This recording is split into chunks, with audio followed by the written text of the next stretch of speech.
his wife. Hey, what you gonna do when they come for your child? Will you stand like the wood, stand for his child? I don't mean kill, I mean just stand. I don't mean kill, I mean just stand. Yeah. I don't mean kill, I mean just stand.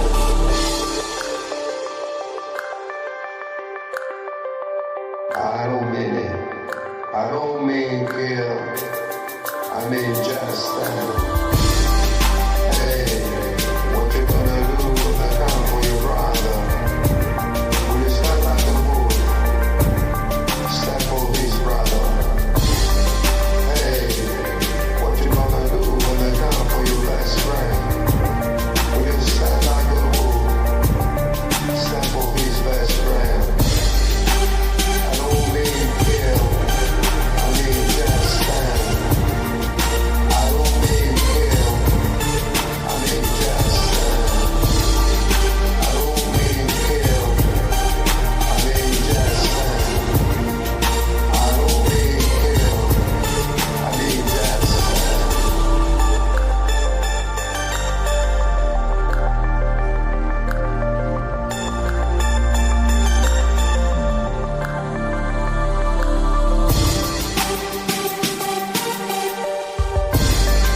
Hey, what you gonna do when they come for your mom?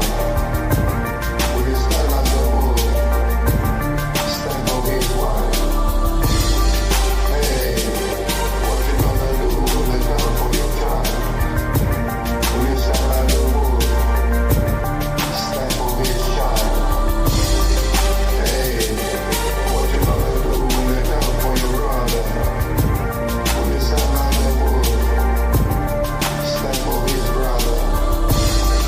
Hey, what you gonna do when they come for your best friend? Will you stand like a bull? Stand for his best friend.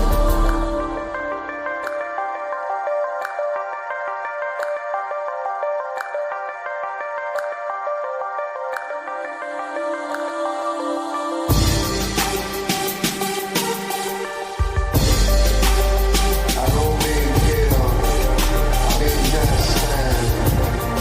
I don't mean kill, I mean just stand. I don't mean kill, I mean just stand. I don't mean kill, I mean just stand.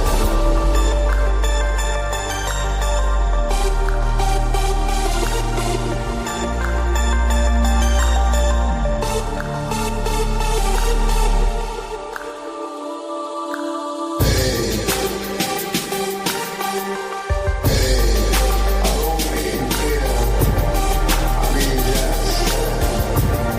I don't mean kill, I mean just stand. I don't mean kill, I mean just stand. I don't mean kill, I mean just stand.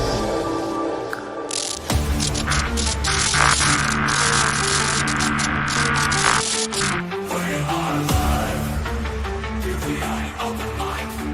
We are live. Join the debate. Join the discussion. Share your voice. Share your opinion. Swallow your ego. Expand your mind. DPA Open Mic. Free speech zone. DPA Open Mic. We are live. DPA Open Mic. We are live. Don't hold back, 'cause here we go. Let's go. Let's go. We are live. Let's go. We are live. DPA Open Mic. We are live. We are live. We are live.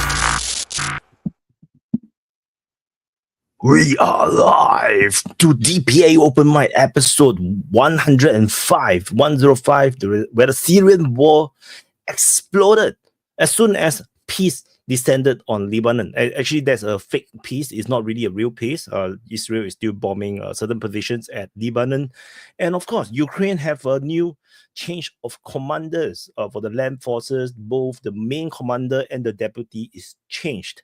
So a lot of crazy shit. And of course, protests in Georgia because they don't like Russian interference into Georgia. They prefer European, NATO, American interference into their country. So there's of course other crazy shit that happen all around the world, which I'm not aware of maybe. So you guys can tell me. And so I'm going to drop the link to join the DPA Open Mic. Anyone can join as per usual. All you need is show your face, and of course, ideally have a earpiece so that there is no audio issue. And also, the DPA Open Mic is multicast on multiple platform on DPA Open Mic on YouTube, DPA Open Mic on Rumble, Twitch, DPA Telegram, DPA Twitter. So I'm going to drop the link to join. I've dropped the link to join in YouTube, sorry, and I've pinned it. And then I've also dropped the link to join over in Rumble, and I have pinned it, and I could drop the link to Twitch, and I have pinned it. So no, is a crazy situation, and I can see that based on the latest Syrian rap that I post on the main channel, I can see the interest super high. So people are very, very curious on what the hell is happening over in Syria. And hi, Nunya. Hey, how's it going? Yeah. How did the world exploded for you for the past week? Well, I didn't see the Syria thing come up, but I guess it gives us something to talk about new. Yeah, I was messaging a history legend. I say, hey, check out the views, blood money. It's pretty depressing, but that's what it is. Well, like you just said, it seems what's the word I'm looking for? Geez, I'm brain dead today. What's the word I'm looking for? Coincidence. It seems like an awful coincidence that as soon as you have one ceasefire, even though it's a temporary one in Lebanon, the very next day they go into Syria. They're not even subtle about it, right? They're not even subtle about it. It's like it's just in your face. Yeah. So I think, so I don't know. I guess we're going to see what's going to happen with Syria. I think that I think the rebels will just get wiped out. That's what I think. I think Russia and Syria are just going to take the gloves off and blow them to hell. Right. So it's not 2015 anymore. I don't think Russia cares about playing geopolitical politics with the Americans anymore. I think they're just going to blow them out of the way in the next couple of weeks. I personally see a very complicated web because I think the YPG or the SDF has the Kurds may not have problem with the HTS per se, but they have problem with the national army, the Syrian national army, which is backed by Turkey. That they have a problem, and they have also advanced. So, and they are now. I saw the latest. I think posted by Riba or posted by someone. I saw that they are now calling for mobilization, the Kurds, and then you have Israel stopping the war in Lebanon, probably to free up Hezbollah to help Syria. Because ultimately, I don't think Israel also want Turkey to have too much influence in Syria as well. Like, they don't want Iran to be in the region. They also don't want Turkey to be in the region. So they are playing this very complicated game. So they destroyed most of Hezbollah, and now the rebels realize Hezbollah is weak. So it's time to attack Syria. So it's like it's all linked, and it's like the Syrians are the poor people. It's like they're just played by everybody. Well, they keep changing the names of these groups, and I think that they do that on purpose so that we don't realize that we're supporting terrorists. But the fact that they keep changing the names of these groups, and they're all the same people, it's like one terrorist group ends and another one pops up, but given that they've changed the name so many times, like over the last 10, 15 years, whenever this whole thing started, I am absolutely confused as to what sides are which at this point. So happy to chat about that and learn something because, I'm just completely out of my element in Syria at this point because I just don't, the new group H, whatever, didn't even know where they came from. But I'm guessing they're just a rebrand. So they are like a conglomeration of a lot of groups, a lot of militant groups, and they are like previously Al Qaeda. So Right. And of course they could be previously ISIS. Who knows? No. And then you have another group which is in the north, the Syrian National Army, that is backed by Turkey. So and the entire northern border is actually controlled by Turkish forces with the Syrian National Army as well. So previously we have this operational Euphrates Shield operation, don't know what crap. Then they basically Turkey invaded into Syria and conquered ground, and then it's the Syrian National Army that holds the ground for them. And then these are also the forces that constantly have skirmishes with the Syrian Democratic Forces, which is the Kurds. So which is why it's very interesting when you look at my reporting. If you saw it, the border region with this with the Turkish side is mostly defended by the Kurds. The SDF is the one that is defending there because they are the one that is having this problem with the Turkish backed forces. Super complicated area. And by right, the SDF is like they have this arrangement with Assad's government. They're trying to make a deal, trying to bring back normal Syria. But somehow, if like you see when this entire thing just breaks down and goes down, I think SDF didn't really do much. They immediately captured grounds to hold their own in case they get encircled or something. So Vaughn is here. Hey, wouldn't this? I knew you was doing European time, but I looked and it didn't show the notification, so I just and then it popped up. So that's cool. Hey, I gotta do something real quick, but I'll be back in like 10 or 15 minutes. Sure. So I'll be watching. Y'all take it easy. I'll see you in a minute. All right. So explain to me then, because I understand back whenever it was 2013, 2014, when it all broke out. And as you said, the Turkish forces went in. They've been battling now for the last 10 years. But I seem to recall that there was some sort of attempt at rapprochement between Turkey and Syria maybe about a year ago. Yeah, but right? Yeah, but nothing really came of that. And now this certainly doesn't help that, I don't think.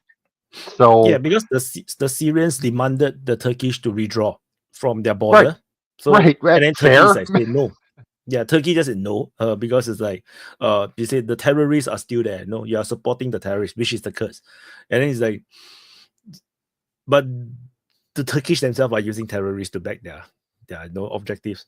So it's like everyone is terrorists, in Syria. If you look at the rebel or the Syrian rebels' position, they feel like Assad are the evil people. They are the terrorists. The Assad terrorists, So everybody is terrorists in Syria, which is like hilarious. Then ISIS is still around, which is funny. Well, at what point do we just stop calling them, rebels or even terrorists? Like, these are basically proxies that are being funded by the West, yeah? So can't we just start calling them that? I think ISIS is basically an invention by America, is it not? Like, they created all this stuff. So let's just start calling it that. So let's say I just call it as per the warlords, the owner of these groups is the Americans started this war. So the Americans started the invade towards Aleppo against the Syrian government because they still want to pull down Assad, and hopefully they're trying to probably do it before Trump get into power, because Trump of course would never do it, and in fact Trump will probably just withdraw all the Americans out of Syria. So I think the Americans now, the deep state is trying to quickly attack Aleppo, bring down Assad, and the Israelis are in the game as well. So the Israeli hit the Iranians, which is the Hezbollah. So the Iranians are super weak. The Iranians are the one that is trying to prop up Assad as well. So they basically is like, okay, we stop attacking the Iranian forces, so that the Iranians can at least go and help the Assad. Because the thing is that I'm not too sure if Israel actually wants Assad to fall. I'm not too sure if that's what they want. Because if Syria collapse into a Libya situation, I think, which is actually just as bad as Libya right now, I think it's not good for Israel as well. Who you are going to negotiate? There's no government that you can negotiate with. And then you also run the risk that Turkey, with their proxy, will start to invade and conquer more grounds, and they will wipe out the Kurds. So the Kurds are their own thing. This is the complicated web. So it's funny that the Americans are the one that started the conflict right now, and the Turkish are now taking advantage and fighting in. Now the Kurds have to call for mobilization to fight against the Turkish, because they literally just say that is to fight against the Turkish invaders. So tell me, why does Erdogan, why is he supporting the Kurds? No, Erdogan want to destroy the Kurds. No, sorry, not Erdogan. Why is Assad then supporting the Kurds if that's because the only issue? Defeat the Kurds as well. He can't defeat the Kurds as well. So I think Assad is trying to hold a very loose alliance, because you can never conquer the Kurds, because that's half the country. The Kurds and the other tribal groups, because the Kurds is the YPG, but they with the other groups form together as the SDF, the Syrian Democratic Forces. So this is very powerful, and they are backed by the Americans. So the Assad will never be able to defeat them. So the idea is that probably will have a kind of like a alliance or some kind of a confederation eventually, if they ever to bring peace back to Syria. So that is the only hope for Assad. And I think they have been negotiating, and they have been talking a lot, but they can't seemingly agree on a lot of things. So which is why until today they are still fractured into two different factions.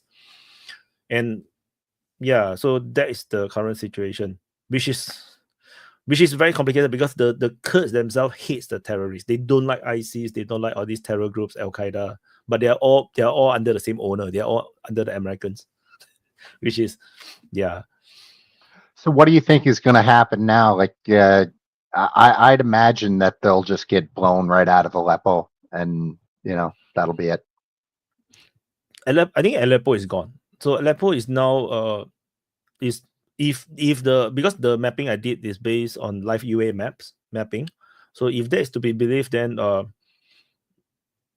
half of Aleppo is already taken by the HTS, which is the Al Qaeda's, the Al Qaeda link groups, and then the other half is by the Kurds, the SDF, that is controlling the other half. So there is no the Syrian government forces constantly is withdrawing and retreating southward. They are all moving towards Aleppo. Even they have this air base right in the middle of Syria along the Euphrates River. They abandon it. They're just all retreating back to back south.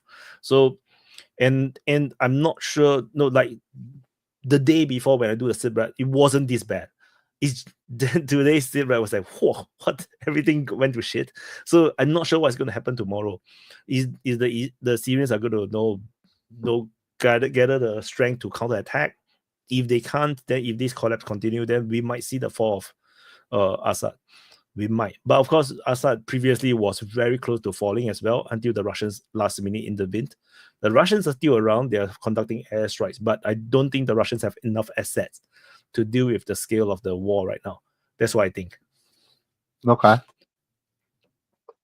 So not looking good for the Syrian people then. Gotcha. It looks terrible. And it's interesting because the fake news or the propaganda is now in full swing. So sometimes it's very hard to tell what's happening. Like there is this video footage about people in Aleppo celebrating the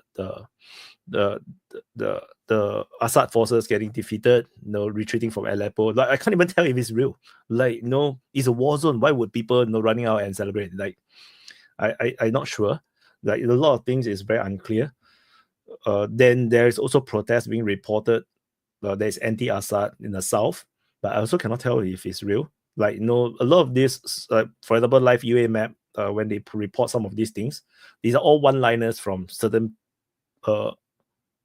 accounts, maybe news account or journalists, but you can't tell if it's real by just that one-liners. And so I feel like people need to be very careful with the information right now. Like I personally is like, I always say that it's rumors. I always only say that it's rumors. Only confirm things I would just say, there's an airstrike happened that people die. But there and other things I would just say, there's rumors that the troops are already here. Because everything is now rumors because it's just the beginning of a war, I think. Well, I would argue though that like if Assad was going to fall, don't you think he would have fallen already? Like after all, like a decade plus of sanctions, war, every dirty trick under the sun, the earthquake, all this stuff. If he was going to fall, I kind of get the sense that he'd have fallen already. So the people in Syria,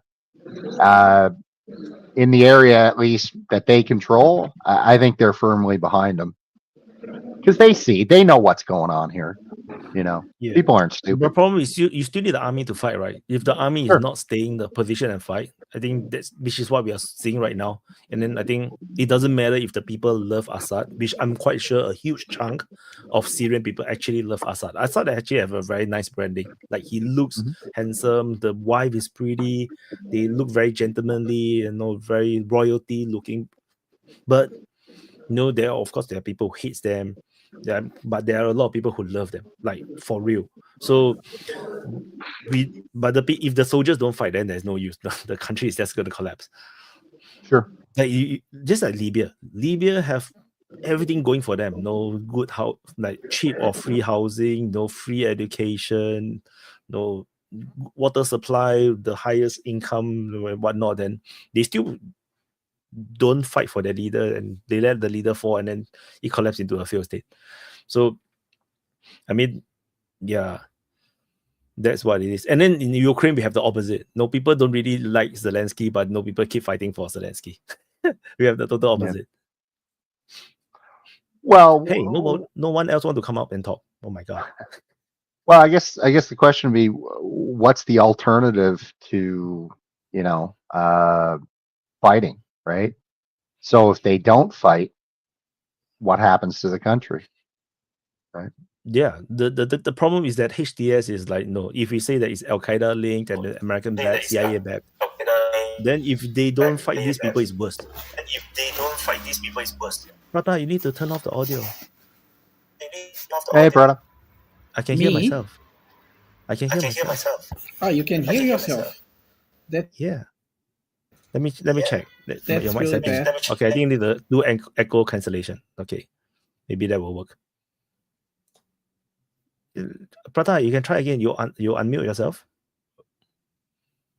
Yes, I did. Because you were saying you could hear yourself. You're good now, I think. I turned on the echo cancellation, so I think now works. I think. Okay. So are you listening to me? Value. Yeah, you're good. I can hear you now. Okay, perfect. So, what you were talking about Syria, right? Mm-hmm. You were talking about Syria, right? Yep. I think he's lagging. So the thing is that first, is it blocking? Is it blocking? No. Yeah. Oh gosh, I'm lagging. You're definitely lagging. I will try to come back inside in a second. Yeah, yes, I know. I will try to come back in a moment. Okay. He's 2 seconds lagging by 2 seconds. sorry, just now you were trying to say something. I don't even remember what I was going to say. No, I agree with you. He does have good branding, but there's got to be more to it than that. Because given what the Syrian people have been through, like I said, the last 10 years, all the good branding in the world is not going to save you from that. So, you know, I get the sense that the Syrian people, they know exactly who's behind all this stuff. And, you know, they don't want to be vassalized. You know, all these countries, you look at Romania now, and with the election that just happened, you look at Moldova election, what's going on in Georgia. None of these countries, they look at what's happening in Ukraine, and they can't get as far away from it as possible. The same thing you're seeing in Syria. They're like, oh, Iraq 2.0? Nah. You know, so I think people see what the game is up. And also, you know, more broadly speaking, geopolitically, I just don't see where the US, their power is waning now. And we're seeing that all over the world. So, Yep. I don't see them being successful here. I think the rebels will get blown away. Hezbollah is damaged. Hezbollah was damaged, but the Israelis were not successful in defeating them. The rebels are trying to get to Homs to cut the supplies to Hezbollah. Huh. Okay. Yeah, I mean, interesting. The Israelis, I think that's why this ceasefire was called. They weren't successful. I mean, they couldn't get any more than 2 or 3 kilometers within the border, and then they kept getting pushed back. So yeah, it's not like they were having a whole lot of success from the start. That's interesting, right? Which means that the Israelis launch a new offensive with the help of the Americans through the rebel forces. That's what I think, because it happened the very next day, right? So yeah. Do you see the picture, the thumbnail? Do you see Netanyahu inside the thumbnail? No, I haven't. I need to show you. Okay. I need to open the thumbnail first. Hey guys, good to see you. Hi, Gabriel. So I think I've never arrived so early in the program. Yep.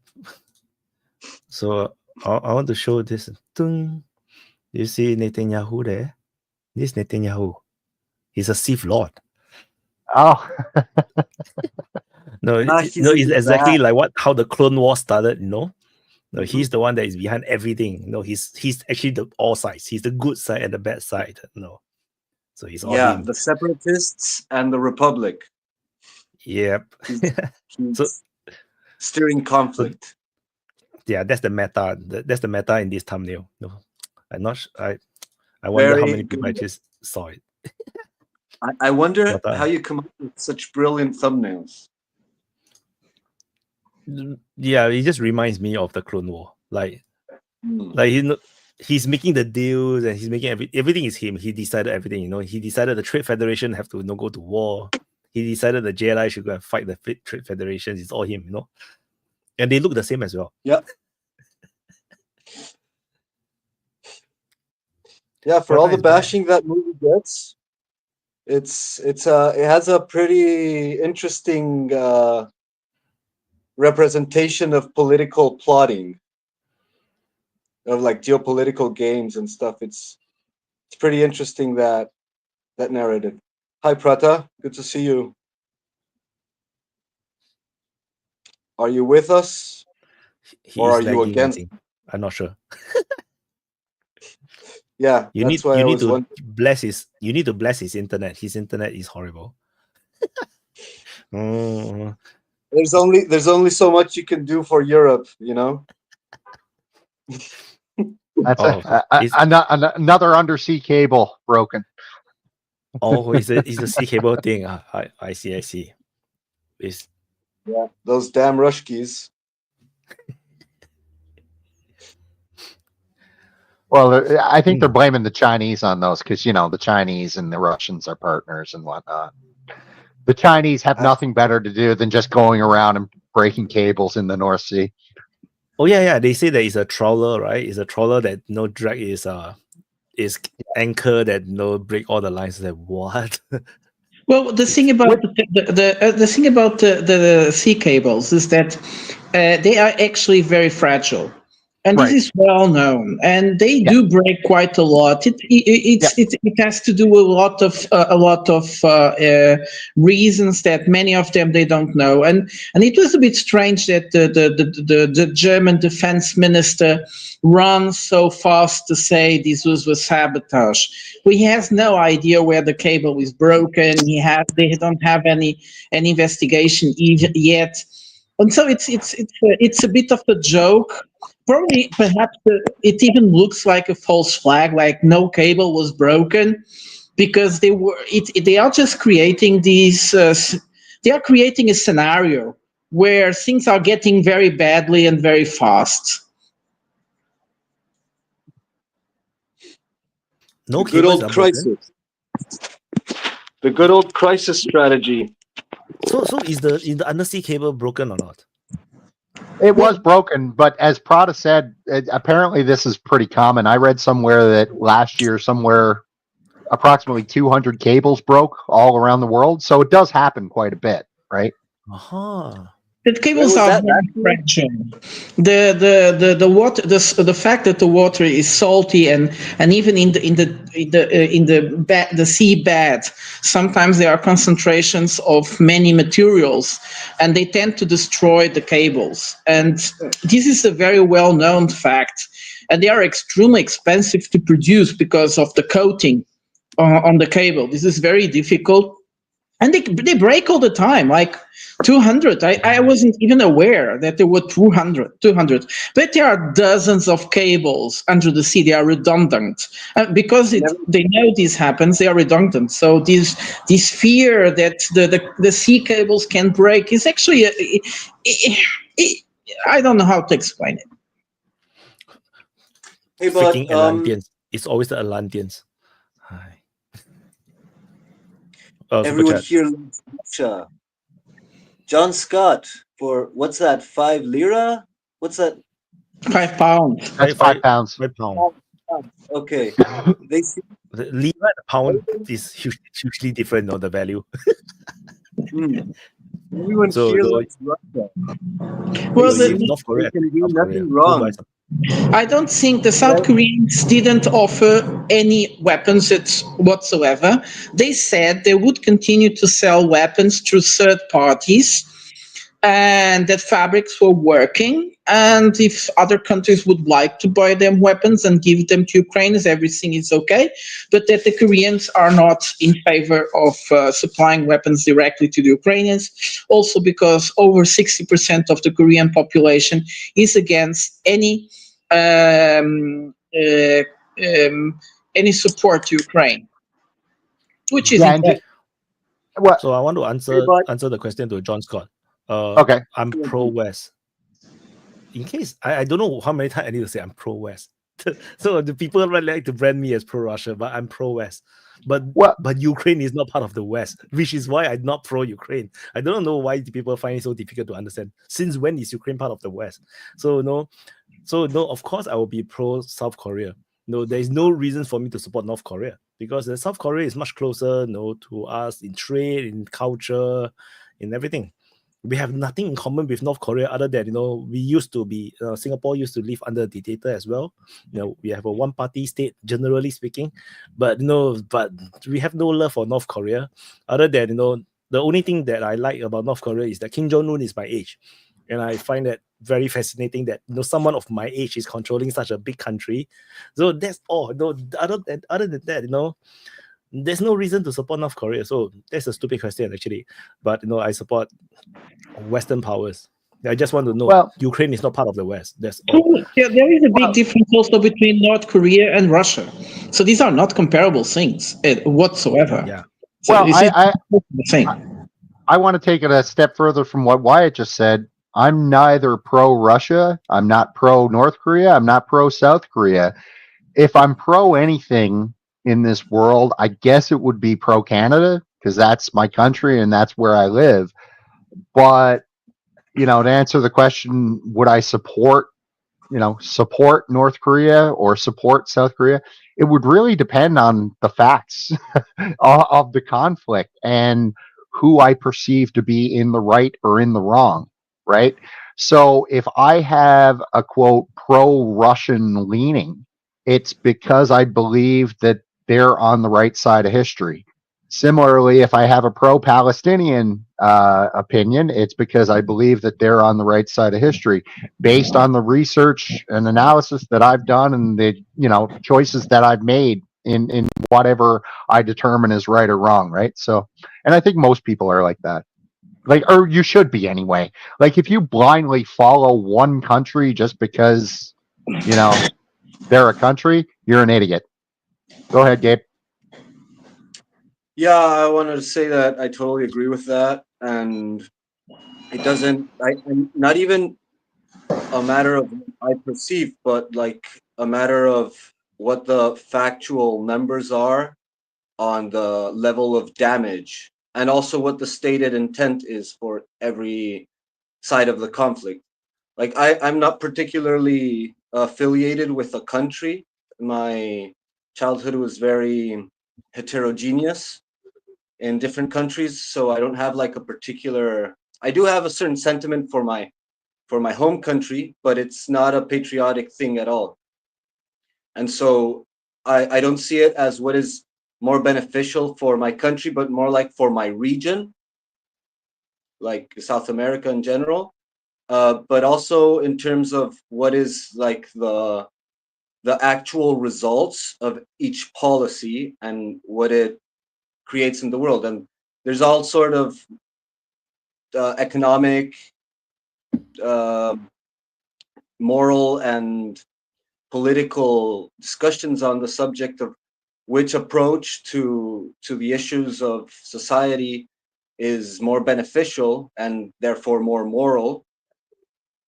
But it's hard to argue against like deliberate damage and death and destruction, and so when you see a side that wreaks havoc on the world, destroys, plunders, kills, and not only does it damage the world, but it also damages itself in that process, it's hard to give it a moral standing. You can make all sorts of claims of like ideals, objectives. You can claim like moral imperatives that are beyond the results on the ground. But that's all just speculation. Like, the facts are on the ground, are on how many killed, how many starved, how many lives destroyed, how many nations destroyed, what are the impediments for development and well-being of the greater mankind. And you can even argue, yeah, that all that can be sacrificed for the well-being of my own nation, because got to look after number one. But that's also very disputable, because as destruction rages throughout the world, the imperial countries, the hegemonic countries, are also falling apart in monstrous ways, in devastating ways. So yeah, that. And I wanted to further that question to Wyatt. What if South Korea attacks North Korea? Would you still support South Korea? No. They can go and die. Because you asked for it, right? It's the same situation with the Ukraine situation. Like, Ukraine asked for it. They asked for an invasion, basically, they insisted on joining NATO. Like, that is just poor foreign policy. Mm-hmm. Not just that. The Ukrainians, they decided much before the Russians invaded. They left the Minsk agreements. Well, Zelensky made that process in a few months, where he took several decisions that was actually meaning that he was leaving the Minsk agreements, and by leaving the Minsk agreements, he was actually the one breaking international law, because the Minsk agreements were not just a contract between those four countries, but was also one that was approved by the Security Council, which is pretty much for everybody to respect. And I'm surprised that not many people talk about that Ukraine was the one leaving the Minsk agreements, was the one breaking international law. But and on top of that, No, on top of that, the thing is, people never think what happened when people breaks agreement. Who is going to enforce and punish those that breaks the agreement? Yeah. This is where the invasion come from, because you broke the agreement and then you continue to escalate. And so now, as one of the signing country and a neighbor of Ukraine, they decided to invade, because that's the only way they can enforce what was signed. And if you cannot sign it, you cannot agree, you cannot follow what you signed, then we're going to punish you. That's what Russia is doing. And that's what America used to do a lot to all the other countries all around the world. Well, they are doing it as well. It's a question of time until they have, again, a big operation. It is going to happen, we know. But for instance, I have a problem with European Union in itself. I'm not Europeist. I would like to have an European Union that is a union of states, not a construction of a new nation state out of nothing, trying to delete all the other nation states on its peculiarities and so on. So in a sense, when I see countries like Georgia or Ukraine trying to be completely get inside of the European Union, being more papists than the Pope, I get a bit of cold feet, and I immediately suspect there is something more there. But nevertheless, my biggest problem is actually the Europeists, this imperial new Europe, and that's where I expect that if Russia wins, and I know that this is something that people will shock some people. They are more anti-Russia, but I suspect and I hope that if Russia wins, the world will be a bit more fair. That some of those structures of neocolonialism will disappear, and poorer countries will finally have the ability to develop themselves once freed from those traps. And we have been seeing, which is amazing, since Russia invaded Ukraine, many of these instruments have been falling apart one by one. France is actually the biggest one, but not just France. The United States too. They have been expelled from several countries. The countries are now much more allowed to say things against these structure of colonial power. And interesting enough, the United States now, well, not the United States, Trump, he wrote a tweet which is quite preoccupying, saying that if countries decide to leave the dollar or create another alternative reference currency, that he will impose 100% tariffs and people won't be able to deal with the United States. I hope he is aware that if the United States is not able to export, it won't work in his favor either. Go on, Von.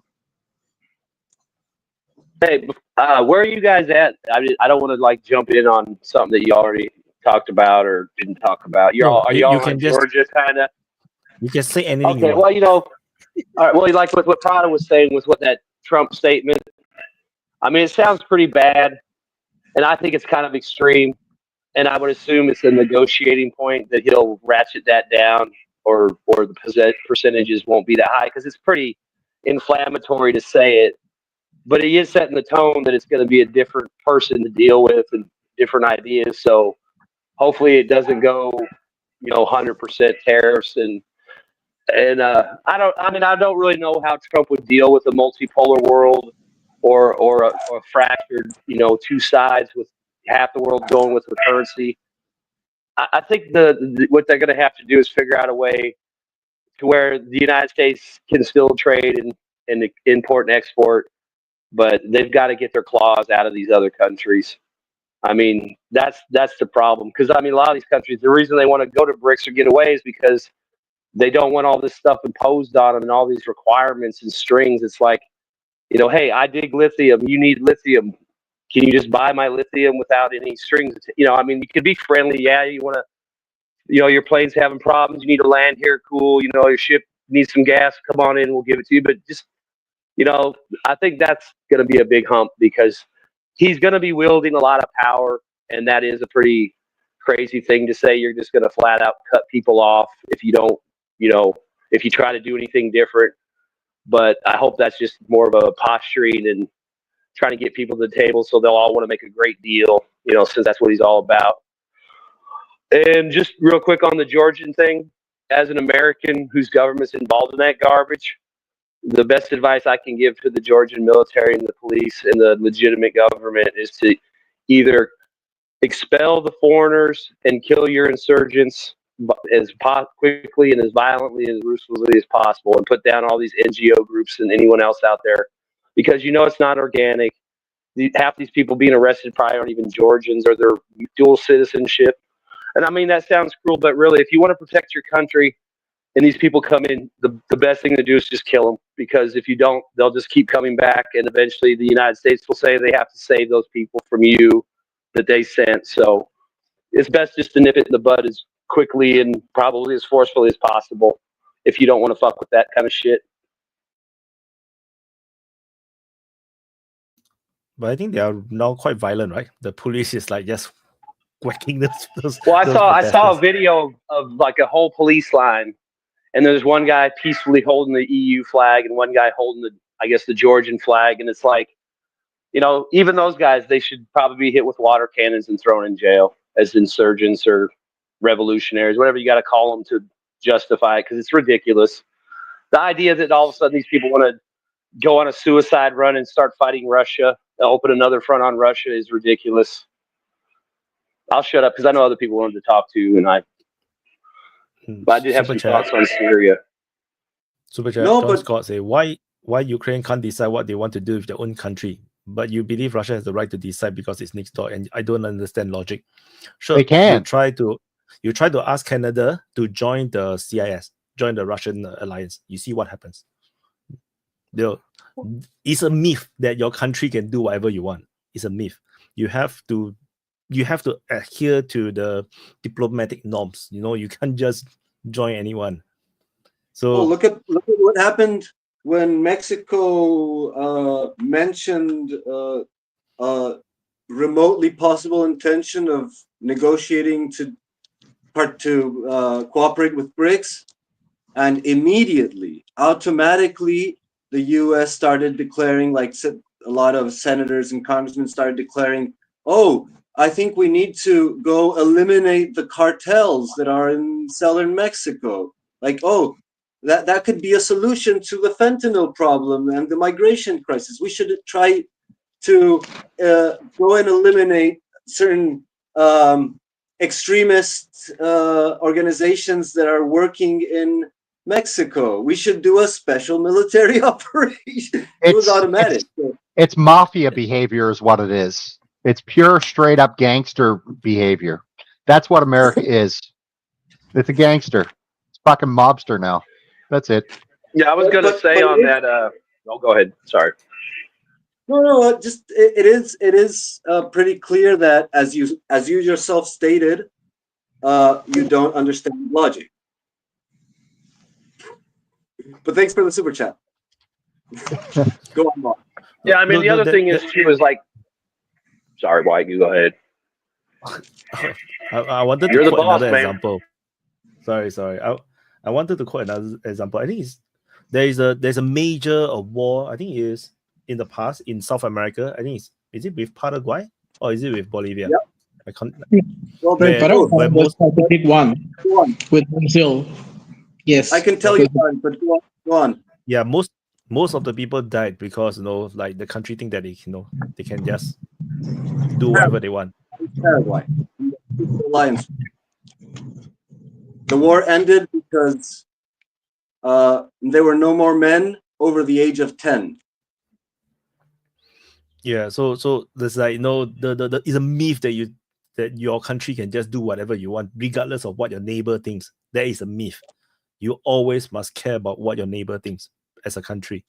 So if you don't, then you'll be in the state of war or in the state of tension. Then your life is going to suck very, very hard. Vaughn.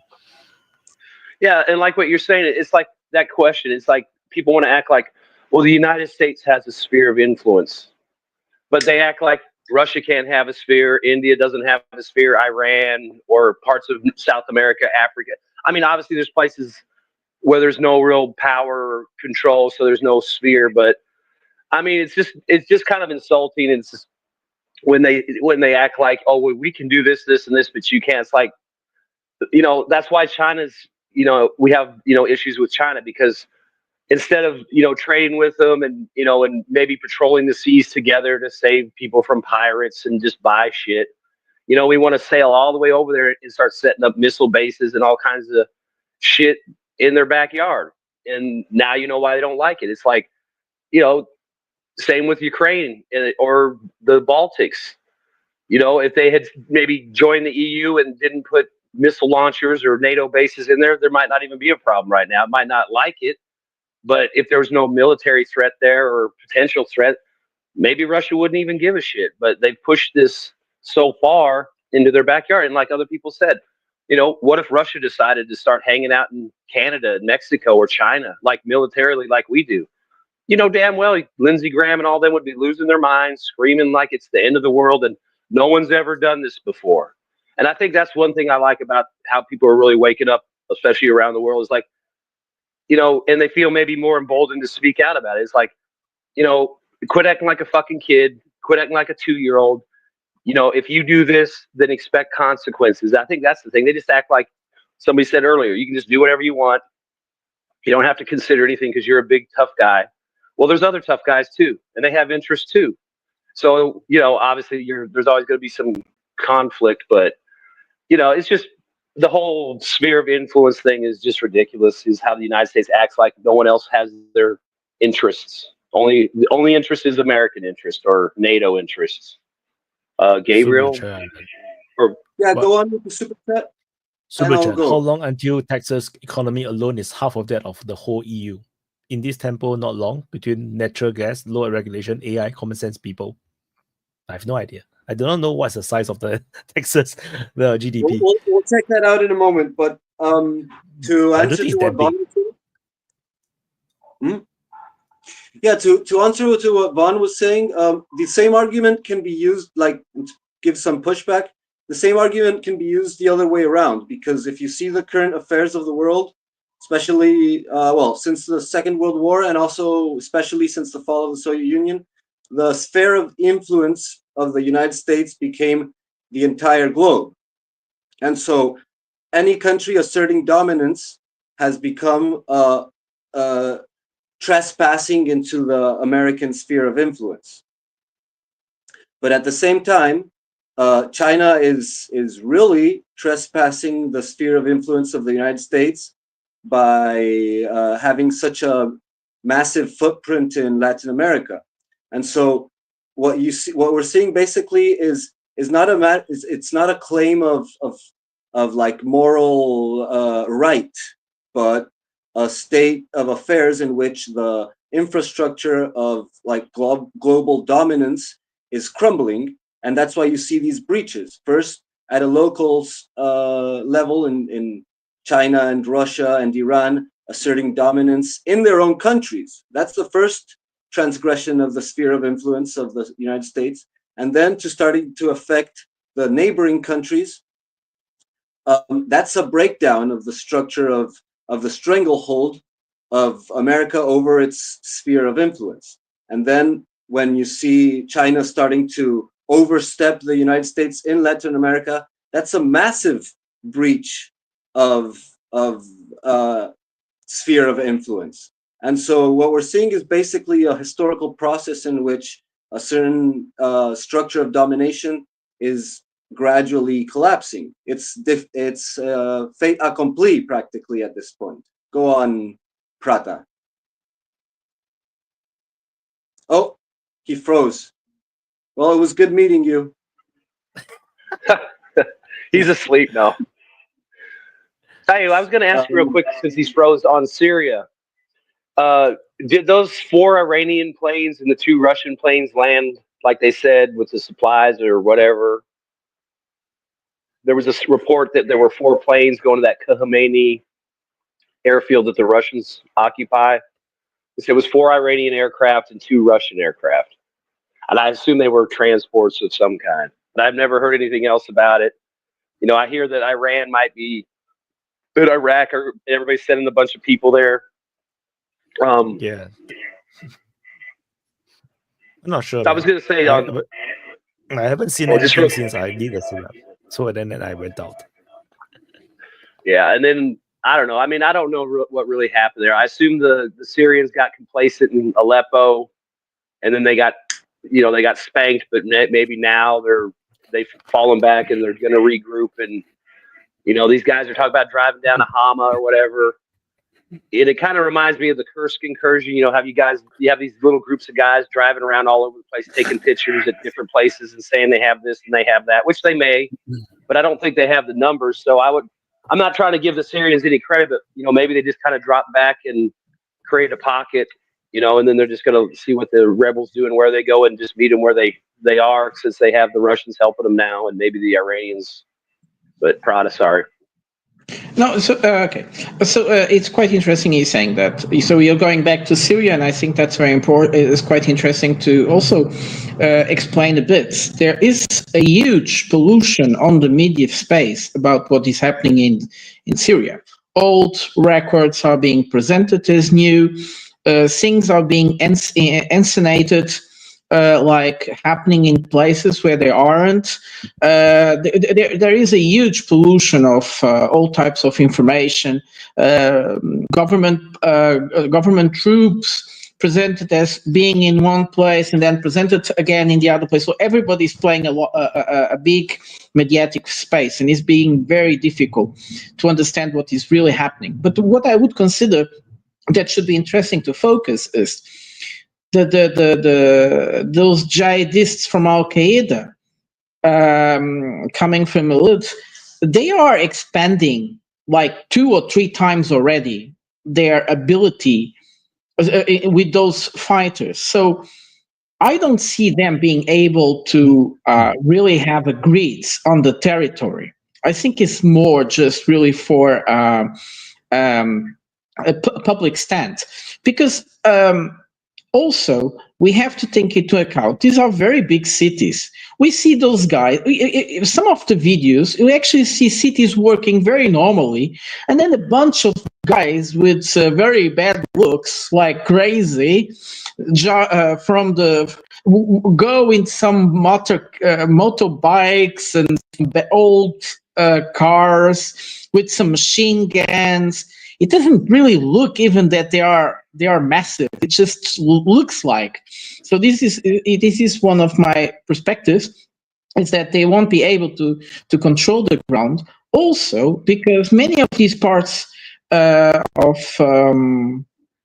Syria are ethnically so diverse that I don't see the population cooperating with these lunatics, because they all look dirty lunatics, like people coming from some kind of jungle or whatever. It's ridiculous the way. So sometimes they look really well dressed and professional, but sometimes they really just look like coming out of a dump site or something.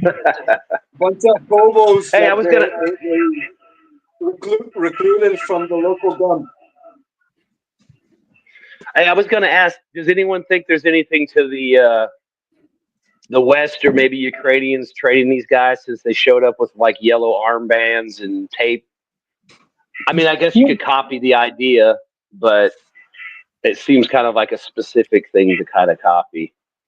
No, think about, there were stories before about how they had, their own battalions of, I guess Chechens and stuff. So I don't know, maybe and it's not like NATO wouldn't take these guys somewhere and train them and then dump them back in there just to cause problems. So I was just curious if anyone thought there might be something to that, like some kind of NATO Ukrainian training. That's why these guys are wearing duct tape and same colors.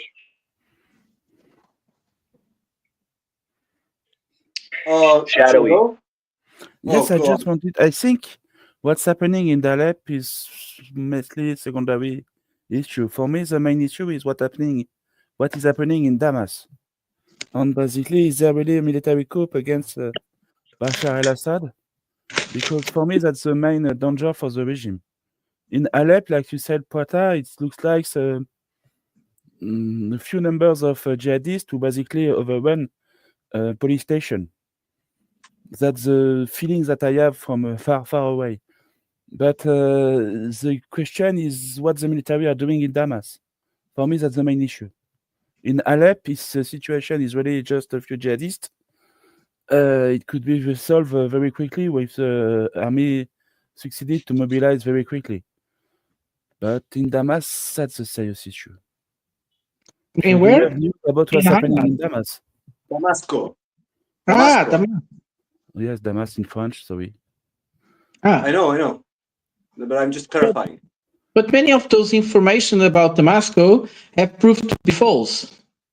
So, what's happening? Nothing. Yeah, that's the thing. But if nothing is happening in Damascus, then the situation is going to be solved very quickly, I think. The army is going to mobilize, they are going to basically build up at the level they were a few years ago, and they're going to crush everything. And once and for all crush the militants out of the map. They make a big mistake because now they show the whole world that you could not trust them because basically they break a deal. So that means that's not going to be able to make another deal with them.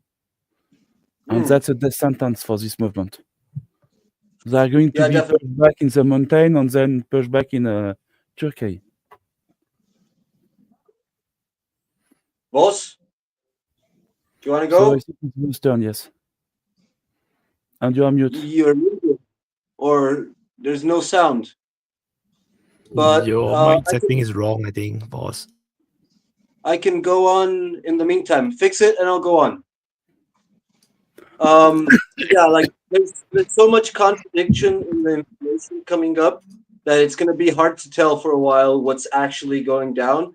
But what I have observed in like alternate spaces is that what kind of discourse is going on. Like I've been in certain spaces in Twitter with Arabs arguing among each other about the situation, and it's pretty astonishing. It has been super amazing to listen to them. It's very frustrating to hear them argue because it's like they haven't.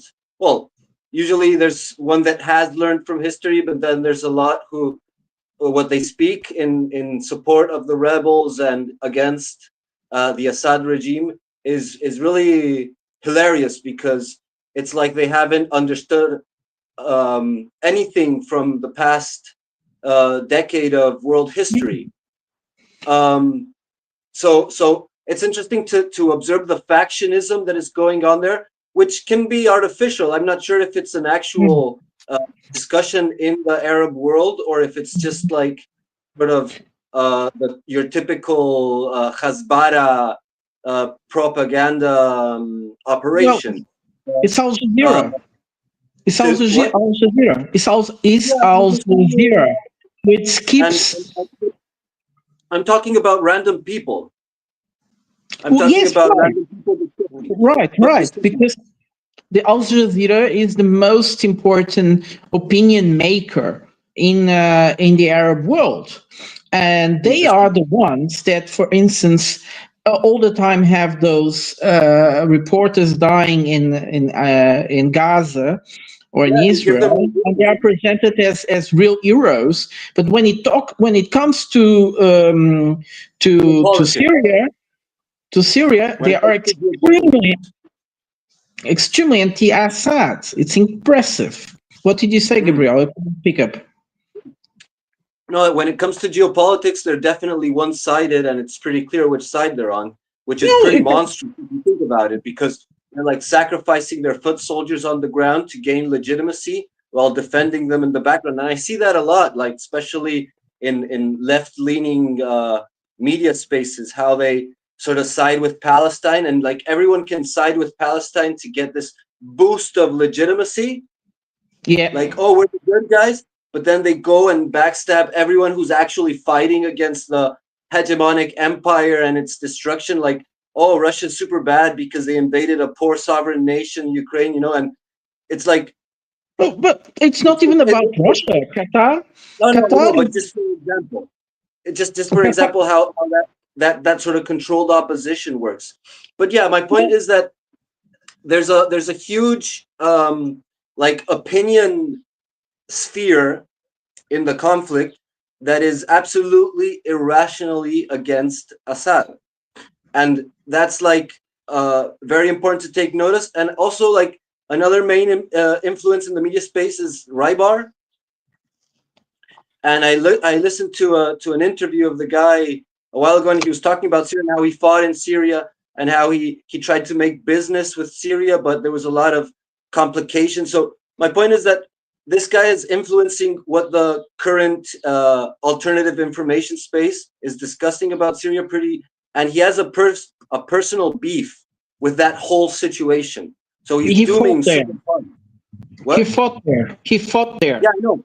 And he had some bad experiences. So like he has a huge beef, and he's dooming super hard. So I wouldn't take him for his word so reliable in this situation. Well, Rybar, he was pretty rough. Rybar, well, in terms when it goes to Ukraine, it's okay, but to other scenarios, sometimes he makes really strange comments. And in the case of Syria, he has. Well, you see, he's a Russian, and people tend to believe that he understands the Russian government. He does not understand the Russian government. He has no clue what does it means, the geopolitical game, what does a country want or doesn't want. So he makes really strange comments, like, for instance, Russia should take all the uranium mining in Chad and in Niger, and it is a shame that the British company just got a concession. It's completely stupid. It makes no sense to say like something like that, and is neo-colonialist. So it's a bit stupid of his not understanding that is exactly what Russia is trying to fight. But on the other side, you see, we have to understand that Assad is in a complicated situation. He's an ally of Russia, of course, but he has other allies. There is another context also as well in the field. So the Russians, in a way, they are the side of the more liberal society in Syria. They are very well seen in Syria by the liberal side, and especially on the coast, where the two cities where the Russians have bases, Latakia and Taros. And in these cities, they even are great thankful to the Russians, because once they came in bigger numbers in 2015, the city stabilized in a very well sense. Oh, just to continue my point, during after the interruption, my point about all this is that we don't have a clear picture of what's going on yet, and time is going to tell. But I just wanted to point out sort of the basis or the instincts under which the current discourse of the situation is influenced. So there's this whole Arab contradictions, and there's a lot of sources on the ground that are completely sort of one-sided and reporting, and then there's this alternative Russian media that is supporting, like dooming on the situation, and so it's going to be like a lot of bad news is going to be like one-sided. But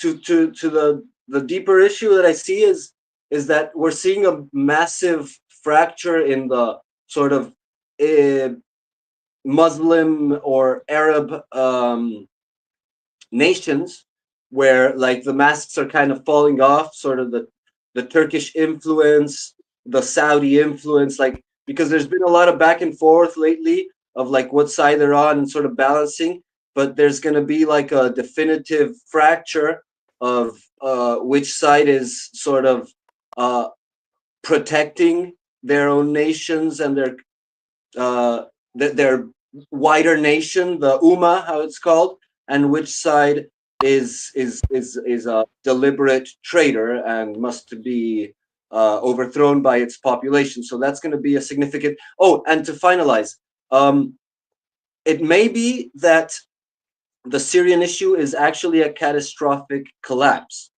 That's a possibility. But I would point out that there is a lot of precedent of this type of strategy going on in the resistance nation, the axis of evil. And so I'm pretty doubtful that the whole apparatus of Russian intelligence is ignorant to the actual complications in the situation in Syria. And so this has some certain political and military benefits for the axis of evil, like in the further losing of face of the West and its allied nations, and also in exerting greater drain on the stockpiles of the West, which is a situation that's actively happening as a strategy. We can see it in Israel and in Russia, and now in Syria, well, and also in Lebanon, how the West is draining military resources that are finite, that are limited, and that they're running dry for all their. So there's a lot of benefits, and if it's really like a failure of Assad, then it may be that he's being discarded, that it's an opportunity to discard him and take over more powerfully in the area, or simply just to continue the attrition. So that was it. Go ahead, Wyatt. Commander, you were waiting. Sorry. But I just wanted to... I just wanted to react to what Prata said about Raiba just now. So it's just that Raiba ultimately is a group, is a team. So different stuff. They probably have a different expert that is in charge. So maybe so clearly it's not going to be a Russian guy dealing with the affairs of, let's say, the Middle East. Probably someone they know in their team that knows Middle East well, or it might be an Arab guy. So, and the perspective might be wrong. That could be the case. So and maybe there's someone who is in charge of the trade and economics, and they are tracking all these things, and then they're like fantasizing all these things. I don't think it's going to be like the owner of Raiba deciding on or making comments on literally everything. I think, like, even for myself, it's not possible to comment on every single thing. I don't really know every single thing. So yeah. Anyway, it's just a quick comment. Prata, you're muted, by the way. Well, a quick comment on in this case, my critic was in interviews that he presented, not as much what he writes, because what he writes is more balanced. But in some interviews that I watched him doing, I was a bit surprised. Well, this is so basic. This is so basic analysis. This has no deep. There has no complexity on it, and so on. But going back to Gabriel, and I'm sorry, I'm taking time off Shadovi. I'll give him the voice immediately. Saying that to Shadovi to Gabriel is that there are many factions in Syria. We have to take that into account. These are very sectarian societies with a lot of groups that live more or less close to themselves. The Alawites, which I was saying before I had to disconnect, the Alawites in Latakia.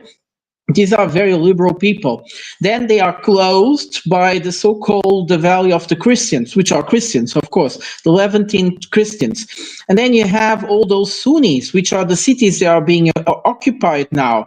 Aleppo, Hamas, Homs, until Damascus. And when to the south of Damascus, you have, again, a huge complexity of peoples, Aramites, Druzes, people from other parts of Syria. And to the north, we have the Kurds and the Assyrians. And the Assyrians don't like the Kurds at all, but they kind of live together. But those are, for instance, the bases that Wade, in one of his reports, was saying, well, how did they manage to keep there so long? Well, because the Assyrians were supporting the Assad, and they do need Assad in order to survive, because once the Kurds have free hand, they will be quite mean. Historically, the Kurds are very mean to the Assyrian Christians. So it's extreme complex society, and each of these groups have also their own militias. They are not completely innocent. They have their own militias. The Syrians have their own militias. The Christians in the Christian Valley control their own territory, and so on and so on. Go on, Shadavi. Yes, I wanted to ask you two questions. Oh, no, the first one is, what is Erdogan doing? Basically, he's opposing Israel against the Hamas, but at the same time, he is opposing Syria with allied with the Hezbollah, who is fighting against Israel. It's some kind of triangular system with very strange. We have the Iran Syrian bloc, Israel bloc, and Turkey bloc. And everything is opposing himself. As a triangle, it's a very unstable situation. Yes, this is pure opportunism. It's pure opportunism from Erdogan, which we know from other countries. What I agree that this operation has been started because Erdogan allowed it to start. Oh, he's. Do you think?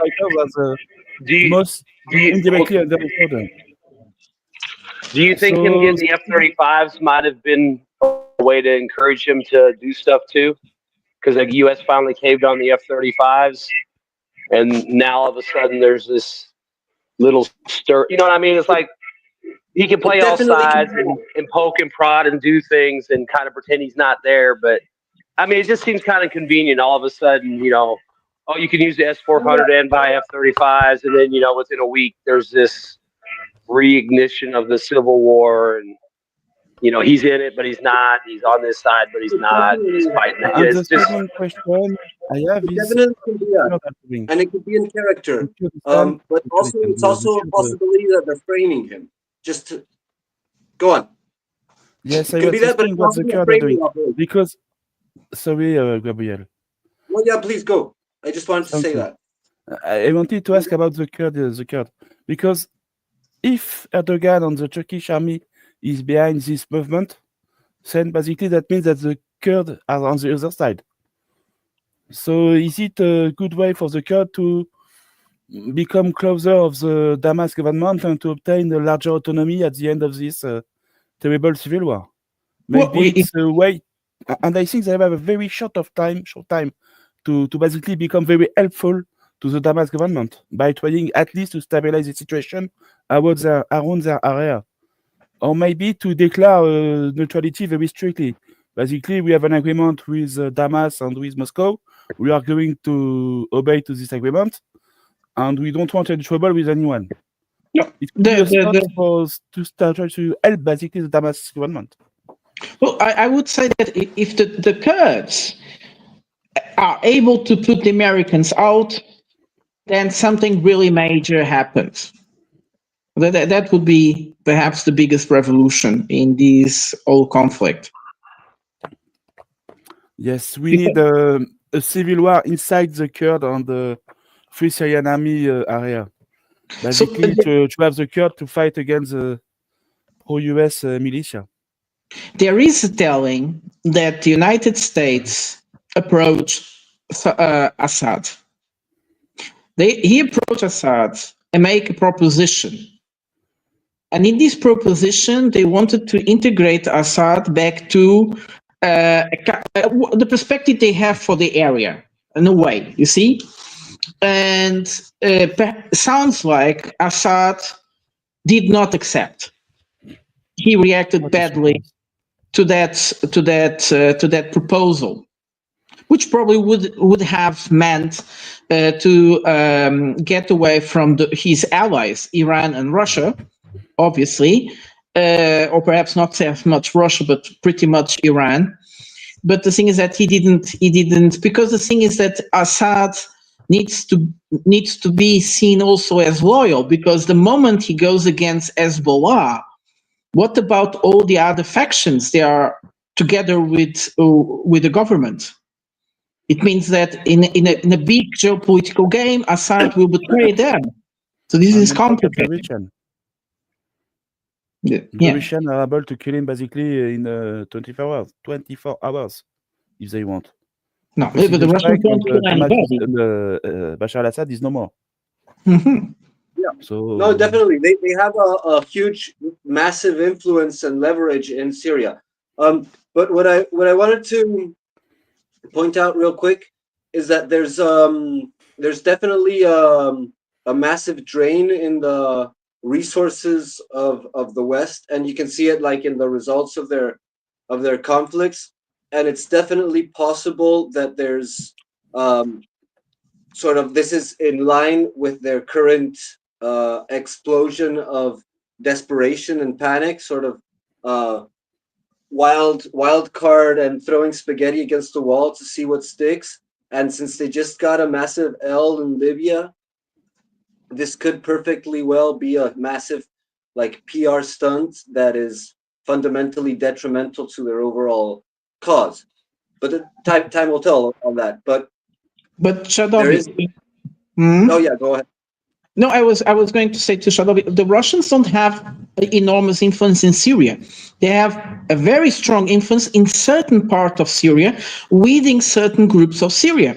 So of course, the Levantine Christians are very supportive of Russia. The Alawis in the coast are very supportive of Russia, and probably also the population in Damascus. Most of it. But in those parts, more to the north, Aleppo, even Aleppo actually, Aleppo, Homs, Ams, I don't think the Russians have a good foot there. Well, there are some Armenian communities there, but they are tiny.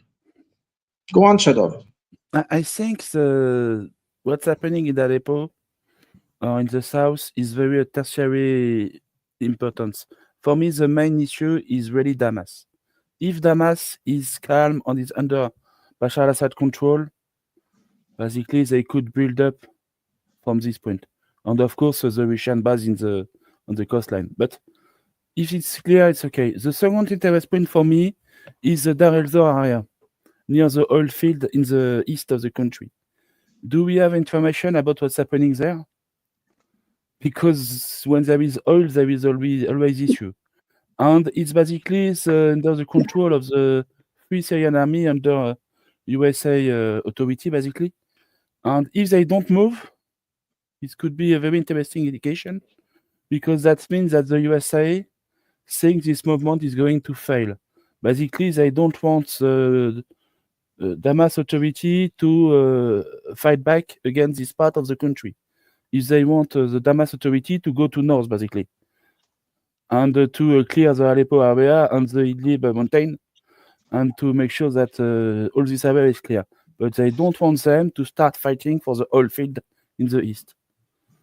That's what I think. So maybe it's just some kind of giant decoy. For me, just like that. I don't think anyone expects this movement to succeed. I don't see them succeeding with the type of people that we see in the video. That's the true rebel army is in the east. Does anyone think any of this was designed to maybe distract Russia or try to get Russia to commit some stuff there? Because I mean, I know they could send some planes down there, and I imagine it wouldn't be a big deal or a drain for them to send a battalion of Wagner down there or whatever.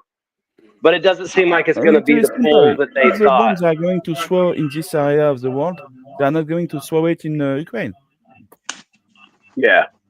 But that's what I'm saying. It's like, it just seems like they're trying to, like, it's almost like we've got this lame duck period, and now you've got, you know, Georgia's trying to flare up, and all of a sudden it's like, it's just like trying to start all this shit. It's almost like a whole bunch of small things to kind of build a barrier around Ukraine and Russia, so they don't have, you know, you got to untangle Israel and Hezbollah and Hamas. Then you got to go untangle Syria. Now you got to go untangle Iraq or Iran. And then maybe finally they'll be able to get to Ukraine, which would probably benefit Russia. But it just seems like I don't know, it's just like a cheap parlor trick. Like, you got to go down here and help. I think it's probably your turn. No, I have the impression about like how things have gone down, that part of the flare up in the Middle East, starting with October 7th and so on, is sort of a diversionary attack, like in the same theater of war, because it's very close by, so the logistic lines are similar and so on, like the same boats, ships that take cargo to the Black Sea ports of Ukraine also take cargo to Israel and stuff too. So it's a way of diverting resources in a similar logistic line, like same. It's not the same theater, but it's a near theater, and it gives to me the impression of like a flare-up in a conflict that can harm the enemy in your area of expertise, which is counterinsurgency. Okay, so NATO has its expertise in counterinsurgency. It's getting clapped in conventional warfare against near peer, and so they start up a parallel conflict in their forte, which is counterinsurgency, so as to crush enemies, allies of your enemy, and show your strength on the world stage as not a complete loser. And so that's been the operation in Gaza and in Libya, and it's been a failure as well.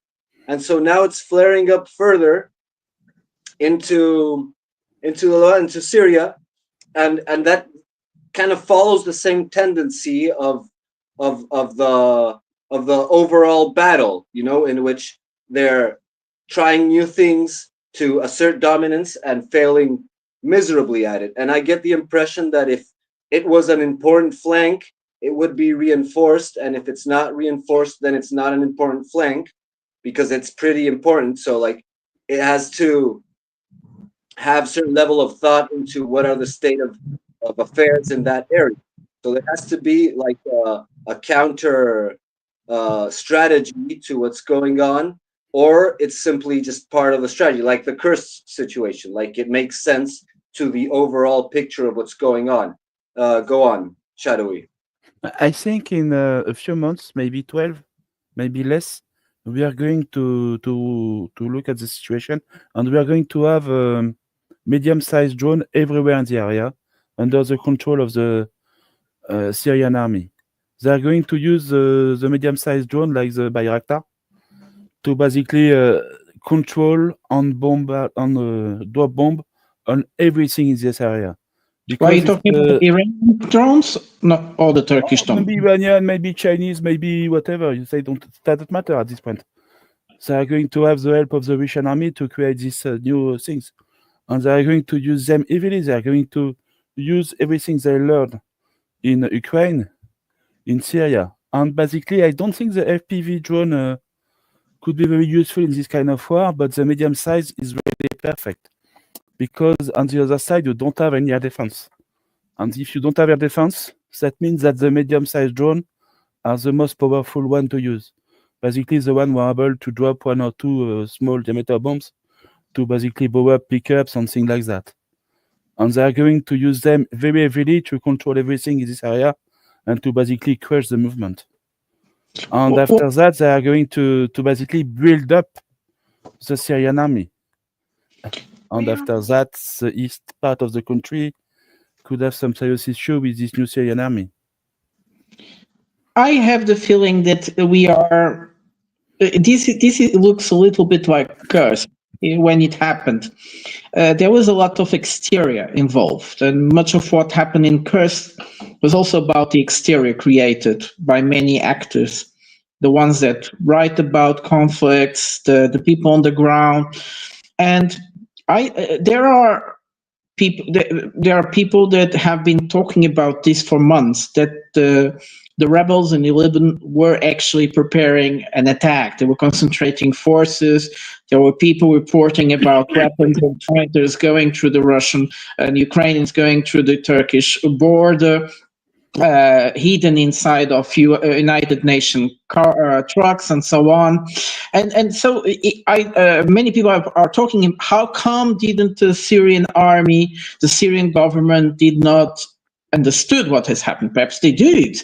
We still don't know, because we also understand that Kursk was pretty much also a trap in a way, which allowed the Ukrainians to expand, and then they didn't have control of anything because they did expand too much. And this is the same thing with these rebels. Well, how could the exterior play really badly for Syria? Well, exterior could play really badly for Syria if, for instance, Iranians were going to come to help.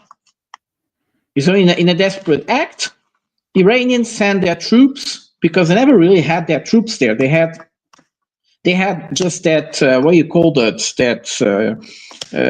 Guard, some kind of a national guard there. And yes, not Republican, but Guardian of Revolution, something like that.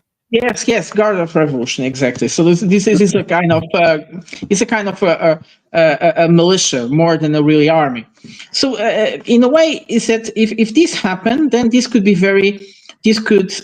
allow the Israelis to actually go inside as an excuse to invade Syria or parts of Syria. The parts of Syria they are interested in. This could happen. So terrible things to do.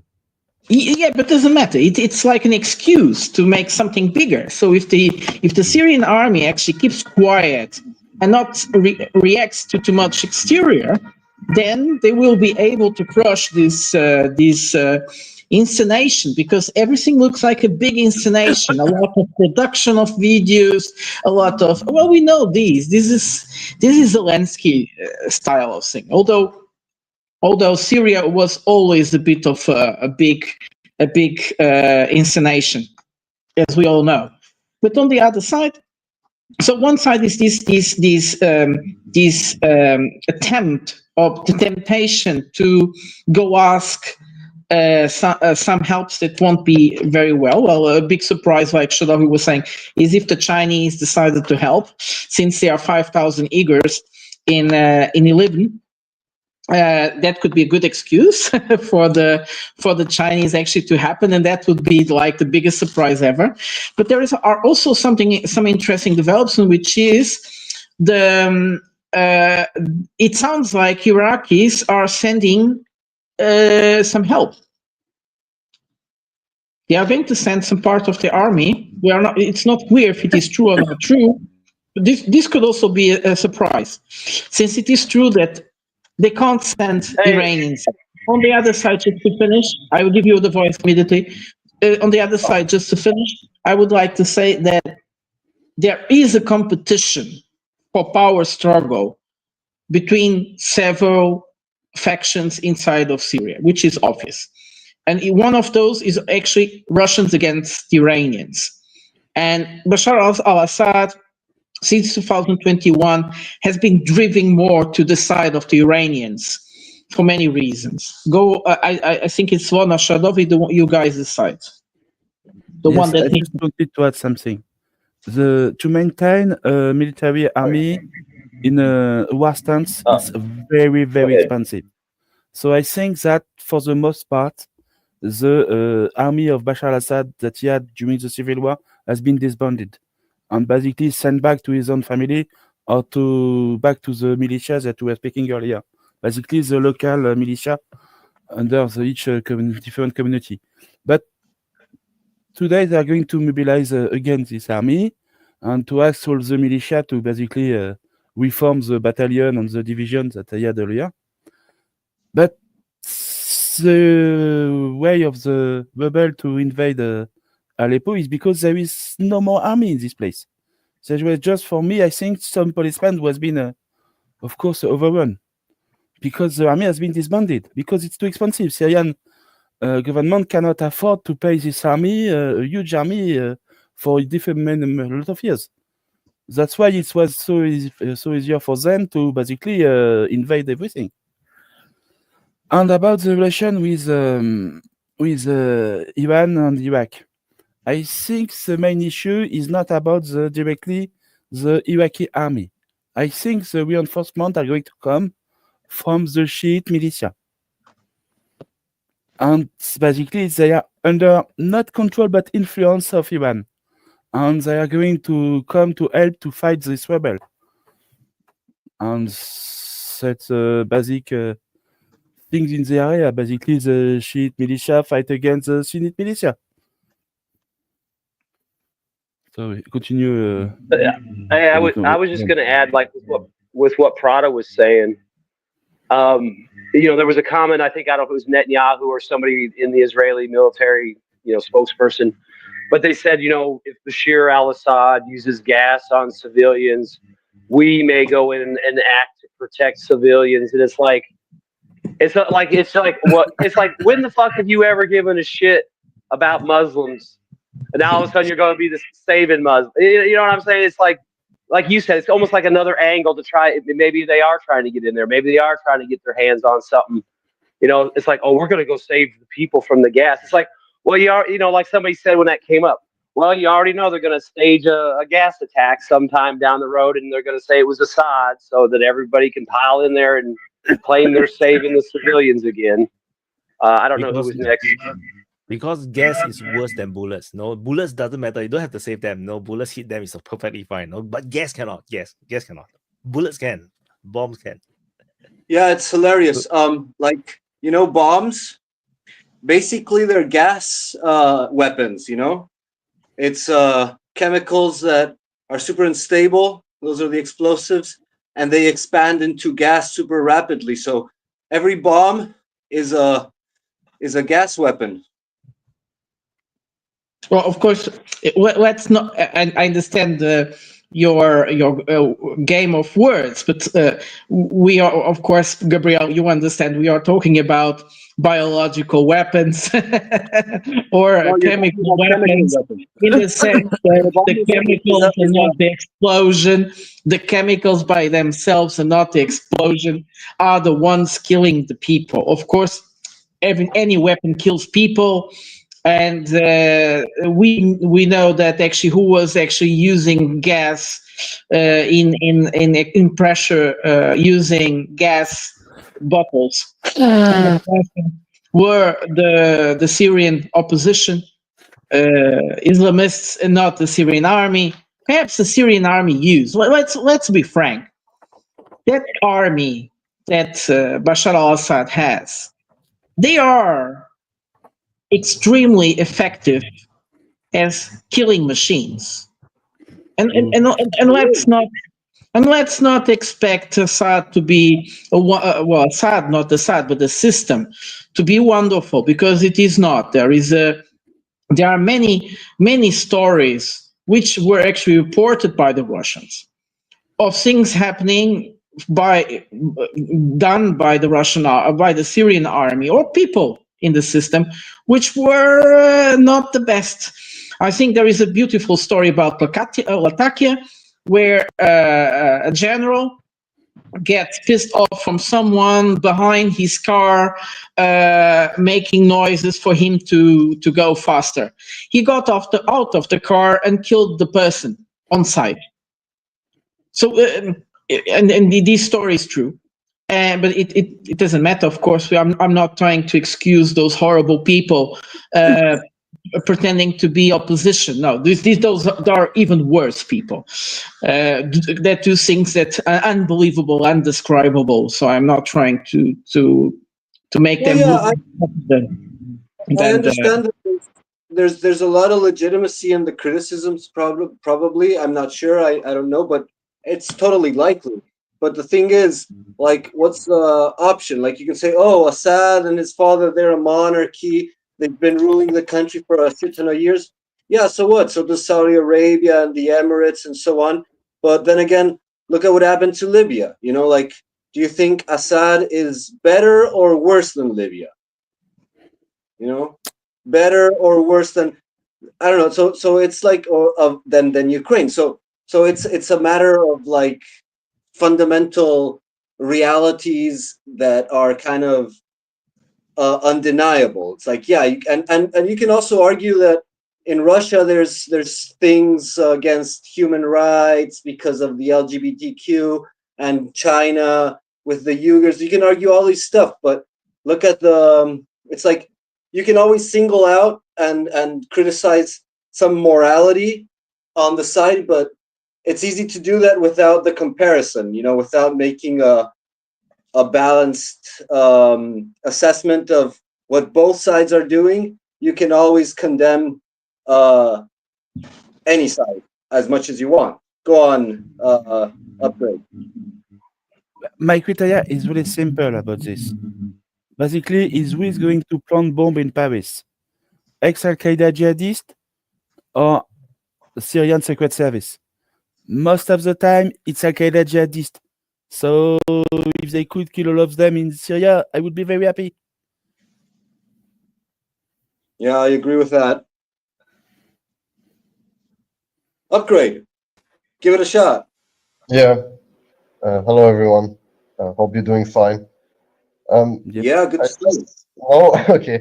I just find it very strange that when the war in Ukraine starts to finish and we start to see more and more people start to talk about peace plan, about how it's going to go on and stuff like that, all of a sudden you get some stuff going on in Georgia. We have also friends there, and it's also very crazy there. And now in Syria, so all where is the influence, sphere of influence of the Russians. So I wanted to ask you guys, what do you think about it? That does it has a connection with the maybe end of the war in Ukraine, and that's why they want to start to make some troubles where the Russians are actually present? I don't know who wants to. Yeah, we already talked about that. So I just want to say something. I just want to say something real quick. Is there anyone that would replace Assad that the Russians could work with? Like if they could get rid of him, is there somebody in the background that would be? No, that would be a terrible idea. For the Russians. Okay, I was just curious. I'll shut up. You guys go.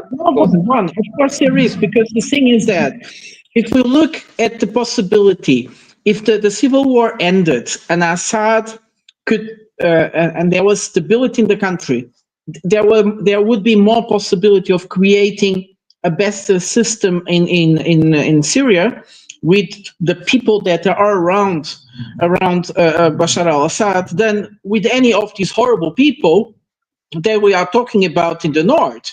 You can't improve anybody's life with people like that. We saw them on the streets. They look like cavemen. They really look bad. They look horrible. And with this, and we also know the reports of what they do. So if these people, the best thing for Syria is this: if these people could go away, or could be at least be subjuged into a more serious system. But what some people have been suggesting, that in the case of the fall apart of the Bashar al-Assad government, and all these people would come together and create a national government, I doubt it, because we are talking about there is so much antagonism within the different factions. I can't understand how would Christians even work or look in the face of those horrible people from al-Nusra, which they are called now opposition, or the ISIS, after what they did to them. It's very difficult. I find it almost impossible.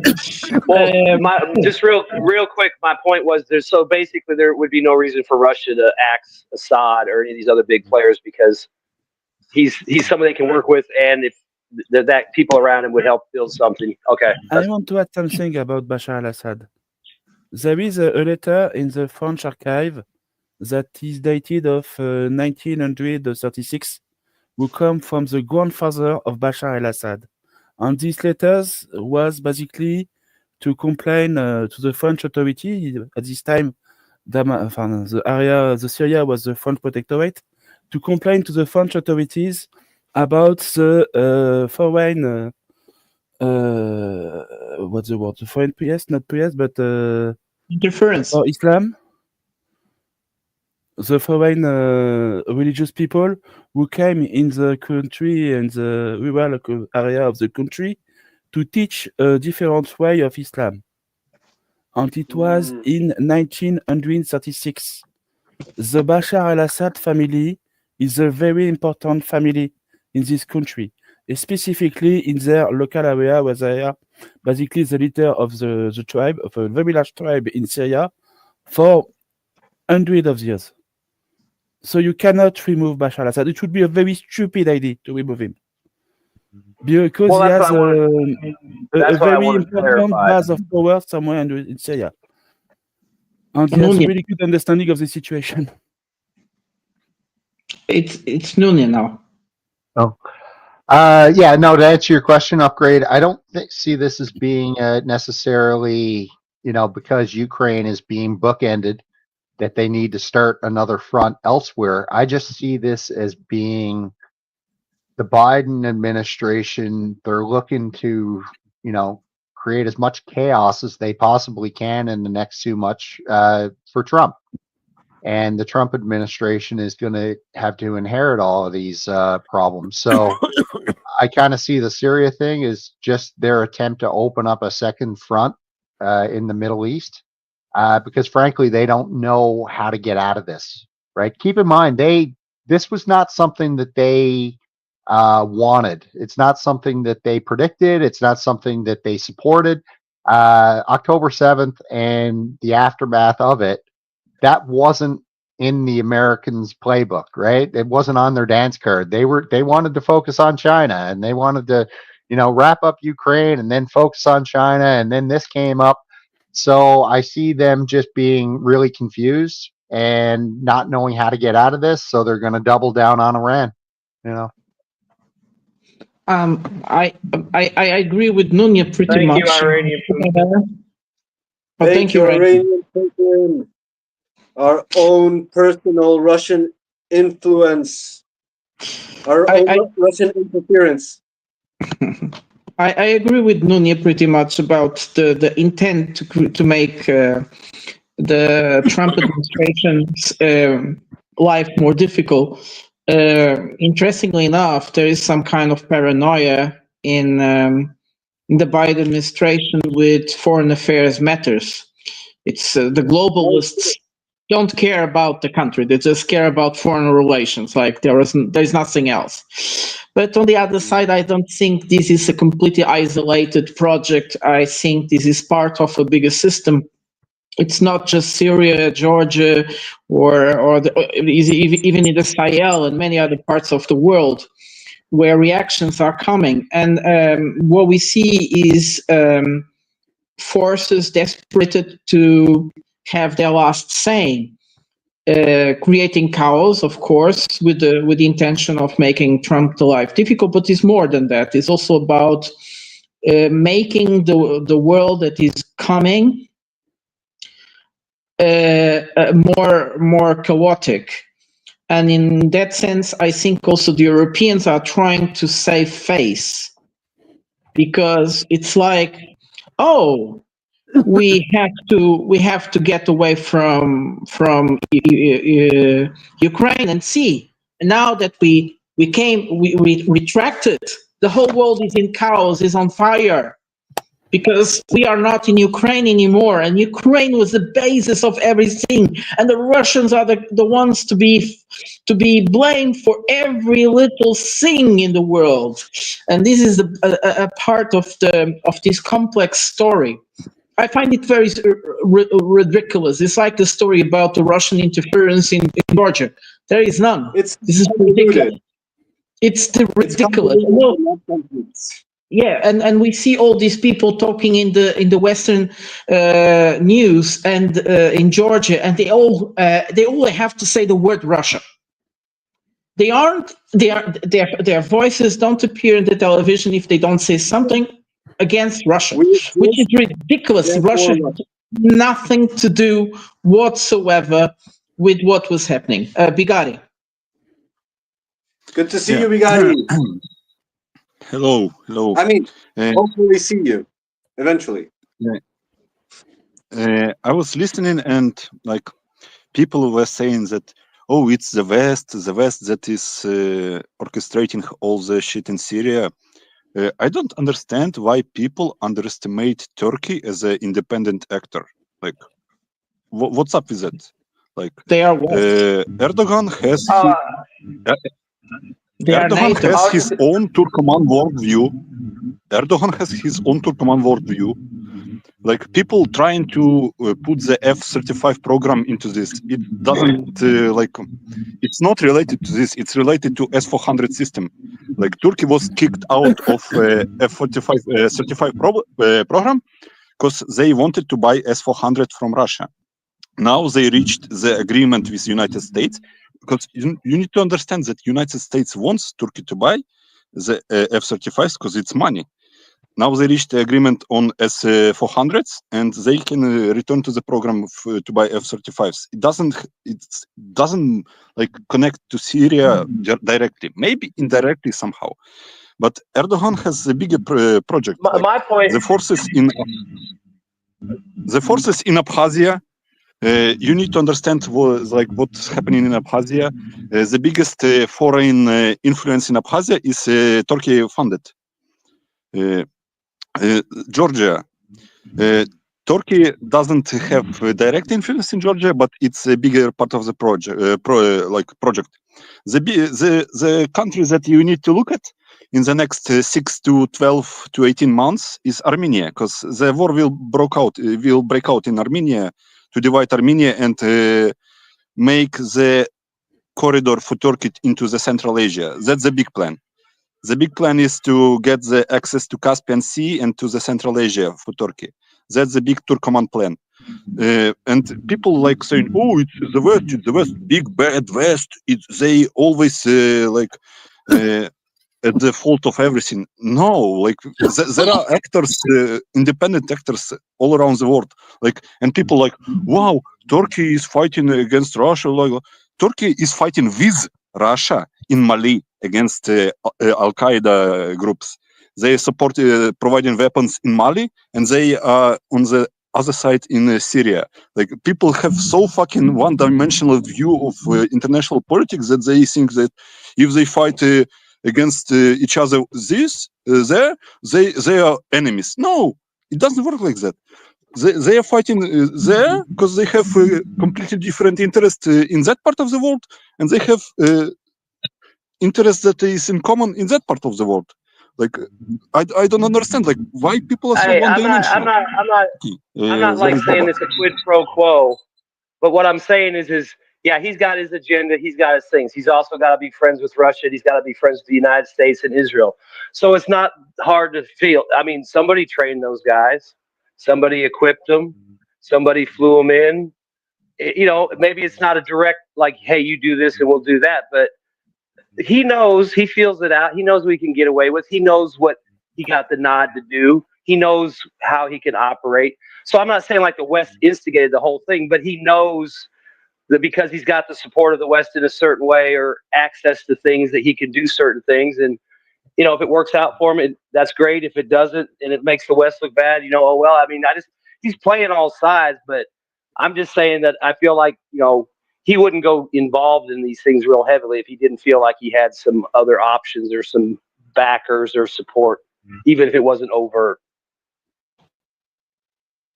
Sorry, guys. I just want to say something quickly because before I go.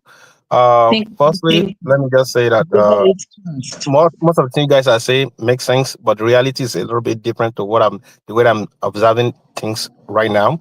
What I'm saying right now is that what I'm seeing at the moment is that right now Ukraine is about to implode. That's the first thing is going on there. There's a lot of purging going on in Ukraine right now, right? Because that's a rebellion is about to begin, and it's going to be crazy in Ukraine. So now they have to share the army to make sure that, okay, look, take a look at it. You know, Russia they've tried to open like a 7 front for Russia. So when they open one front, another front, that way they could like, oh, take a look. Russia is losing, right? To cheer the Ukraine on, but it will not stop the rebellion. It's about to begin. Okay, that's where is the rebellion? I'm living in Ukraine. I'm wanting to know like where is it starting? Like, wait, watch and see. I know they've been purging a lot of Ukrainian right now. A lot of people have been purged. You might think there's a TCC. They are not TCC. They are purging them. Okay, there are two different categories going on. There's one that TCC catcher. That is a TCC purger going on in Ukraine right now. So Ukraine, right now, Russia is losing, and Ukraine is imploding. I don't understand the logic. Let me finish, please. Okay, so right now, the way things is going right now, Russia knew about this Turkey's Syria thing ahead of time. I think in my thinking, that is why they went to Afghan. Okay, they want to use Afghan not to fight Ukraine, but in Syria. That's my own theory. Okay, I might be wrong with this thing because they knew this is about to happen. And if I might say, I would say Russia should let Syria implode. You know why? This is going to be contagious. Entire Middle East, all the way to Saudi Arabia, Kuwait is going to go down. And this is going to become a big disaster for the West. They won't be able to cope with what they're about to start, what they start. Because right now, they thought enemy of my enemy is my friend. And now they even been careful with their statement. If you watch the West in the media, They will not say rebel, they will say Islamic Jihad rebel.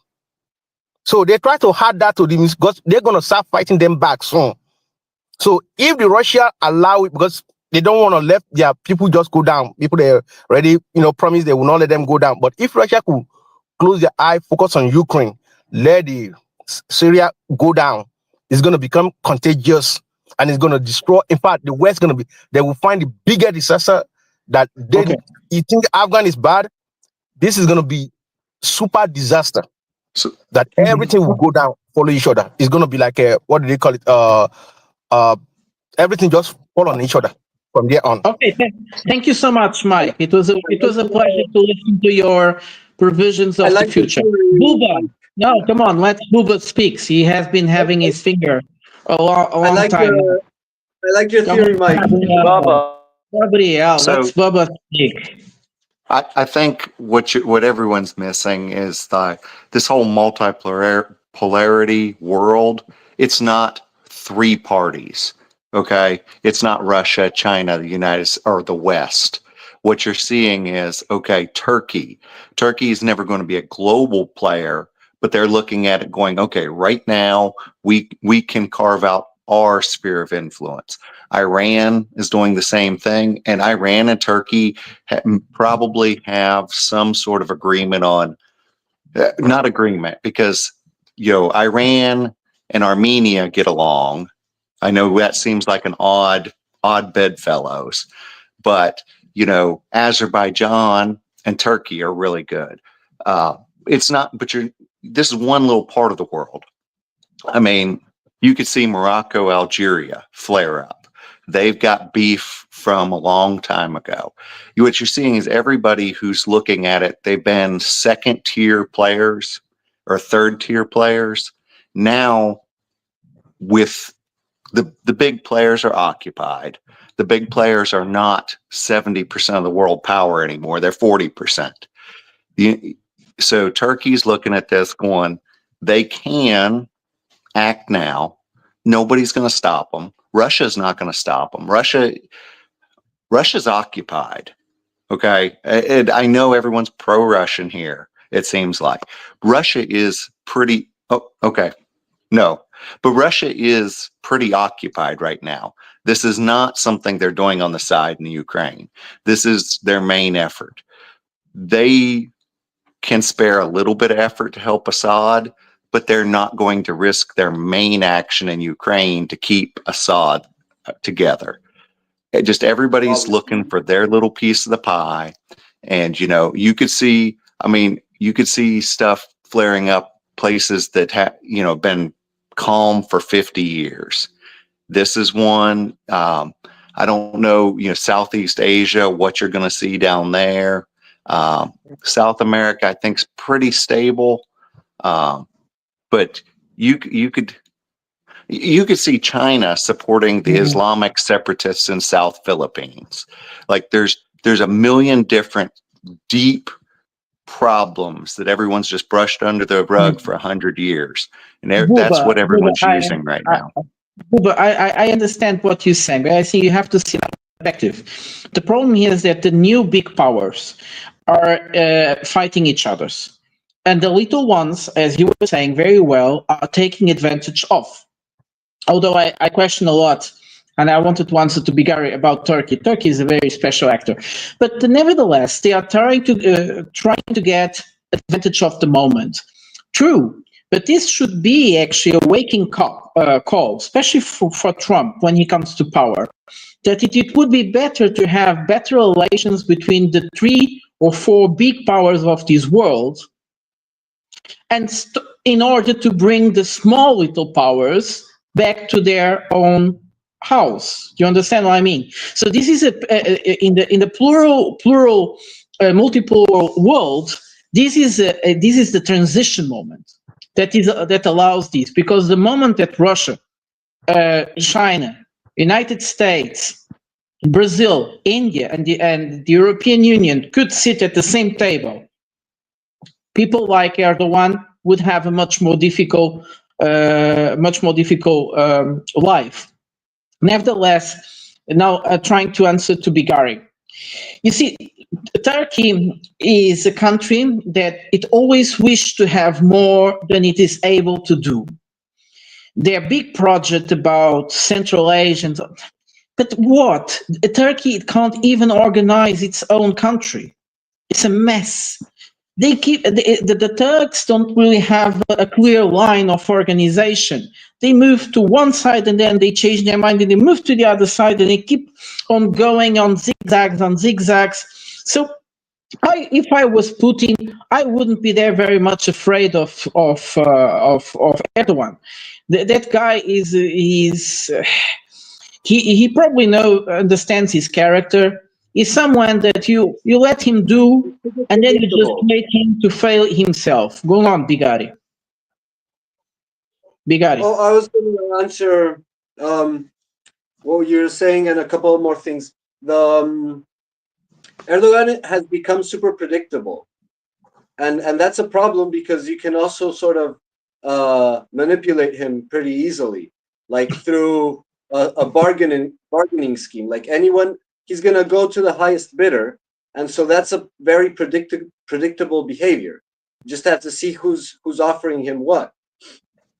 And there's definitely like people always to respond to Bigari. There's always a level of like binary thinking of Manichaeism in political thought, where they see things as sort of sovereign or self-determinating or puppet, proxy,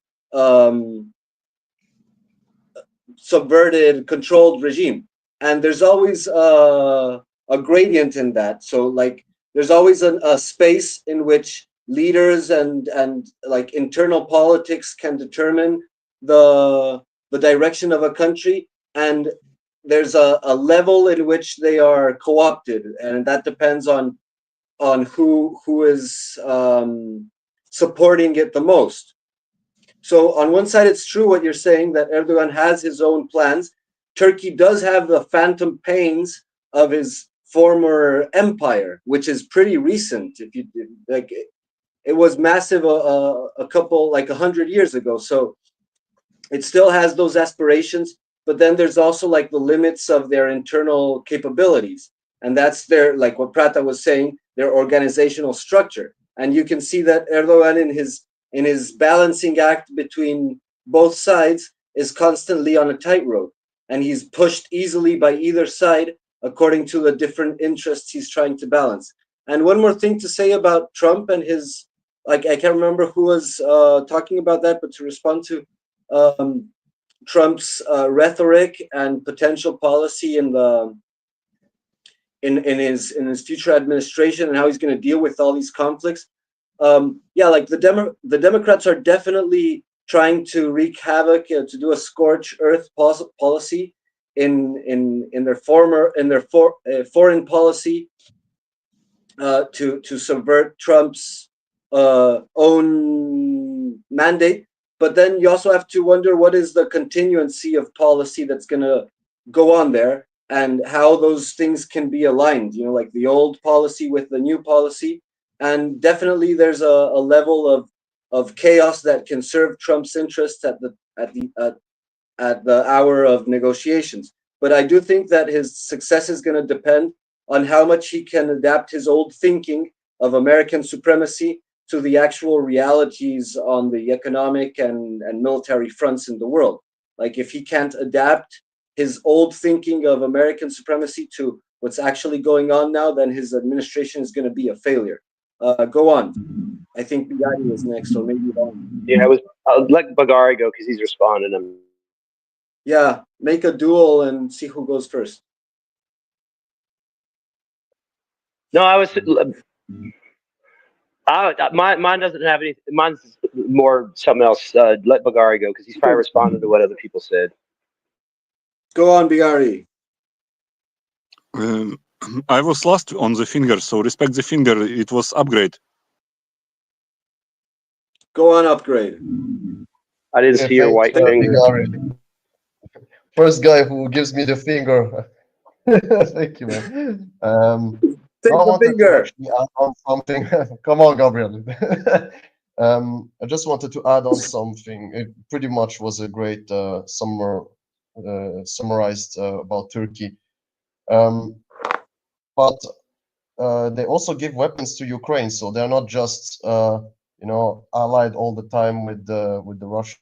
That I wanted to add on what you said, Bigari, because maybe they have other goals in Mali, right? But they're also part of NATO, so like it was a good summarization of everything, right? They're a little bit everywhere, not quite good organizational skills maybe, and also they have big problems with inflation, and their economy is pretty bad. I can tell because I have some friends who have properties there, and all the time when you get lira, you just exchange it in US dollar because the lira is worth nothing after a while, right? And yeah, that was actually what I wanted to. Oh yeah, and something about what Mike said also about Ukraine and Russia. I don't understand. Every time you speak, Mike, you always say Russia is losing, but at the same time, Ukraine is losing also. So I don't. I wanted to clarify maybe what you wanted to say or how you interpret what. No, What is hold your on. thinking? Upgrade. No, What upgrade. have you What I done, was saying, upgrade? let me just respond to upgrade quickly, please. When I was saying something before, right? This is what I said. That was back in the 2023 winter. I say, if Russia attack, they are going to lose a lot of men. And they translate that word, say, I mean that Russia is going to lose. Well, I didn't say Russia is going to lose. I say, if Russia attack that winter, they are going to lose a lot of men.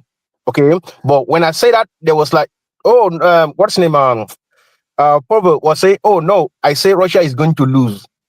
Okay, that's two different things. But you won't let me finish what I was saying when I quickly jumped to my conclusion. So I saying, oh no, Michael say Russia is going to lose. Russia, I didn't say Russia is going to lose. I say Russia is going to lose a lot of men if they attack that 2023 winter because Ukrainians are ready for them and they are prepared. Guess what? Russia do not attack because if they do what they do back in 2022, which they fully attack full front, if they repeat that in 2023, they will lose a lot of men. That's what I say back then. So they Povo won't let me finish. When they start attacking me, say, oh, I say Russia is gonna lose. So other thing I'm about to say right now is that why is Turkey so much powerful? Why everybody want Turkey? That's a question that people don't understand right now. Because and the reason is a Black Sea. Russian want black access to the Black Sea. Okay, West want to block Russian access to the Black Sea. That's why they both want Turkey so bad, and that's why Turkey was so powerful. And they are taking advantage of that. Turkey is taking advantage of that because West want access to Black Sea, and this only one access to Black Sea is through Turkey, which everybody knew that.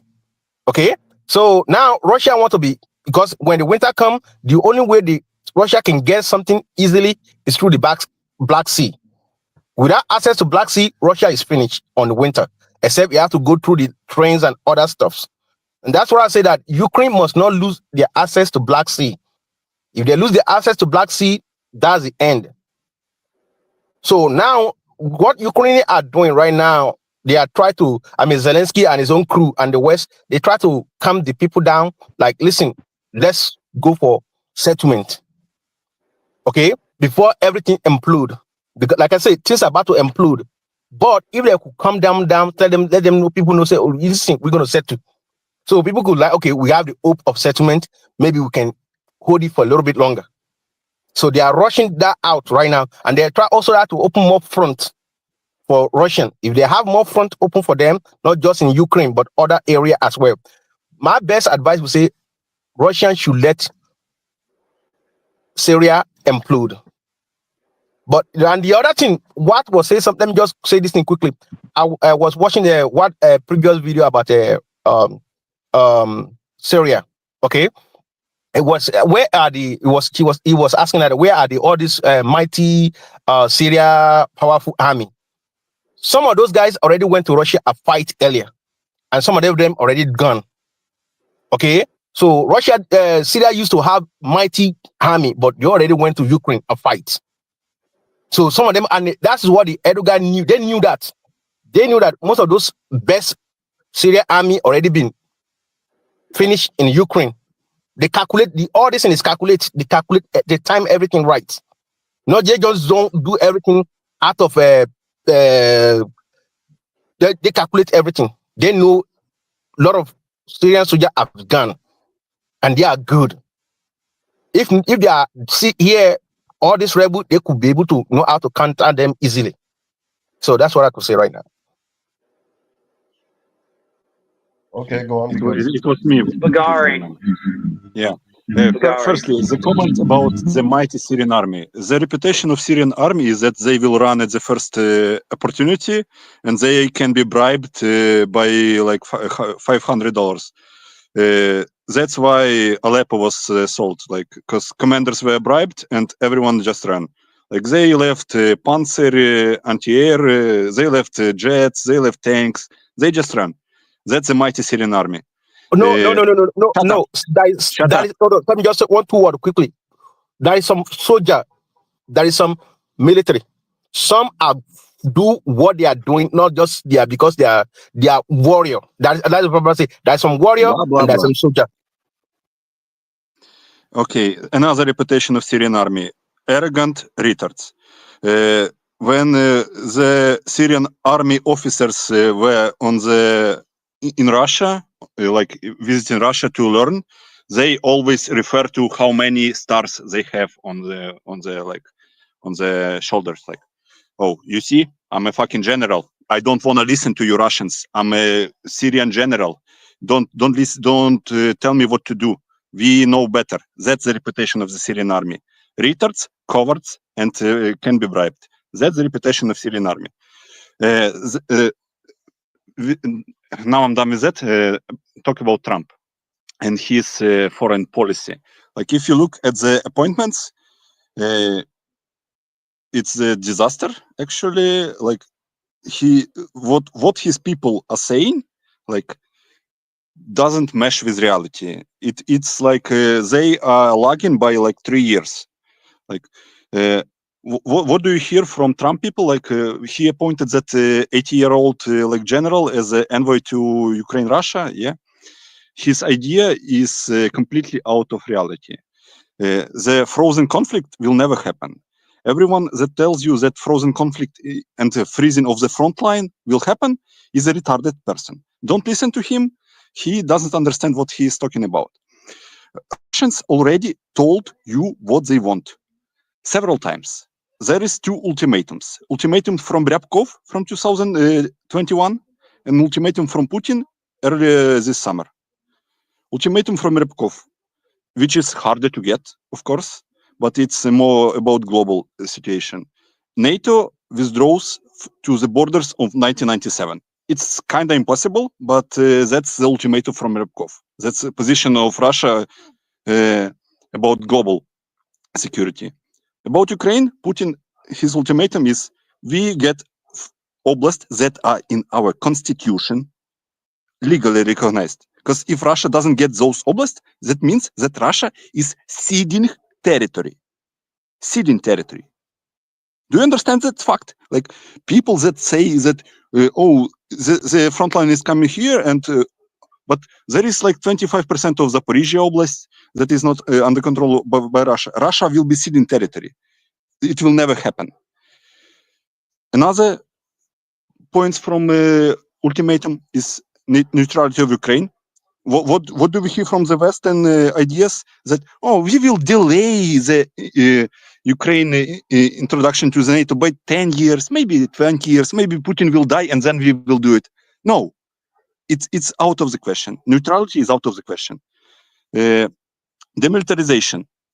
Demilitarization, you need to look what's happening in the front. Ukrainian army is getting demilitarized. And we need to also look at the 2 doctrines, that 2 military doctrines that are in complete opposite of each other. NATO doctrine, that is, we will do quick war, change regime, and everything is fine. We will physically kill your army, so you don't have anyone to be fighting for in the future generations, and you will be our puppet, because you don't have men. And Russia is successfully implementing its military doctrine. Ukrainian men are getting killed or like inside Ukrainian society is complete like broken trust and broken the like societal agreement between people. Ukraine will not exist as a country after this war. By the way, it will not exist as a country because every institution in this country is broken, and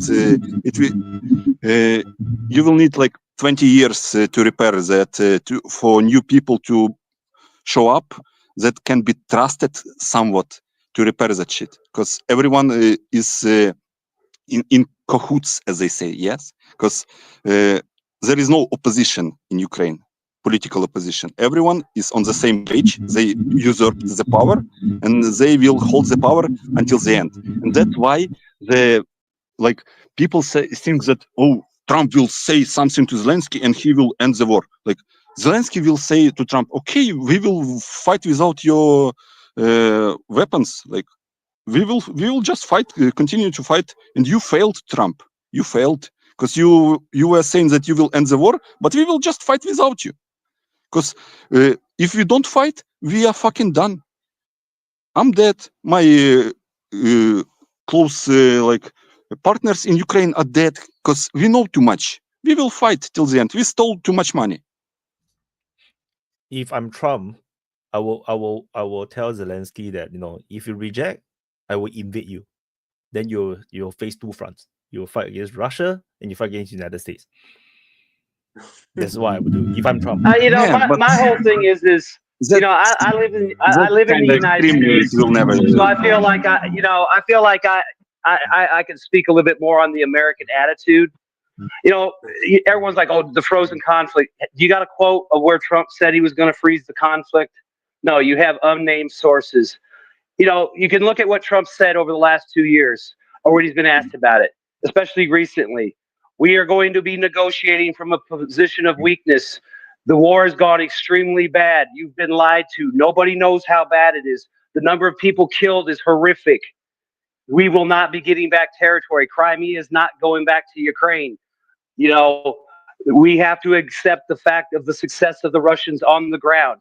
He's been very clear that it's going to happen and it's going to end. And it doesn't really matter. Like you said, Ukraine's not going to exist when it's over with. So, I mean, the idea that he's saying all this shit. And here's another thing. The old man that he picked to negotiate for Ukraine, he's probably not very good, because that's how much he gives a fuck about Ukraine. So he's not going to send his A team to go save Ukraine. That's why that guy's going. I mean, the idea, everyone thinks that, you know, Trump's going to do exactly what he said he wasn't going to do. I mean, he's been very clear for at least the last year that this war is gone bad. America needs to get the fuck out of it. And, you know, I mean, I guess if the Nazis in Kiev want to fight on, they will. But let's be honest, even if there's a negotiation, like I said, he's got to get into office. Then they got to call all their counterparts. Then they got to decide who's going to show up. What's the framework? Fuck, Ukraine's got to change their constitution because it's illegal for them to even talk to Putin. So that could take months. And it could be a whole plan between Trump and Putin, maybe not like agreed, like they shook hands, but that whole thing, timeline works out to by the time they get around to actually having the peace negotiations, Russia has what it wants on the ground and has accomplished what it wants. And you said it yourself. The only fucking thing that matters to Russia is a fucking security agreement that will be long lasting, permanent, and legit. So if they can get that, like you said, go back to the 97 lines. No fucking NATO in Ukraine's rump state. No, you know, whatever it has to be. I mean, those aren't really far-fetched things, and it doesn't really make Trump look bad because he's been pretty clear that we've been in a pretty bad spot with this fucking war from the beginning. Yeah, I just want to say, all the things that you said is true, completely true, but it's the message to the American people. It's PR message to American people. It has nothing to do with foreign policy and situation like on the ground. I get what you're saying, but I think part of that is, I get what you're saying there, and I think part of that is I think they're just trying to prepare people. Like, I don't think they understand the situation. We know how bad it. No, I'm just saying we know how bad it is. But think about how many regular people out there. They don't know there's 500,000 dead guys. They don't know all the horrific shit. So, I mean, and think about it. You don't want to tip your hand ahead of time and say, "Hey, we're going to negotiate, basically give away Ukraine," especially when you're not in office. So I think that's one reason why. I just want to say that I think that Trump doesn't know how bad it is. I don't think that he knows and his team know like how bad it is. Like he can say Well, I'm that just there is assuming he still has thousands of contacts, so people he can. killed, but he doesn't know the numbers. Like Bigatti. RF Kennedy was talking about the Duran the other day, that it was his best source of information. And you also have Trump Jr. talking about like hundreds of thousands of dead. I think they're pretty, like, at least to with the level that we know, they know. At least, and probably more. They probably don't I know love as much Duran. as I love watching Duran. Gabriel, I love watching Duran, but Alexander Mercouris, he's delusional sometimes. Like, yeah. We're so kind of beating it's a not dead the best horse. source of information. But I don't know. I don't know. the thing is, you got to look at. Go ahead. Sorry, Bubba. I don't know if that makes sense to other people from other countries, but we're kind of beating a dead horse here. One thing I kind of wanted, we got off of it with the turkey thing, but where's the next flashpoint? And I think to look at where the next flashpoint is, you need to look at who is equipped and able. So if you look at sort of the countries with a large, well-equipped army that are basically doing nothing, Egypt right now is doing nothing. Egypt has a very large, well-equipped army, pretty disorganized, but well-equipped. They've got problems in Libya. They've got problems with Ethiopia. The whole Sudan war is right on their border, and that could spill over to them. They border Chad, Chad is sort of wrapped up in this whole Mali, Niger crap. Okay. The other one, I don't think this is going to be a point. Vietnam. Vietnam has been buying some pretty good stuff recently. They have legitimately a pretty well-equipped military that's pretty competent. Algeria and Morocco have beef going back since the French colonial era. They fought several wars, and they're both very well-equipped. Down in interior Africa, there's really Ethiopia has too much crap going on to ever get together. India and Pakistan, I think, may have finally got over their crap. I think Pakistan is too bad off right now to be an issue. It's on a brink of civil war. Yeah, but I'm just curious where the next big problem area is, because Syria is not world changing. It's not. Syria is not world changing, and it's not to the United States, and it's not to Russia. It might be to Israel. It might be to Turkey. Okay, but it's not a big picture end of the world. I don't see Kim attacking South. I know South Korea's kind of got a little bit freaked out, but I think that's a PR thing. I don't think that's a legitimate fear of South Korea could probably take North Korea without outside help. I mean, South Korea is a very legitimate force. I would say that might have been true in the 90s, but not now. Even their men, I would say the next big thing is going to be China. In fact, matter of fact, the whole Russian thing is all about China. Okay, first, what they was trying to do right now is to blockade China, right? If they could blockade China, then that's it, right? And for them to blockade China, first they have to cut Russia off, right? So if they cut Russia, because that's one thing I'm about to say for a very long time on the open mic, right? Chinese Xi Jinping have been doing something funny with Russia lately, right? You notice every time that the United States give powerful weapon to Ukraine, you notice the day or a week after Biden met with the Xi. Okay, a week after Biden met with the Xi. When they give them tank, approve it, it's a week after they met with the Xi. When they give F-16, same thing. When they give ATACMS, same thing. Follow that trend, right? You will notice that something is funny going on there, right? Before they do anything, they do that. They get into China first, and the reason why they're doing it because they are setting China up, right, for the long run, because they're gonna prevent all this to Russia. Say, listen, China approved this, okay? So now they're deliberately doing this because China thought, well, what the heck? What did we have to lose? Right? But they are setting them up for the future because soon or later they're going to present all these things to China, to Russia, and say, take a look what China has been doing. Yes, they are not on your side. See, we will involve them before we give the attack them. Because if China say no, then do it, they will stop. You worry too much about China. So China, I know I'm skipping and I'm sorry. China, if I was Xi, okay, Taiwan, we know it matters to them. There's no reason for a hot war. There is no reason for a hot war. If I was Xi, what I would do is I would just keep steady, constant, non-aggressive pressure on them. I mean, the kind of stuff where you refuse to. The only way mail can get to Taiwan is you have to buy a Chinese stamp because it's a Chinese province. Little things, just constant inconvenient pain in the butt pressure. Taiwan's not going to be a country 50 years from now.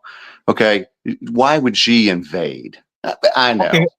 But just little stuff like, you can't have an airplane layover in the mainland to go to Taiwan without a passport from the mainland. I think everything Taiwan's doing is a joke. It'll be over in 20 years. Xi would be a fool to invade. I mean, do you really think Xi would invade Taiwan? It's going to rejoin.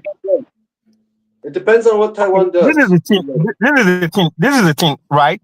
See, Taiwan is a platform to launch into China, and the reason why they want to break they are going to break China.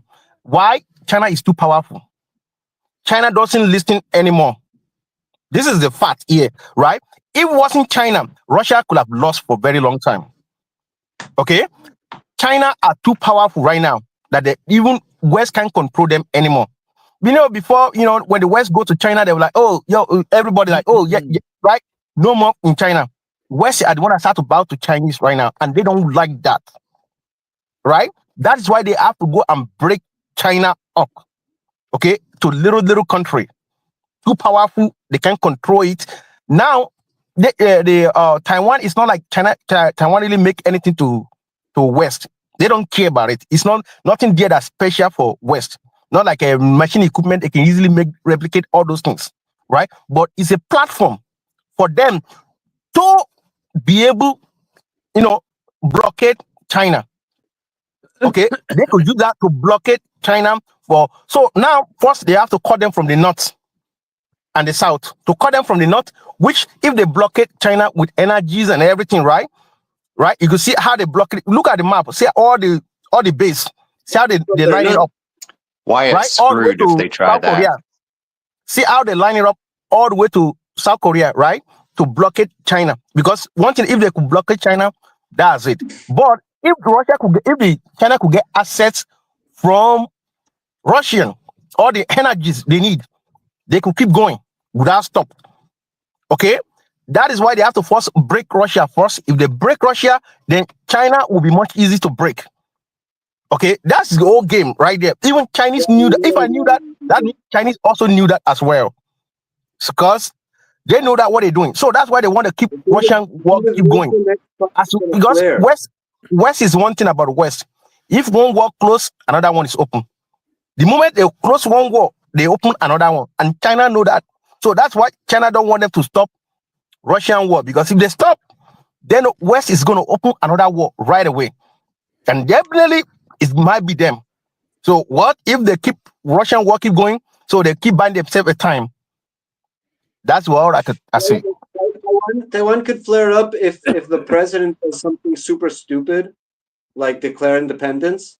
But it's kind of unlikely. But you never know, because when they're puppets, they don't decide. But I say the next conflict is going to flare up in the least expected place. Let's see, which one is that? USA. Iceland. Indonesia. I will just say one remark, and then Shadowy has his finger for like 10 years. Because what Mike was saying is like a very bad Hearts of Iron player that spends too much time on 4chan. Like it's like completely out of okay. Anyway, I want to bring attention to you to Neocon Central, which is Economist, and why did they write article about why Uruguay is too stable for its own good? Why Uruguay is too stable for its own good? Like why Neocon Central is writing about Uruguay, where elections just happened? Why? Maybe we need to pay attention to Uruguay in the foreseeable future. Okay, go Shadowy. You got it, Bigatti. That was exactly my point. I wanted to speak about the Ukraine situation and the peace deal in Ukraine, but I'm going to forget that because it was, 15 minutes ago? So I'm going to speak about the Chinese situation in Taiwan. 2 years ago, the new elected president in Taiwan was really pro-US. He's still pro-US. And the first thing he said when he came in power is that he don't want any trouble with China. And at this point, USA understands that they have lost Taiwan. Taiwan is lost for USA. So immediately, 2 years ago, they decided to invest in Filipino. And they decided to, they build 5 new bases in Filipino? Something like that. Because when the most pro-US government in Taiwan decided to have no issue with continental China, that means they are not going to have any more things from the Taiwan population. Don't forget, Taiwan military service is just 3 months. It's a joke. They have no army. They have no will to fight. It's not even about invasion. It's just about, like someone earlier said, non-offensive, non-aggressive pressures. Just diplomatic and trade is enough to deal with anything that Taiwan could do. You don't need to send army, ship, or anything. Just diplomats and special officers, special custom officers. That's all you need to deal with Taiwan. No, the main issue would be maybe in 10 years Filipino, maybe. But that's all for Asia. I don't think the main issue is going to be in Asia. I'm sorry, but if you want another thing very funny, it's going to be Romania. Next week, in 6 days, we have a new presidential, the second turn of the presidential election in Romania.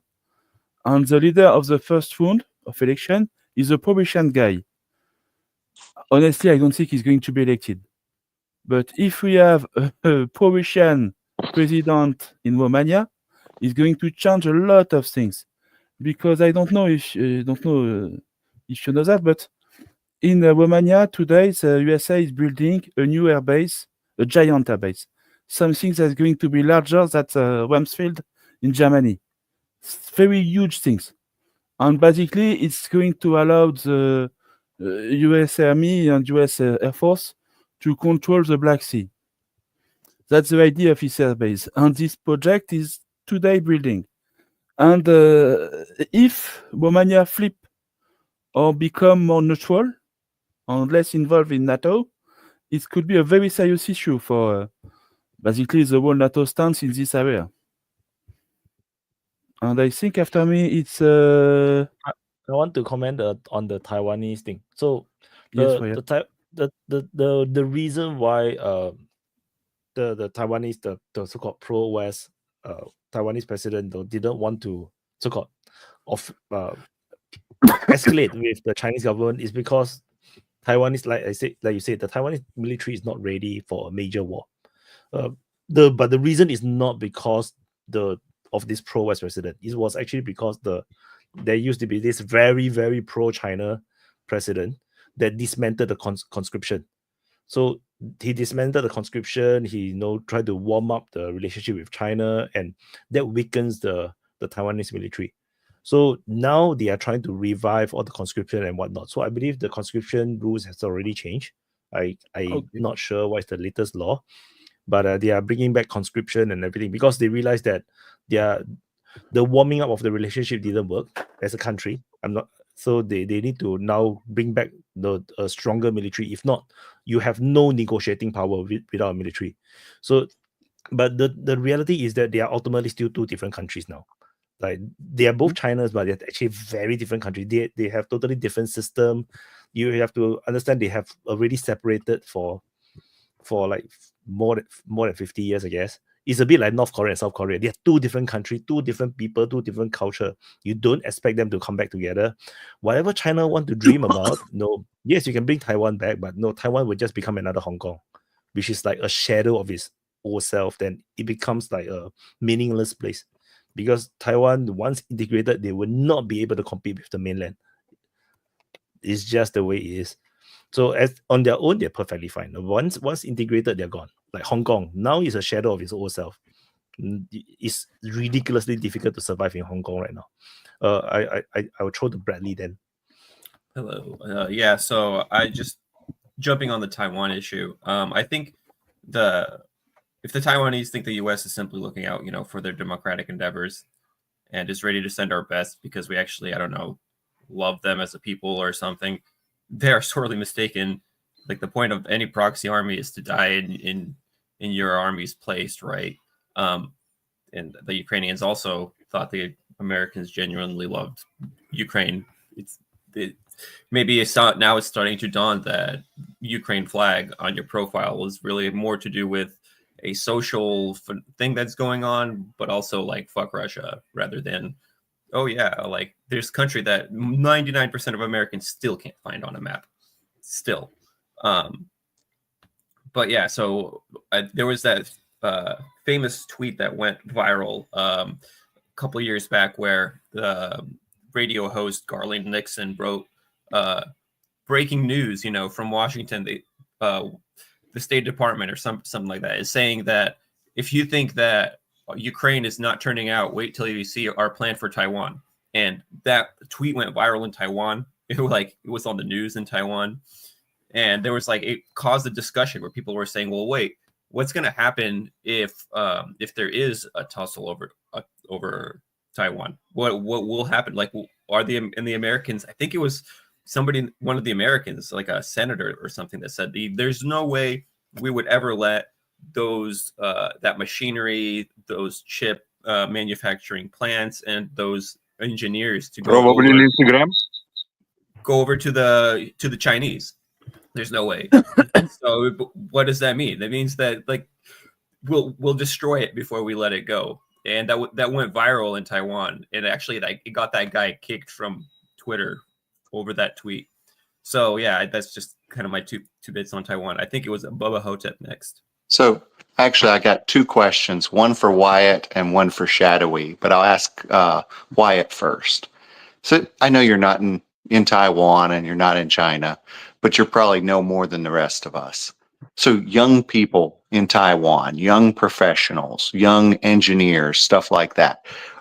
Is there a trend for them going to the mainland to where they can make more money? And if so, I would think that is kind of a sign of... They do business. They don't go there to work, generally speaking. They do, but the thing is, usually it's very business stuff. Like the pop stars, they will go to China because the market is huge. It's like United States, it's like if you're a European artist, but not like a UK artist, but you still go to market your music in United States. Similar thing. China market is huge. It's ridiculous. So the pop stars will go there, businessmen will go there. But if you talk about general working, middle class, I don't think they think in that way. And it is very weird because the China is changing very quickly. Like if you look at just 20 years ago, China is like a backwater. China looks up to Hong Kong, looks up to Taiwan, looks up to Singapore. We are leading the pop culture. Especially Hong Kong and Taiwan. They're leading the pop music and everything. They watch us, even Singapore dramas. Today, they have blown everyone out of water. Hong Kong movie industry is dead because of China. Taiwan is struggling. Even within the Chinese speaking market, they are struggling very hard because the variety shows in China is so overdone, so overproduced to the point where no one can compete. They took a Singapore show and they dumped 10 times the budget, and the drama that was award winning in Singapore, they redo the entire same drama, but they put 10 times, 100 times budget and manpower into it. There's no way you can compete with China. So and as a result, Chinese people in China today, they no longer feel that kind of like they used to feel like weaker, like like more low class than us, than the rest of the outside Chinese. Today they feel like the outside Chinese, the overseas Chinese are lower class than them because they're so rich right now. I'm talking about mainly the city people. I'm not talking about the countryside. Like the city people, the people who are educated, they're doing well. They wouldn't even want to go overseas, generally speaking, because they feel like no, they are China. They no longer have an inferiority complex. You're just this wayward province that is hopeless. So it's kind of like the United States and Canada.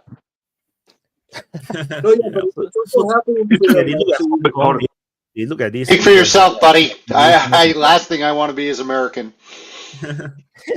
So for like they look at Taiwan, they think that this is so sad. No, they have no future. They're wayward province. They look at Hong Kong. These people are delusional. They still think that they are under the British. They still want to be under a colony. They look at Singapore. This is just a nice place for them to store money. To run away from China. Like they finally can withdraw their money from the Communist Party and quickly they run to Singapore and buy a condominium and then stash their money here and then try to convert and get Singapore passport so that they can run away from China. That's how they look at Singapore. So, but China themselves, it's a totally different world already. So it's a very different conversation if you talk about like 10 years, even 10 years ago, it's a totally different world. 20 years ago, it's crazy. When I go to China in 20 years ago, it's God, I give them a new cash, new $50 note. They think that is counterfeit because it looked too clean. It's a totally different world. Now they don't even use cash. So yeah. For shadowy, and actually you other Europeans too, but shadowy seems more knowledgeable about this. So the guy running for president or prime minister in Romania, I know they keep saying he's pro-Russian. Is he actually pro-Russian or is he pro-thinking for himself? The guy has I read his Wikipedia note earlier this week to basically to be part of the mission of Nunia and Boadley, but they decided the time too late and I was not able to be there. And for this, donc I could speak about him today. The guy is really, really strange. Basically, a lot of people in Europe said he's far right. I'm not sure about that. Most of the time, the far right marker is about immigration, is about I want more security in my country, and he never speak about that, this guy. He don't care. What he wants is Romania to be able to be independent from a foreign influence. So for me, it's more about sovereignty than about far right. Okay, and it's really strange because he has a lot of ideas who make him more like a green side of the political spectrum. Basically, he's actually communist, by the way. Don't think he's really communist because he was part of the I know about that guy. Romania is my fucking neighbor. I know about that guy. He's a communist. Yeah, the guy should have sustainable agriculture guy. Like, yeah, he's fairly left, I would have thought. I think he's very conservative at the same time. So he has the support. He has the support of the church. He has the support of the most conservative parts of society. So the farmers, for instance, he also has the support of the farmers, and nobody cared about him until he got more than anybody else was expecting. And that was the moment when they started to denigrate, to defamate him really badly, like a fascist, a pro-Russian. What was even more? Oh, something else. No, typical stuff. The guy. This is so ridiculous that it remembers a bit the same playbook like in Georgia, because the guy doesn't want to help Ukraine. Actually, he thinks Ukraine is a failed state. And on the second, and also there is something dangerous about him. He wants to get Moldova back. So pro-Russian can't be pro-Russian if he wants to have Moldova back. That would mean something like having a war with Russia. So but the European Union needs an independent. The European Union needs an independent Moldova, so that's why it doesn't make. And he's also not pro-European Union. Is he Europe's version of RFK? Sort of, you can't put him into a right or a left. Really far left on some things, really far right on other things. I think he's a populist, and his big thing is farming and sustainability. Hey, but let Bigari tell us about it. Please let Bigari speak. Yeah. You have to understand something. How is politician pro-Russian right now? How is politician pro-Russian right now? The politician that doesn't fit into the globalist agenda of EU or other countries, he's a pro-Russian automatically. Like, it doesn't matter if he supports Russia or doesn't support Russia. Like, the Georgian government is not pro-Russian. They don't even fucking talk to Russia, but they are pro-Russian because they are not what we wanted to win. Like, the same is in Moldova. Like, that guy utilized TikTok. By the way, that was his main weapon in the election. And the European Union summoned the CEO of TikTok because of this election, because TikTok was too powerful in the elections. And they wanted to actually cancel the elections, like the first part of the election, and recount the votes because wrong candidate won. Like, democracy at its finest, man. That guy is not Russian. Like, he's like everyone that thinks about his own country right now, that doesn't go into agenda of the globalist. He's pro-Russian, but maybe he's just pro-Romanian. What a novel concept! Bigari just said something that is really disturbing, which is the fact that the judges, just like in Georgia, the judges demanded a recount of the votes. There was no, until the results of the election, there was no claims of fake, what do you call it, that someone tried to change the votes. It's amazing. How big are these countries in their institutions? How deep inside does the European Union go into these countries and is able to change facts? And this is the Please listen to me. The issue is not about him. The issue is about the second rank and the third rank, because the pro-European candidate has finished third in the election. Basically, he's in the third place because he has lost something like 2,000 or 3,000 votes. It's nothing for a country like Romania. And the fact that he's in the third rank, that means he's not being to be part of the last election round in the 6th day. And so that means that basically there is no pro-European candidate for the presidential election in Romania. I'm pretty sure that the second guy is going to receive massive support from European Union now, because the first ranked guy is, like we said earlier, pro-Russian. It's a joke, of course. I think just real quick, I just want to ask Bigari. I wanted to make a point. You basically said the guy's pro-Romanian. You know, despite what you say, he's a commie, blah blah blah. I mean, that's why he's got the coalition that he got, right, to win, because he's basically finally somebody that's pro-Romanian. Like, he's putting the Romanian interest first. Is that fair? You know what? Like, he just he spoke to the voter. Like, he's communist on economic views. Like, not on foreign policy. We need to distinguish this. Like, he is like communist on economic views. He is imperialistic in his foreign policy views. Like, but he spoke to the voter that doesn't vote at all. Like, in the modern times, young people. He spoke to them via TikTok, because they are all fucking sitting on the TikTok, and he spoke to them. He mobilized the young voter vote. But I mean, did his message appeal to him? The message appealed to him, right? If you are pro your country in the European Union, you are pro-Russian. If you want something that is for your country, you are the target to be destroyed. And this was in Poland as well. In Poland, in the previous government, this is Orban. This is really everywhere. That's just what I want to establish. You know, this guy, in most normal people's mind, is a good, decent man who's trying to do the right thing for his country. It's these degenerate scumbags out here that can't stand what he's trying to do. Basically, he's not towing the line, so he's a piece of shit. And that's what I wanted to make sure I was understanding.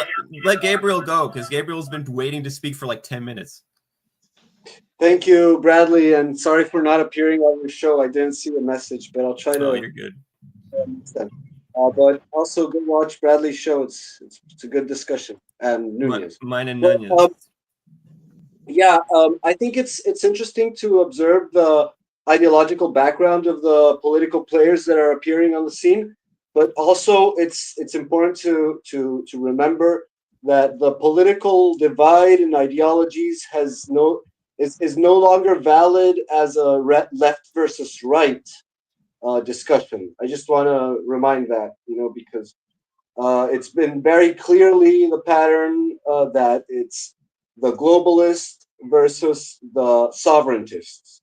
And those are on the right or on the left. And that's going to differ probably on internal policy, but on their foreign policy, on how they interact with the community of nations, that's the only distinction. And it's you could say it's pro-Russian in the sense that it's like the Russian model of prioritizing sovereignty. That's become a thing. Gabriel's gone. No, it's pretty. I guess Nanya next. Yeah, I guess I just wanted to follow up. Oh, yeah. Did I drop? You dropped, but you're back now. We can hear you now. Continue. Oh, okay. I hope I just made that point. That's what I wanted to say. Maybe I didn't finish it. I don't know where I dropped. But it's aligning. It's tacitly in alignment with Russia to be a sovereigntist on whatever side of the political spectrum. But it doesn't necessarily mean that there is an actual alignment with like diplomatic alliance with Russia. So go on, whoever. Nanya was next. Yeah, I just wanted to comment and follow up on what Bagari said as well as Gabriel, because they're both right. Like anytime you read in the media that a country is or a person is pro-Russian or far right, as soon as you read those terms, you know that what you're reading is propaganda, because it's just they label somebody who's counter to their narrative as being, you're pro-Russian, you're anti-West, you're far right. Like, so we just need to recognize that when we read the articles and read news and whatever, that's a sure telltale sign that what you're reading is just propaganda as soon as you read those terms. But yeah, I just wanted to mention, as Gabriel mentioned, Bradley and I covered the Romania election on our last episode. Check us out at Hell in a Handbasket. Cheap plug. Yeah. But basically about this guy, Georgescu, I mean, he's a farmer by nature. He's an academic. He's a professor. He's got a PhD in soil management, okay? And his big thing is sustainable farming. Yeah, so he wants to save the world from anger. Right, and he's a career bureaucrat. He's been working out in the, various European discussion clubs and think tanks and stuff like that. And he works for information too. Yeah, so this is the guy that we're talking about. He's not radical in any way. As Bagari mentioned, what he successfully did that the other politicians failed to do was he captured social media. And he got that from his children, really. Like when you read about articles and stuff, he kind of picked up on the TikTok thing from his kids. And he managed to successfully harness it. And that's why he won the first round. It has nothing to do about being pro-Russian or anti-European or anything like that. The two big issues for Romanians, shouldn't come as a shock to anybody. First and foremost, they want nothing to do with Ukraine. They don't want to become Ukraine 2.0. So that's very clear. And then second, the biggest issue that they talked about was inflation. So we all can appreciate that as well, right? These were the issues, nothing more. And that's what people voted on. So when you're reading anything, I doubt he'll win the next round, because what we're seeing now is just a full court press against him. So I think that, between the other two parties, they'll split the vote and somebody else will win. Probably this Elena person who was number 2. But I think we just know what you're reading when you're reading this stuff. There's absolutely nothing about this guy that I could see that makes him, far right in any way. And I don't even know what far right. I agree with you. Go ahead, Bagari. I just wait, Bagari. I just want to add on one more point, is that it applies the same on the anti-US narrative as well. It's like there's the anti-US or on the YouTube space where they are anti-US or anti-NATO. They will every single thing that happened in the world, they say that United States is involved. Every single little thing, the US is involved. It's like, fuck shit, man. The way got every single thing. The US is not that powerful, man. If they're that powerful, they would have dominated the world, in a different way. So I would say it's similar. It's like not every single shit is like United States is not so important in, let's say, my part of the world. Wait, the West is an organized entity. Nevertheless, we can recognize that they tend to react very similar. I'm not talking about the macro. I'm talking about the micro. Like the election going certain way, then they say, oh, US is involved. The military coup in certain place, or United States is involved. Come on, man. It's like sometimes they have their own internal problems. Sometimes they just vote the other direction. Something like this. Bigari. Yeah, I want to pivot the conversation and talk about definitions, because we always throw words without defining them, and people sometimes don't know what they're talking about. For example, I want to talk about other words, but what is nation? People talk about nations and they cannot define nation. But I want to talk about globalism. What is globalism? Well, people talk about globalism. Okay. You answer and then I will continue. I know. Globalism is people who believe in the earth is round. No, because it's a globe. No, some people believe in planarism, because planarism. The world is flat. Well, it's first of all, it's more easy to explain the globalists in opposition to sovereigntists, the ones that are in favor of sovereignty. This is an easy way to explain it, but it won't grasp the whole implications of the word in itself. So what is really the globalist? The globalist is a kind of a group of people, most of them organized within the so-called transatlantic organizations. A group of citizens of the world. And they want to create, yes, also the illusion of the citizens of the world. Yeah, that's inside. But they want to create a world where big corporations will have the same facilities, the same rules applied to them everywhere in the world with no nation-state barriers. So this is pretty much what globalists are always fighting for. And then they use certain instruments in order to create a movement of people that agree with it. Okay. What do you think are the biggest globalists in the world? Well, they are the biggest. Soros. No, yeah, exactly. Soros, for instance, but Soros is not the single one. They are the transatlantics and they are the Soros, but you are right. They are hand to hand. Yeah, but who's the biggest? The biggest globalist in the world is United Nations. UN is the biggest globalist in the world. UN. The unelected nobodies. Yeah, wait, Bigari, wait. Because okay. Let me finish. I was with my finger. I politely let you talk. So let me finish. Okay. What is the biggest action the sovereign country can do to show its sovereignty? To wage war. Yes? Officially declare war on other country and wage war. Yep. You can't. How many officially declared wars there has been since UN was established? Already before. Around 7? Nobody. It's illegal to declare. It's almost illegal to declare war to a country. Okay, this is like a philosophical question. Can we say that any country in the world is sovereign until they are part of UN? Because UN just trumps every country's sovereignty.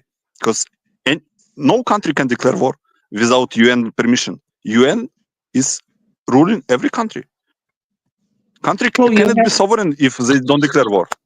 You have the Article 52, which is the right of self-defense, and sorry, not the right of self-defense.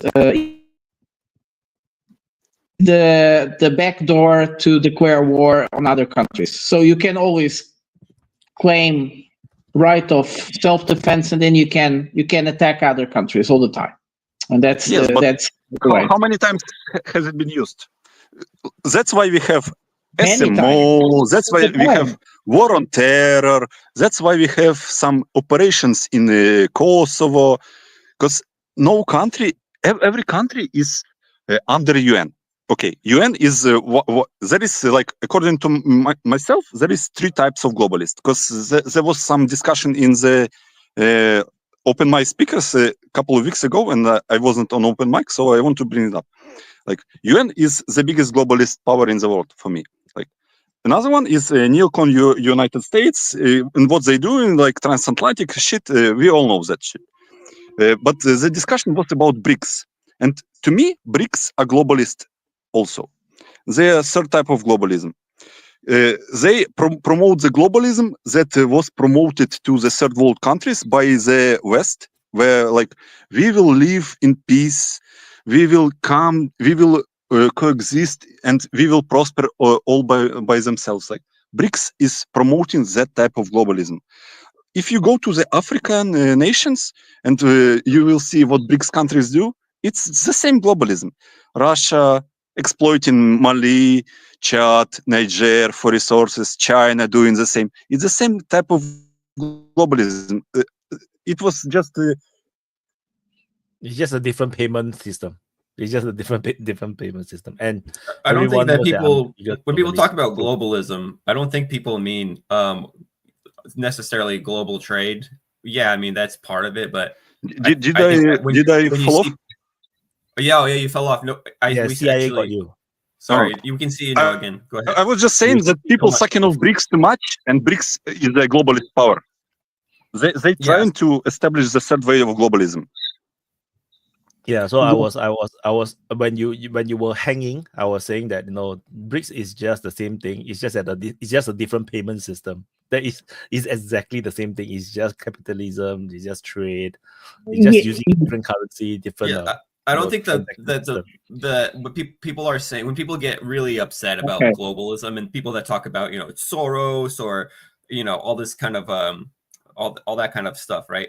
I don't think that what they mean is that we live in a globalist world where trade is global and that things are going to be shipped from China to different places. And then I think that people are upset about things like, what was that situation that happened where some Latin American country decided that they're going to put out a public campaign to curb smoking, saying that smoking is unhealthy, and all this stuff. Go to the elementary schools and start teaching kids young to not become smokers. And Marlboro sued that country. What? Marlboro sued that country. Sorry, so what you're saying is that people want good globalism and they don't want bad globalism. No. What I'm saying is that that's not what I'm saying at all. I'm saying what people get upset about is the parts of the globalism that is out of their control. There's a reason why the Russians and the Chinese want to go out there and make BRICS. It's not because they necessarily want to make the world a better place. They want to make it more fair for them. They want to be able to control more of the way that institution works. And they don't think that the United States is an adequate steward of that kind of globalist system. It's not necessarily that they want to recreate the Soviet Union and produce everything by themselves and be completely self-sufficient. That's not what anybody's saying. Exactly, and it's easy for people to forget that both Russia and China was supporters of the US system. Like they are happy to work with the Americans, work within the system. It's just that the system is so broken right now to the point where they say like, no, we can't trust you to run the system anymore. If not, China become rich because of the US system. Russia is perfectly happy to work within the US system. So if I think we are confusing certain things. So the globalism, like the word says, it means it's kind of ideology. So we had this conversation and opposition a few years ago, globalization, and people that were anti-globalization. So this is actually more or less the ideology of globalism. Started with that. And we have to understand that globalization at the beginning was pretty much economical, forcing other countries to open their markets, and on a way also to accept democracy as the leading organization of peoples. And this, of course, was after the fall of the Soviet Union. It's obvious. It's on that concept. So in the end of the 90s, we all were talking about globalization, and people around the world in the poorer countries were saying, no, globalization is poor because it will kill our markets, it will kill all our productive system, and so on and so on. And people that were studying globalization back then, the sociologists, when they were still scientists, they used to say, well, but look, when technology becomes so affordable that everybody can use, we'll see a new development, which is the relocalization of globalization. So in the globalized world, new centers will reappear again. So not everything command and organized by a single center, because it was obvious when we were talking on the first phase of globalization, there was a center, an hegemonic center, which is the United States and the European Union. And now we see that what sociologists back then could calculate really appeared. So what Igari is saying, yes, we live in the global world, and nowadays everybody's globalist in that sense. We all live in the globalization. So on the other side, what we could prospect, what is BRICS? BRICS is trying to create a globalized world that is more fair for themselves, because they feel, those countries, they are in BRICS, they feel that the globalization that we have had until now, which was centered in the institutions of after the Second World War, that these institutions, like Wade was saying, has been manipulated and are all broken, and they want to recreate new institutions, or at least reform. Actually, the conversation is always to reform, and if the West is not willing to reform, they want to create new ones. So in that sense, no, Bigari was talking about United Nations, and there are a lot of critics about United Nations. Now, what we see in this war between two perspectives of globalism is one that is the new one, the one defended by Soros, by the transatlantists, and in the latest by this woke culture, is the one that wants to create a rule-based order. The world, yeah, and the other one actually is more conservative and wants to accept just international law. What Bigari was telling us, it's international law based on the Charter of the United Nations. It's okay, it's very complicated, there are backdoors, but he's right, nobody can declare a war, and whenever you enter, you recognize as a country in the United Nations, and you become a full sovereign country like this, the kind of accept, it means that you have to accept thousands of treaties that you never negotiate, you just have to accept them, and in that sense, Bigari is right, everybody gives up his sovereignty, and its sovereignty becomes part of a rule, Oh, he's not. Yeah, that's a really, really cool frozen face. You need to take that and you need to make that. Hey, I was just gonna say the hey, on that globalist thing. I mean, couldn't you just basically boil it down to, like Bigari kind of said, good? You know, I don't know if he said it like seriously, but like good globalism, bad globalism. I mean, think you have globalism that's pro-humanity, traditional, and then you have globalism, like you said, where you do what we say, you get forced into thousands of things, you have no sovereignty. Like good globalism is pro-sovereignty, pro-human, you know, the things that allow the human race to advance, succeed. And then you have bad globalism, which is what we have kind of right now, especially coming out of the West, and a lot of that, you know, you will do this, you will do that. Everything's about what's the bottom line for whoever, the degeneracy, the filth. I mean, I don't know. People want to like distinguish Soros and United Nations. Like, if you look at the policies of United Nations, like family like policies and so on, that's basically Soros policies. Like, they are targeted at depopulation and deindustrialization of countries. United Nations policies, green energy, I don't remember the exact name of the policy, but the policy that targets the family and reproductivity of our humankind. That's United Nations policies. They implement it in every country, and that's basically the Soros policies. Like, I don't know why people like think that Soros is some kind of on the other side. He is deeply in line with United Nations policies. Like, that's the same globalism. And the BRICS globalism, like people say, yeah, it's fair for the strong countries, and it's shit for the weak countries, but it's slightly better than the current one. So yeah, in the end, it's like negative, net plus, but it's the same. Like, the BRICS will just replace the big bad boy United States and the West, and they will exploit the other countries just like they did, but with slightly less exploitation. They will give slightly more back. That's all. I just want to highlight the hypocrisy of the people that, like, you will meet on some fucking channels in Telegram and on Twitter that are fighting against globalists, and they BRICS will save us all. Like, you are fucking retarded, man. That's the same, like, people that like globalist word became the same as far right, the same as pro-Russian in terms of, like, people don't define, like, you are fascist, you are globalist. They don't define. It's just an insult word.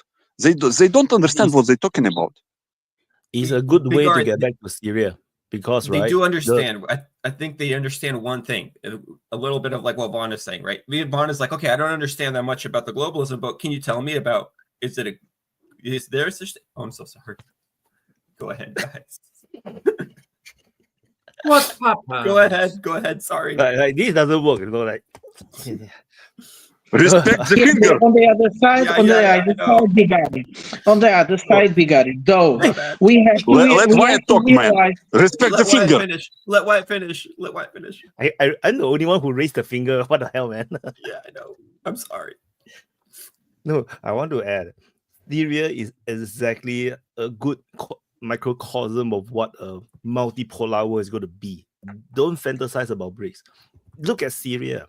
You have Turkey, Russia, United States, Israel, Iran, multipolar.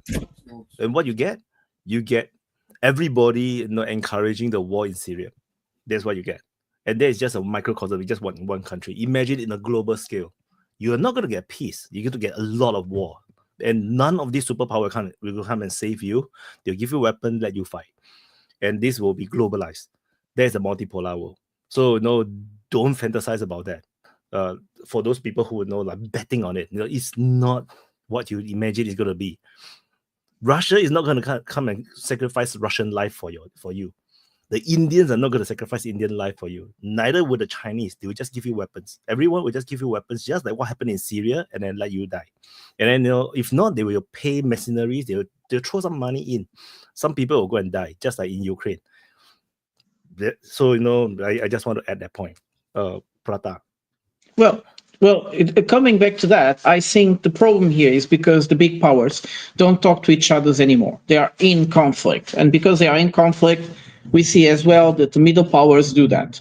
The moment that the United States understand that it doesn't have the power of manipulation anymore, and the European Union with itself, if then perhaps the European Union can wake up and become an independent strategic center and start talking with the other ones that also exist and have their own preoccupation, and things might be a bit calmer. But otherwise, like Wade was saying, is chaos, and we are seeing chaos. But we also see chaos because the United States, it's in a very particular moment, and it's very sad what is happening since the Biden administration, not Biden, because it's senile, we all know that, is trying to create, to make life terrible for the Trump administration in a very short period of time. But nevertheless, I think that the BRICS at least offer until now a decision-making made by consensus.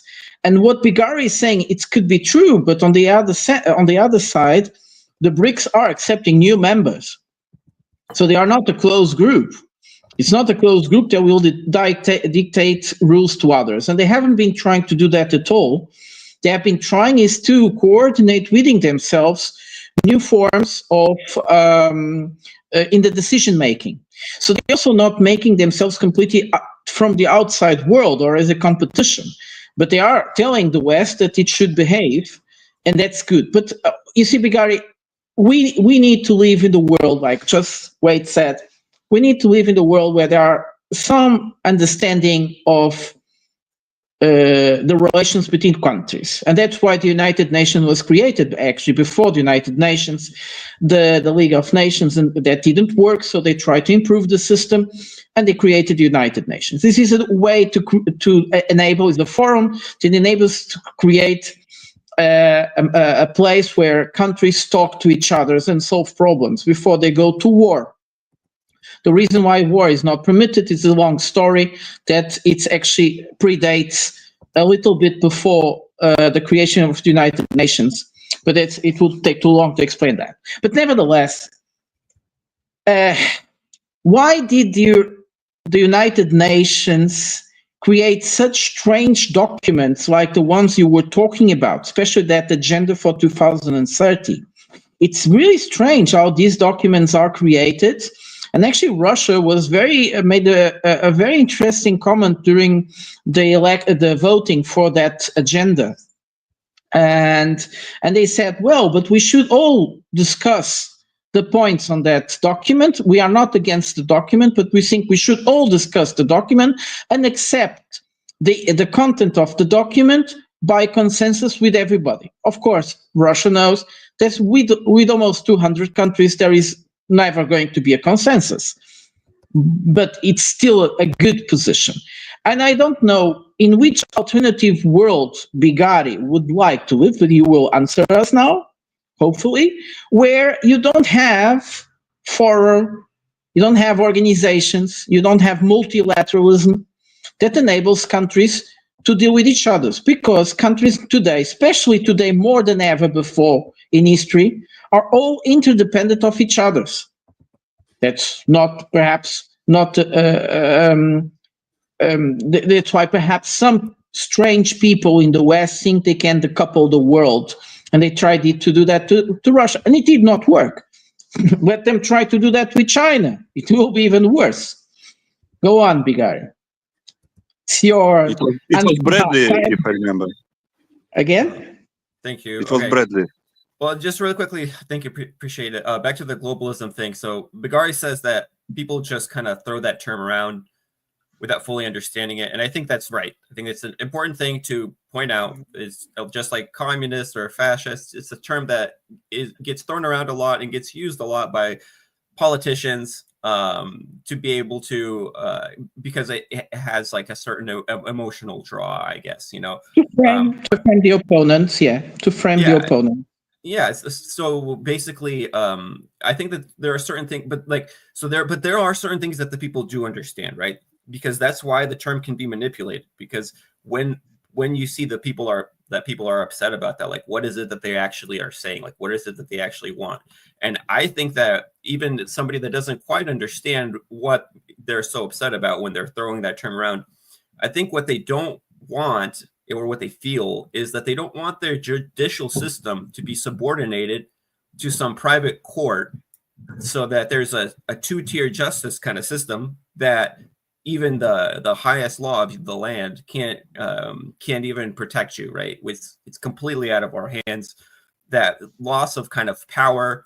Of course, their instincts are, manipulated, but in general, I think that that's kind of what those people are upset about. I think they're upset about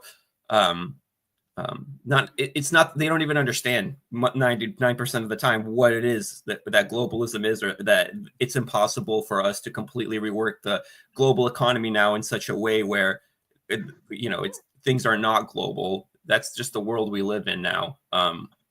But even though there's globalism, right? Let's say we live in a globalist world. There's a difference between how much sovereignty the United States, let's say, for example, has to push back against maybe some protectionist policies that companies in Japan are going to have to take on the chin and lose billions of dollars, versus Japan having to take that punch on the chin. And I think that those people are upset. They can see that, like, this is that two-tiered justice kind of system, that two-tiered system. It's too apparent. It's so blatant, and I think that's what people are upset about, even if they don't quite understand and don't have the language to express it. I think it's you next, Bagari. Yeah, I forgot my initial point, but I just respond to what you, Brady, said. People are upset about the fact that they don't control their own life. That's what in the root of the things, like globalism, like what my life is controlled by some other big corporation. Yeah, blah. Of course it is, and it goes to the bigger point that there is no democracy in the world. Like, people want to think that there is democracy in the world. Like, when democracy comes, your country goes to shit, and we can look at that at the biggest example. United States right now is come to the point of democracy. Democracy is a populist, useless institution that is like two sides shouting at each other with populist agendas. United States was a republic. In the like, you need to go back to the founding fathers, and they were modeling the country from Roman Republic, where individual had the responsibility, military responsibility, to serve the army, to defend the nation, and everyone was responsible. It was republica, res publica, like in Latin times, in Roman times. And now we are moving to democracies. Democracies are just populist word. Like, we are talking about useless shit that doesn't impact anything, but we will create the wheel that spins, and it goes nowhere, but it spins, and we are like making the impression that we are doing something. This is democracy. Democracy doesn't like work at all. Maybe it's just my monarchist view, but democracy doesn't work. It's like, it's useless at the like macro level, because nothing changes. Like, people think that the views of the people, the votes are important. Okay, boss. It doesn't like, you're voting for your candidate, then 10 million lobbyists come to that candidate, and then he votes against what you were voting. Then you have 10,000 of bureaucrats, unelected bureaucrats, by the way, that are working on top. This is democracy. Look at the European Union, the garden of democracy. We have unelected bureaucrats like Ursula von der Leyen. We have Borrell. We have now Maya Callas, or whatever the fuck her name is. Like, do you know how in the Garden of Democracy the vaccines for COVID were distributed? Do you know who is the husband of Ursula von der Leyen that is representing the biggest, one of the biggest vaccine companies, and why he got the contract? Maybe we need to ask those questions. This is democracies, but people are afraid what Bradley was said initially, like why is so negative to the globalism, because we do not control our life and we think that globalists controlling it. But on the even slighter level, like democracies, like we do not control our life in democracies even, because unelected bureaucrats control our lives. I actually like democracy, like in Switzerland, is amazing. I think it's the only country that has a direct democracy approach. The Swiss are always going to a referendum for something, for this and that. Yes, of course it is populist. Yes, but the decisions on the end tend to be like, you don't have those horrible people like van der Leyen and other stupid technocrats and all that corruption that exists with the corporate media. But there was moments where there was no corporate media to control and manipulate all the information. Yes, of course, political parties always tried to control more or less the information, and the national media always gave voice for the politics of the government. It is true. But we used to have what we call, because it's what democracy doesn't work just with two opponent parties. There was something very important that people forgot that used to exist, which is journalism. And journalist's function was to mediate the information, to explain to people how things happen far away in a language that people would understand. How does things happen? To investigate people like van der Leyen. But now we don't have that anymore. It's amazing, Bigari, that you actually knew about the husband of van der Leyen from all his friends in Germany, that she pays huge amount, almost 1 million euros, just to make a study about agriculture to a historian. An historian made a study for agriculture and they paid them $800,000 euros. So almost 1 million. Amazing. How does this happen? Because we don't have journalism anymore. It died out. It is very sad. So we don't have the moderate power. And that's why democracies are dying out. And yes, you're right. Respublica, the government of the public sing. It's an important concept, but which involves also something very important that is not in the word, which is the morals of governing the public thing.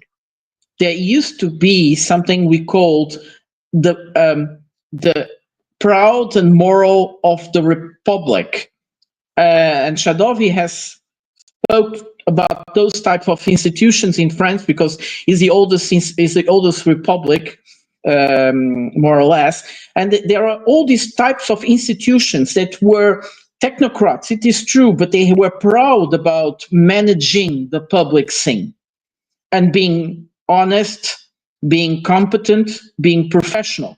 And all that, like Shadovy has told us, was destroyed. It was destroyed.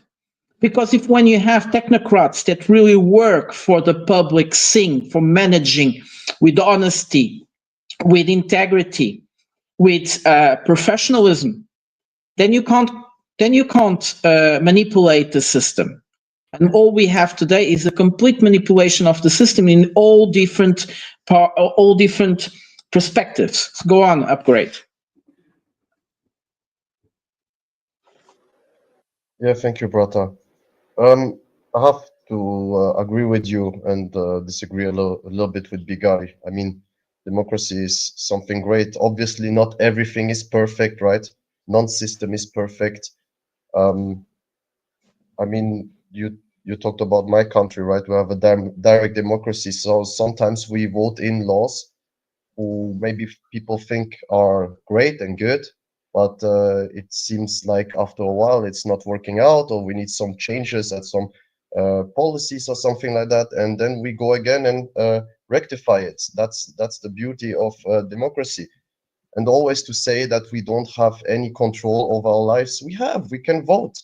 We can vote. Everybody was saying when it was the US election that, oh, look, the deep state will do again, that Trump is not elected. It will come that Kamala Harris is just going to pass, and the vote is going to be again fucked. Like, I take just this word, right? But at the end, when something is not working out in democracy, you can actually try to find a solution and try to find an alternative. And that's the good way, right? I mean, Bigare, you talked that you're a fan or you admire of monarchists. I mean, in the monarchist time, you didn't have a lot of say also. So, I mean, this always this bashing of democracy, because it is messy, yes. It has many problems, yes, but it's also a great system which is enabling for everybody to have different discussion and to find the best way for the future and for the upcoming ways of the country or your life or whatever you want to take. So to be like this negative about democracy, it's a little bit, yeah, I'm not agreeing with it, but maybe you can. Can I add something very shortly? I think democracy is not for all peoples. It takes a lot of work to live in a democracy if you're really a good citizen. So to be a good citizen, you have to earn well. You have to be kept informed all the time. You have to be preoccupied, not just with your family, not just with your salary. You have to have time to take care about the public scene, to put the public scene in your own hands. But Bigari is also right. There are societies where the public scene probably will be better governed by a monarch.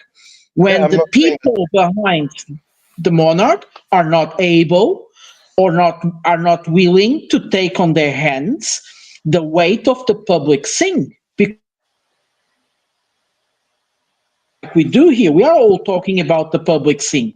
It takes us a lot of energy. We like to discuss, to bring topics. We are well informed. Most people don't want to do that. Most people want to have too much truth. Yeah, deep state is killing him. Yeah. Okay. Go on, Bigari, go on. I was next. Bigari. Okay. I just wanted to say something about what Prato said about morals. It will touch what Upgrade said. Let's look at the United States. Okay. What was the building block of United States?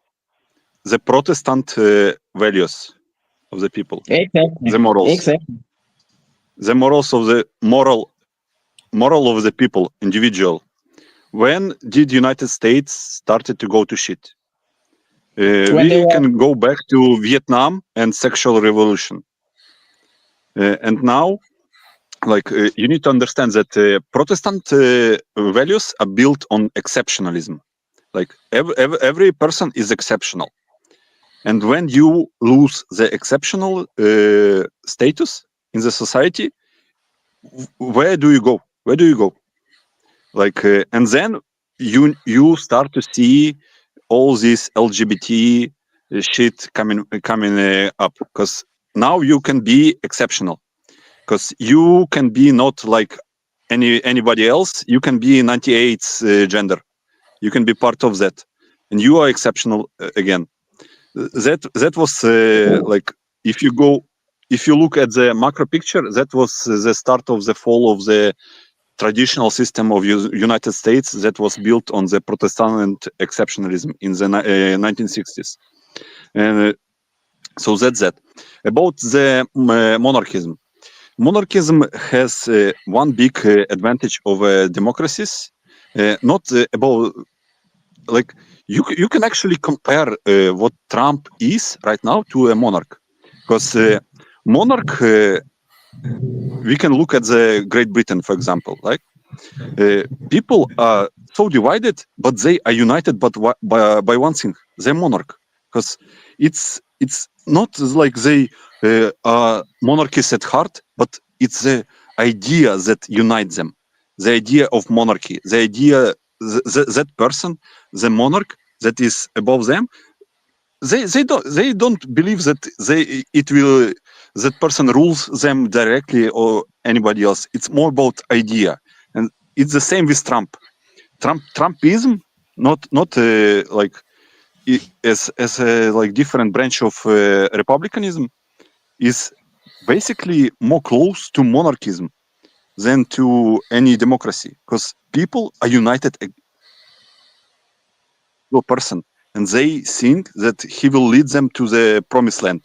Basically, one person, not the ideology of Republican Party, not anything like that. One person will lead them to the promised land. He's like Messiah, Jesus for them. It's religious thinking.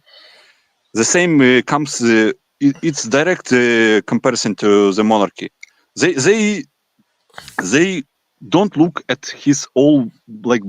They look at bad sides of Trump, but he's at such elevated Messiah level that they forget about it, and they think that he will change their life right now as soon as he's inaugurated on January 20th. Everything will become better.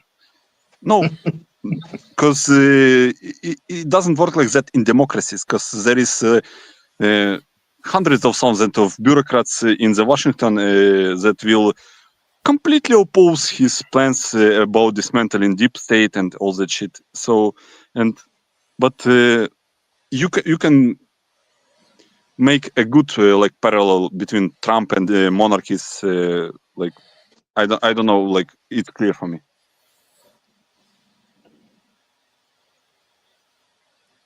Go ahead, JS. Yeah, thanks. Can you guys hear me all right? Yeah, thanks. This conversation about which type of government, I thought about it a lot, whether you have like a parliamentary government, a monarchy, a dictatorship, a Republican democracy, a direct democracy. I think that the type of government that a nation has is less important than the populace that's being governed. So you can have, like, you take Switzerland, for example, they have, something somewhat close to a direct democracy. But I think how well it works is more a reflection of the Swiss people. It's relatively a small country and mostly homogeneous. So that type of government will work for them. Also, probably many other types of government would work for them as well. So it's not necessarily that it's direct democracy that works. Maybe that's part of it. But if you take a country that doesn't agree on anything like religion, like the earlier mentioned about Protestant values, right? Like the United States obviously no longer has any sort of Christian values at all for the, so many of the people, especially the leaders of the country. And there's nothing that unifies the people anymore. We don't have a common ethnicity, a common language, even a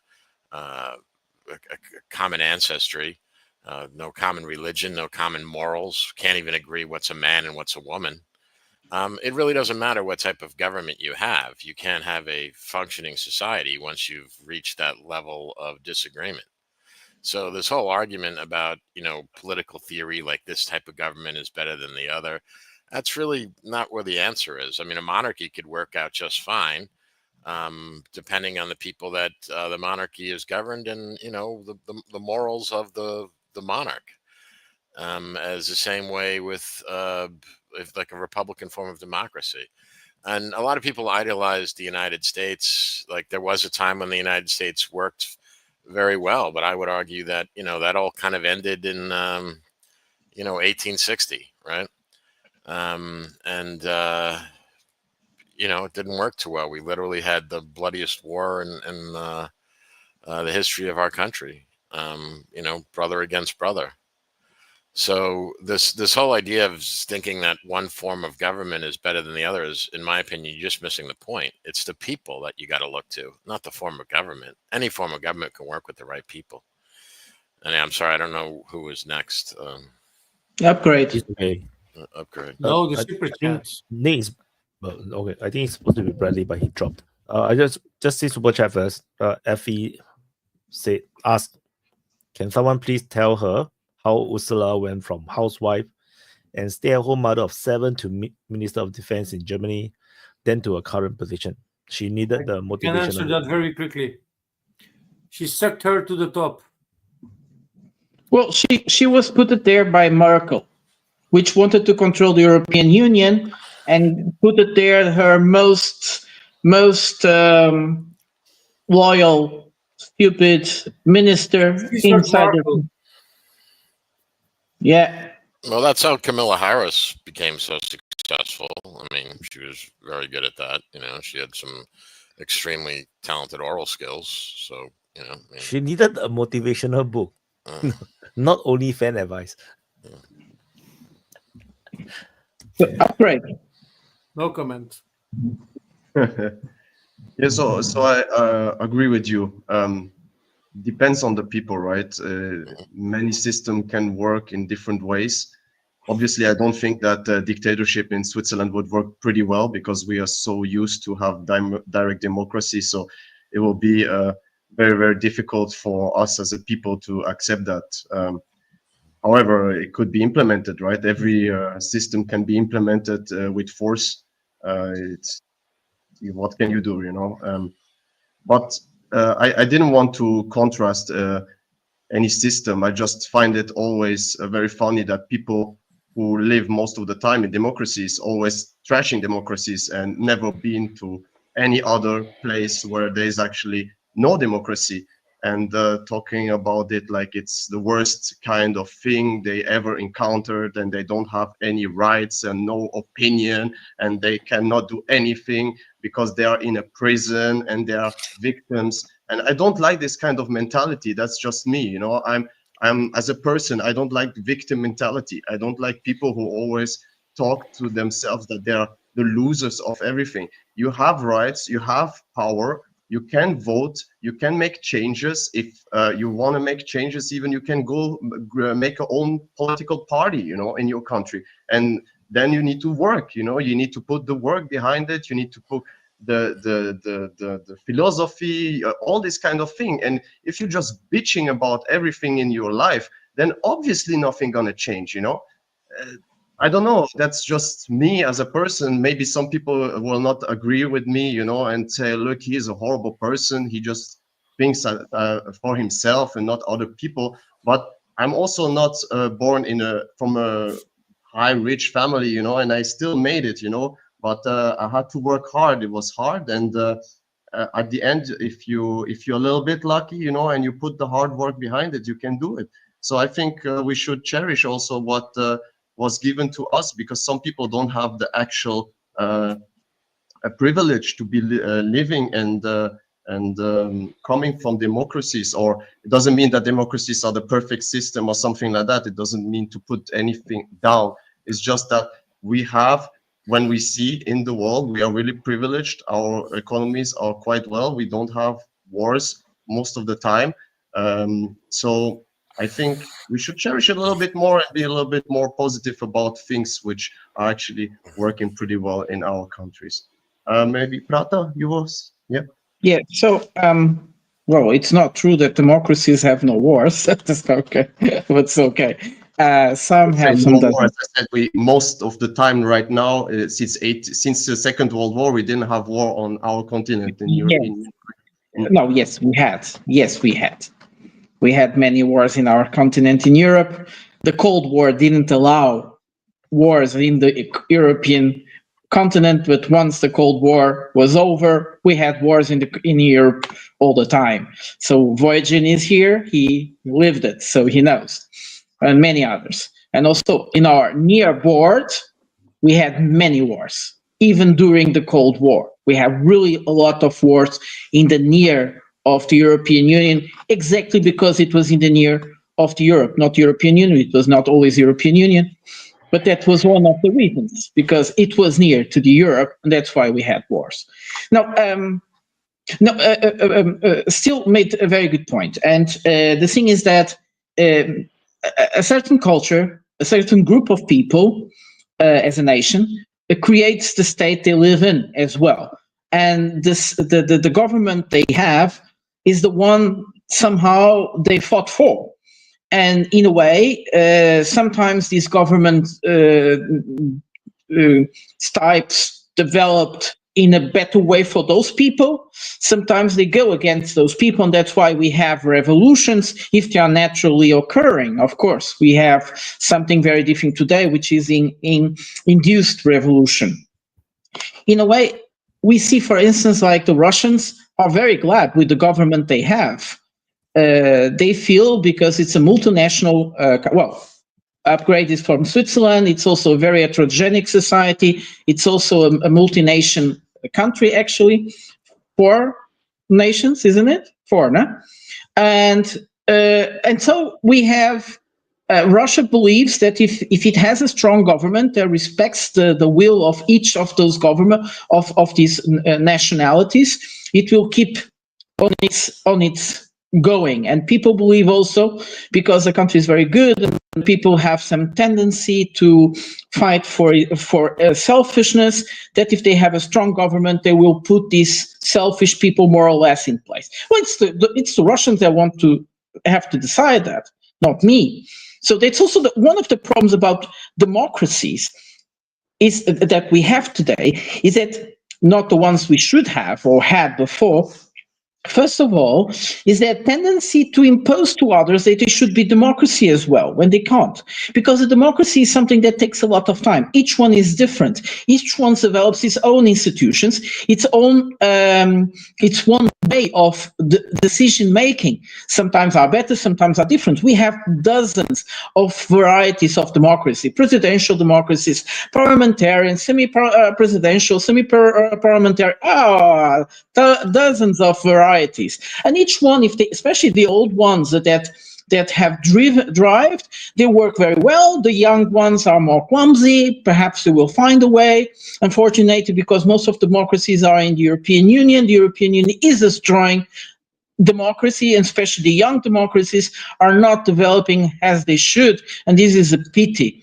Now, Estelle came to another definition, which I find also very interesting as a discussion, which is an old discussion between 2 groups of people.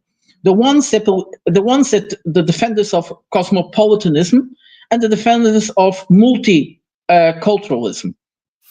The cosmopolitanists believe that we can have people from everywhere coming to the cosmos, to the city, and they will have to follow a certain group of rules that were defined by the first ones that were there, and this will keep things on track. So the defenders of this group are normally French and German.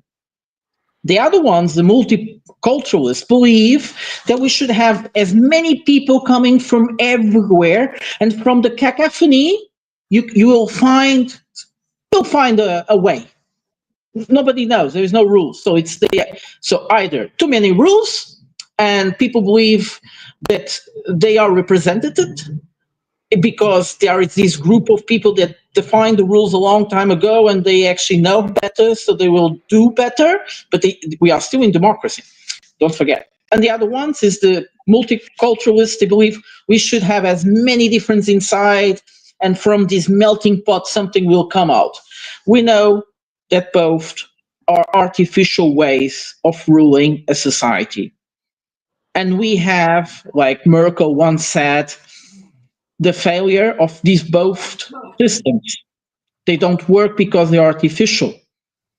People don't come from a melting pot. Of course, if a black woman and a white man get children and they create a kind of a mixed culture and everybody's doing that, and they are creating a new culture, this could work. But when you have this kind of strange academic people trying to believe that they can actually produce values for people, then it doesn't work. It will fail. Go on, Roger. Okay, so I just kind of want to respond to Upgrade, or maybe more like riff on what he said. So yeah, like when the citizenry is uninformed, and maybe you can even make an argument that in today's age, depending on what what the country is, that you maybe vast swaths of the public may be uneducatable. The game can be how to manipulate public perception then, right? If in kind of like a democracy scenario, because like think about how a moment in time was used, it was exploited to get rid of neutrality, right? When there was enough public support for it, it just happened to be enough public support. There was enough news about Russia's unprovoked invasion and stuff like that. It's almost a little bit like a soft coup. You'll think it's I don't think it would be as easy to get rid of NATO as it is to invite them in. And I don't know, politicians are already really happy to respect, the wishes of the majority when they align with what actually matters, I think, which is national security interests. And in America, like we like to say, all politics is local, but I think that actually all politics is global all the time. And there's only so much room for how much policy can be changed. Yeah, maybe the American global foreign policy establishment inertia would have not preferred to have Donald Trump in there, but he's not so scary that they wouldn't, that they can't deal with him. But if there's something that's actually a kind of like a threat, I think that's where you'll see, democracy breaking down or whatever. Go ahead next. I think it was Voin. Yeah. Can you hear me, guys? Yes. Well, hi. I have been listening the last, I think, 45 minutes or an hour, and I think you have discussed this topic to death. You're beating a dead horse now for half an hour. Have you already discussed Syria, Ukraine, and other happenings? We can discuss it again, no problem. Yeah, we can go to Ukraine, because Ukraine, we didn't touch much in Ukraine, and there are some developments in Ukraine that should be actually being touched. Yeah. So what is? Oh, Vojo, what do you want to talk about? You have the floor. Well, obviously, Ukraine is the most interesting, but the most current. The current thing is Syria, obviously, and I have not heard what you have discussed about it. But obviously, Ukraine. Oh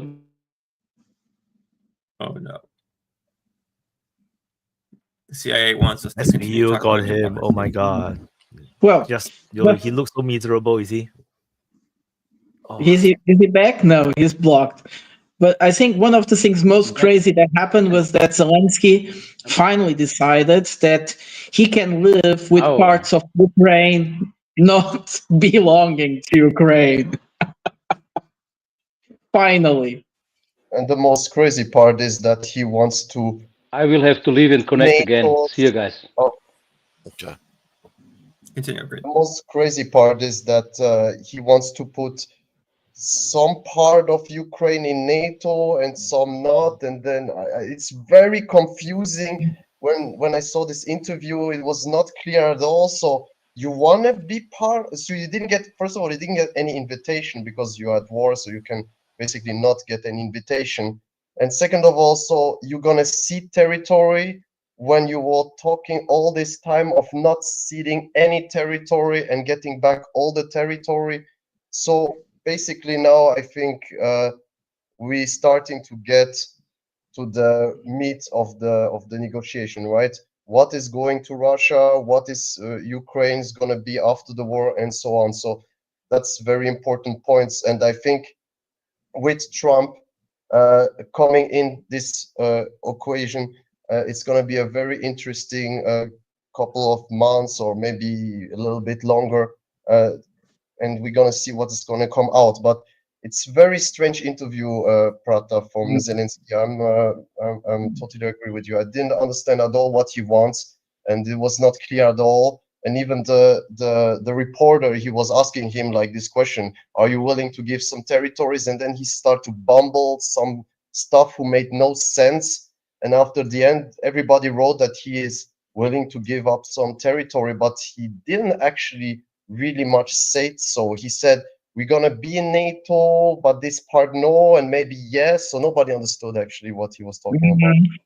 What we should take into consideration, very short, what we should take into consideration as well is that Zelensky is proposing peace talks. And we know whenever he proposed peace talks, he's preparing something. Because that guy is a snake. Go on, Bradley. Yeah. So basically, in that interview, though, he didn't really say that, because what he was saying kind of is that we will give them, in order to have like some kind of frozen conflict, we might have to temporarily give up these territories which we aren't capable of taking back militarily, and we're just going to have to get them back diplomatically or in other ways. I don't remember how he said it. So, to me, I'm like, I don't know. You really want that? That doesn't sound to me like Zelensky's saying what the news is trying to say that he's saying. Maybe we're happy and we want that to be the case, and that's why we're reporting it. Like, yes, please. But I don't know. I don't know who's next. No, the interpretation. I'm not a simp of Zelensky, so. But actually, you said, I think Prada, you said something to the effect that if he said he wants to have peace talks, that means he's planning something. Because I forget who I think it might have been Military Summary, but maybe I'm wrong. But he said that the Ukrainians are planning an offensive, or he believes so, and I'm hearing other people announced it.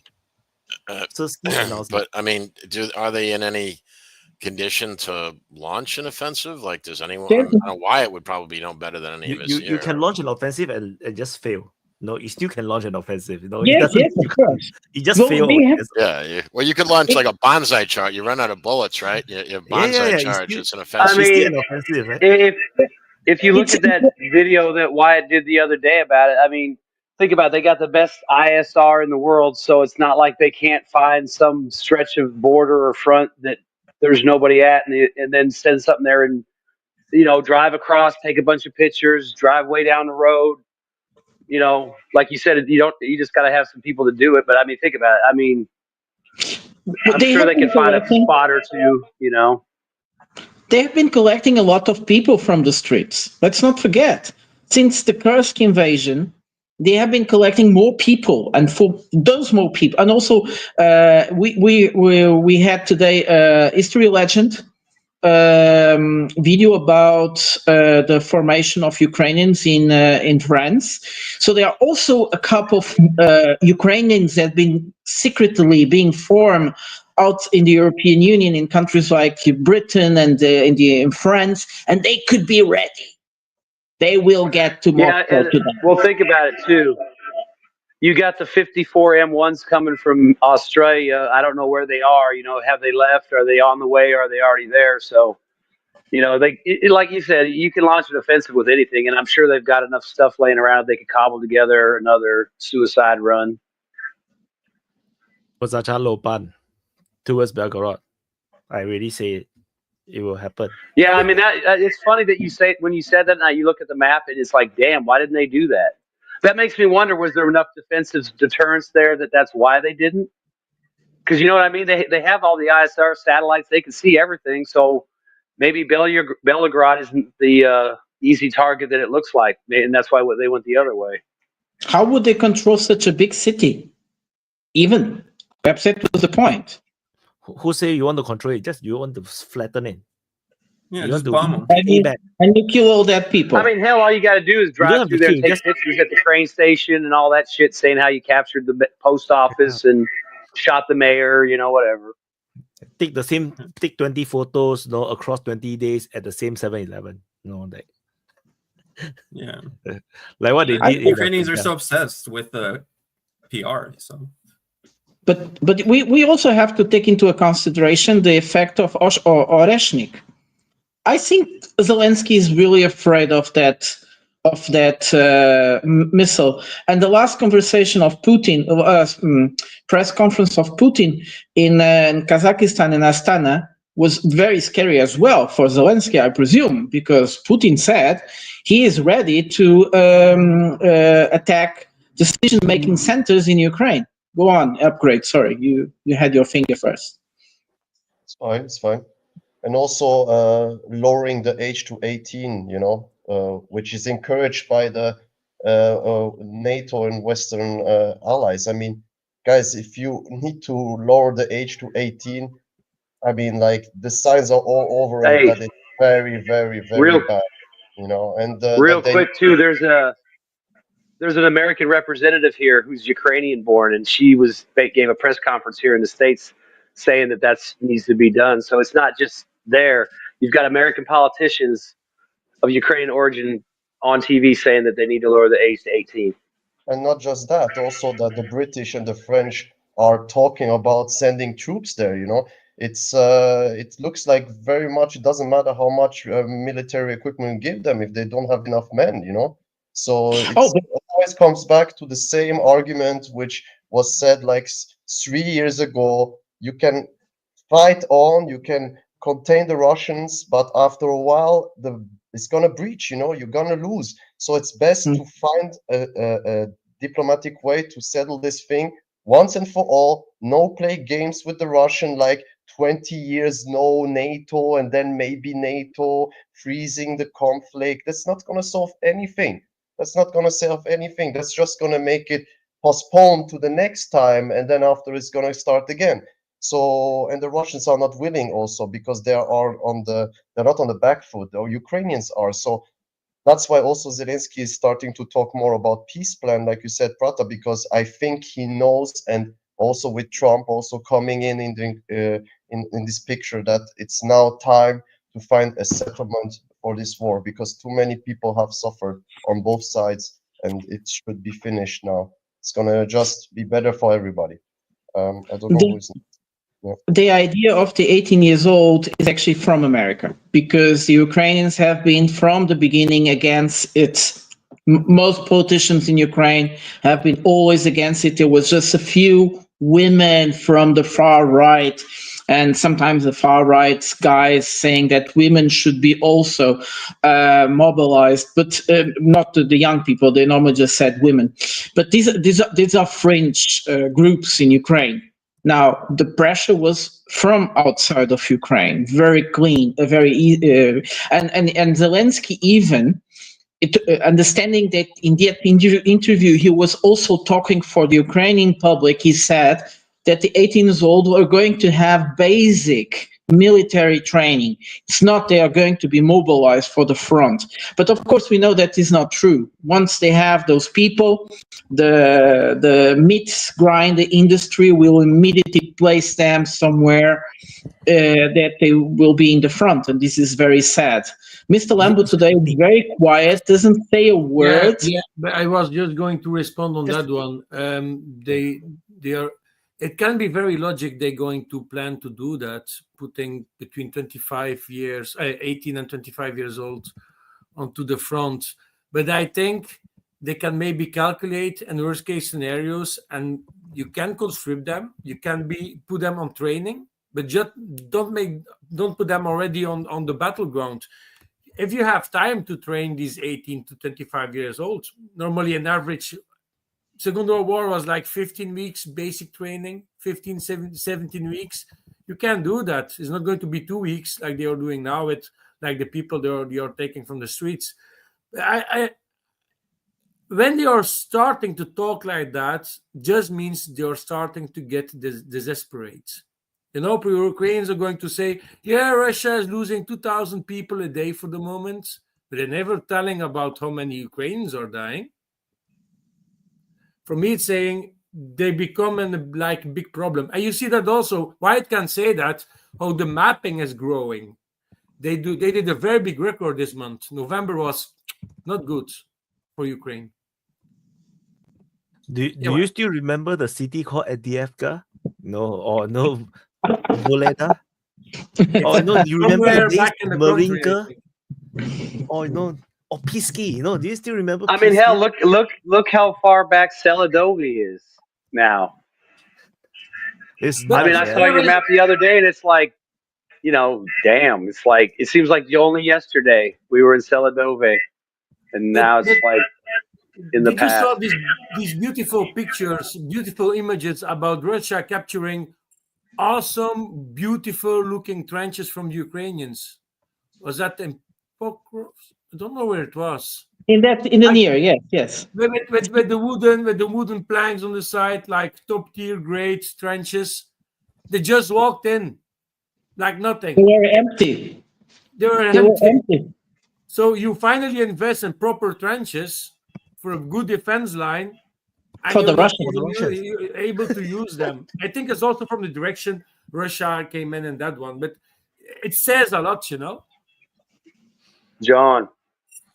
Yeah, thanks. Now, I was saying that there's another possibility why the Ukrainians have been reluctant to, start drafting people from 25 to 18 is also they have to worry about the popular opinion for the war is, when you start, if you're winning a war, people will put up with a lot more. But when you're losing a war, like you were just naming about all these cities that we're not talking about anymore because the Russians have taken them.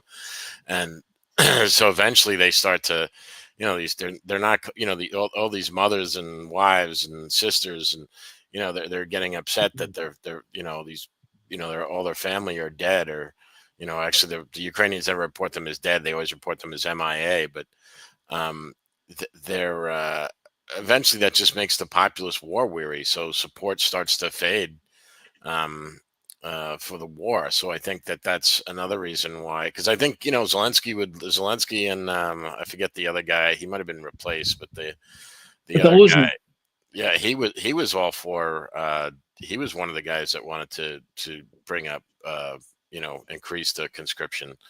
So there's probably political reasons why they're not doing it, because they realize that the people are not, ready to handle that, because there's a very practical demographic reason too why they're not conscripting people of that age range, because that's when family formation, that's the most fertile group, and Ukraine already is in the midst of a demographic collapse. So if they were to draft those people, and there's not a lot of them, because there's various, you look at the pyramid of births, I don't think Ukraine's ever going to come back from this. I think we all agree on that. But the other thing because I was almost forgot this about Moldova, there was also the theory about when you were talking about Zelensky saying that we'll have peace, but we'll join NATO. Because someone was theorizing that maybe the attack will be on Transnistria, and the Russians there will fall, and that would unite Moldova, and then Moldova could join NATO, and that would be I'd like to hear people's thoughts on that. But I find it a bit hard because Moldova election just finished. Transnistrian people are voting in it, and that changes like the complex of Moldova. Is like the Transnistrian people are voting in the Moldovan election for their president as well. So it's a bit weird if Ukraine invade into Transnistria. Moldova will just see it as an invasion into Moldova. So I just thought that's a bit complicated. I also originally think that that's the softest spot. They should go for it, to draw NATO into the war. But I was gonna say on like what John was saying and on the manpower thing. I mean, there was last month they were reporting how because of the number of aircraft destroyed, shot down, that they're starting to draft the ground crews and mechanics and stuff into the ground forces because they don't need them because there's no planes to fix or helicopters to fix. So that's just another indicator of how bad things are going. It kind of, it's funny how the Nazis in Ukraine are like hitting these historical reminders of what happened to the Nazis in World War II, like, the failure at Kursk and the just continuous collapse. Now, manpower shortages, grabbing kids and old men. I mean, there's so many parallels to that failure, to this failure. It's ridiculous. And they act like, I guess if they do it 100 times, they'll get a different outcome. But yeah, and I think it's Upgrade and then Bradley. Sorry, go ahead, Upgrade then. Well, I think you were first, Bradley, so go on, and then I will go after you, yeah? Okay. Just to kind of riff on what Vaughn was saying, and so like the far right regime, which took over Ukraine, was happy to send people who were born in the Soviet Union to their deaths en masse, and try to kind of cleanse the population of Russian influence and all that. But what they don't want to do is to send this new brainwashed citizenry, the young kids that have gone through the new Ukrainian education system, right? That's been reformed. Like this is a perfect example of how Ukraine is nothing more than just our anti-Russia proxy. Like we don't care that they have this dream of building an ethnically cohesive country. What we care about is fighting the Russians. And in a recent interview, Scott Horton said that I didn't even realize this, but I wonder how true it is. Scott Horton said that most Americans thought that Ukraine was already a part of Russia anyway before the war, which to me that would be so hilarious. So insofar as the enemy of my enemy is my friend, we are friends with anybody who's anti-Russia. But what is that Henry Kissinger quote? It's far more dangerous to be friends with the Americans than it is to be their enemies. But yeah, well, the quote was it's dangerous to be an ally to the United States, but it's dangerous to be an enemy, but it's deadly to be an ally or fatal. Yeah, something like that. Exactly. Thank you. Yeah. Go ahead, Upgrade. Exactly. And also one big problem is just not so long time ago, also an article came out about the desertation since the beginning of the war at the Ukrainian side. They talked about 100,000 people. So that's a lot of men, who don't fill up these trenches. And that's probably in the low numbers because they don't want to say, could be worse, maybe double, So people actually, like John said, if you winning, you get much more easily soldier on the battlefield. The recruitment don't need to be forced. Like Vaughn said, right? Grabbing kids from the streets, or they even go now to concerts to grab young dudes, in discotheques and stuff like that. So it's really getting desperate, and that's what I also don't like. The Western media is not talking about this, It's just like, it's normal. They take people from the streets. Like, in which country in Europe it will be normal to just grab people from the streets, to just throw them in trenches without no training and enough? Countries have conscription throughout history. That's what they say. Yeah, I understand that.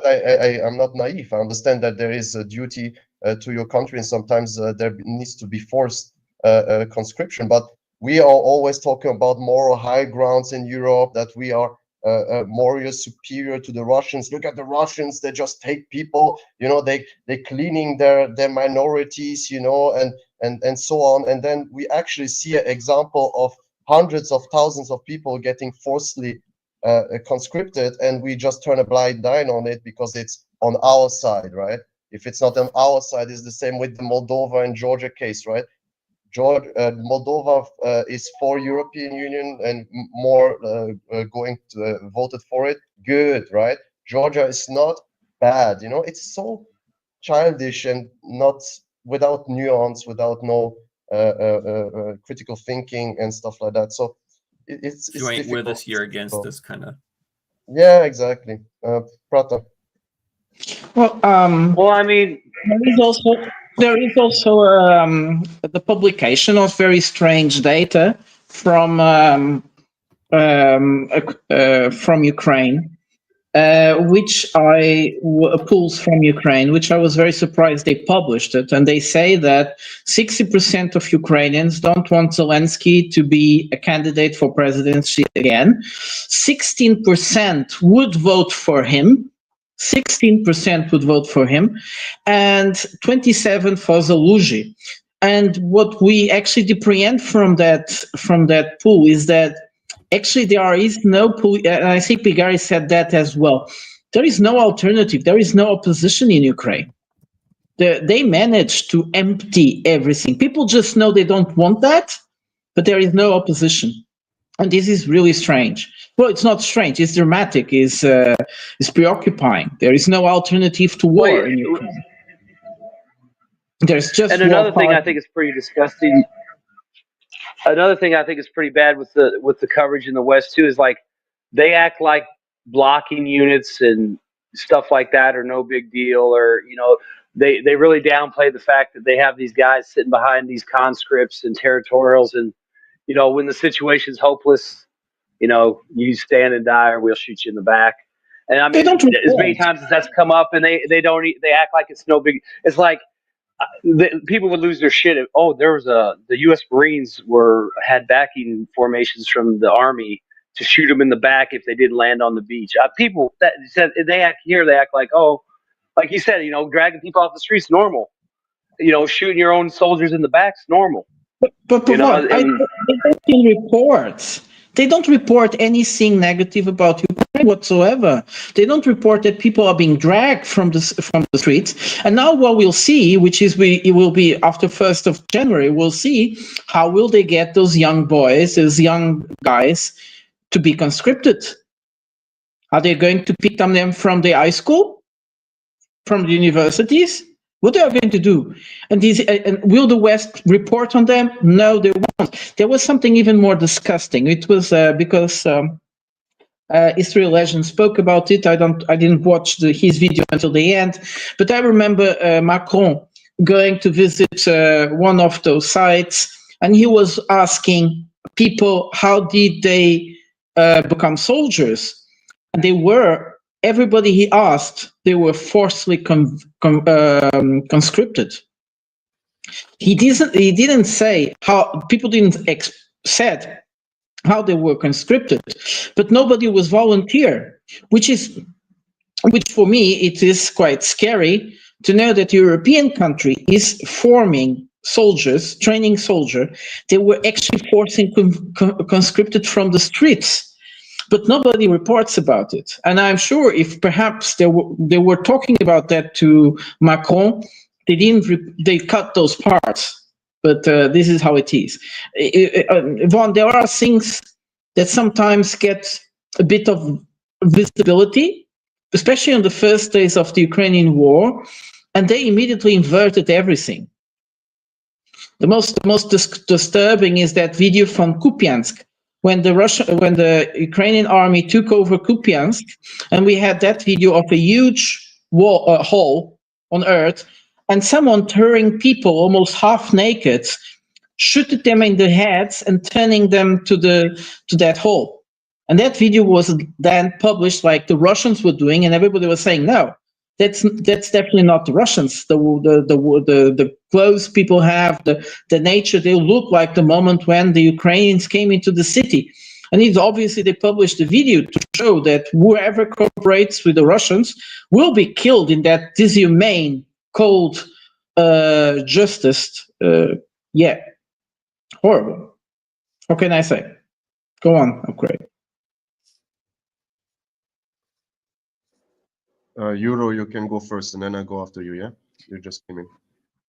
Yeah. Okay. Hi guys. I hope you can hear me good. I was just teasing you, Wyatt. When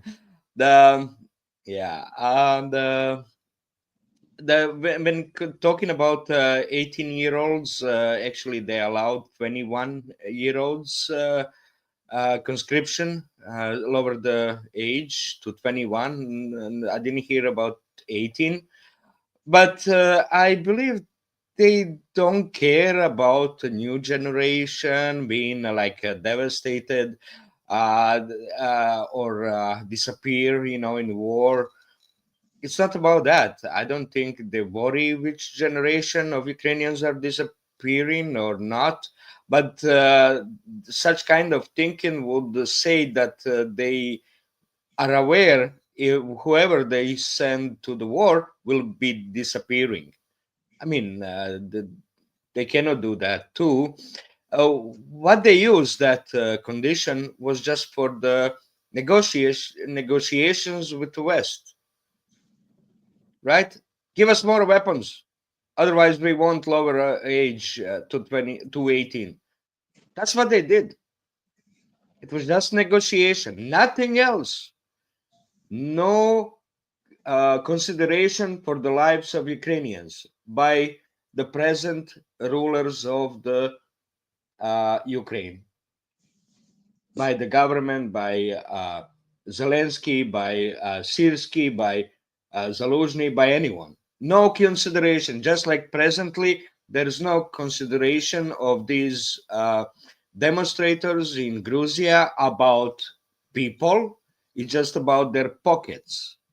That's what we see, right? When you look at it clearly without anything, what happens? So they got more weapons. They got a plan to train 1 million Ukrainian new brigades in the West. That's what they got. I mean, 1 million. Where are those people coming from? They're already in the West, right? They plan to get them from refugee status to the, super NATO soldiers. That's probably what's they're trying to do. And Switzerland already offered to kick them out, cut benefits for the right upgrade. You're empty, your pockets are empty, you don't have any more money for the It's not like that. It's just the thing is, people who don't work and just take social money, staying for 1 year, now it's 3 years of the war, right? You had time to assimilate, you had time to get to work. Swiss government helped many Ukrainians to find places and live with Swiss people, for free. They get free health insurance, they get free rides in public transportation. I mean, like, after a while, we also ask people, if you really want to integrate and live in one of the richest country in the world, then you need to make also something, or do something in return. And that's not racist. Or can join the military, right? Ukrainian military, to be trained. That's what is the plan, right? Switzerland is first. I'm just saying Switzerland is first. There's a option for the other countries, Sweden, Norway. I don't know about Poland. They're promising everything, right? But they're hiding everything. They are also negotiating. It's just negotiations. We're gonna do this if you are gonna allow us that. That's all about it. There's no humanity. There's no humanity in those leaders. You all talk about their humanity. There's nothing there. There is absolutely nothing there. Nothing human. Absolutely nothing. So it doesn't matter what people think.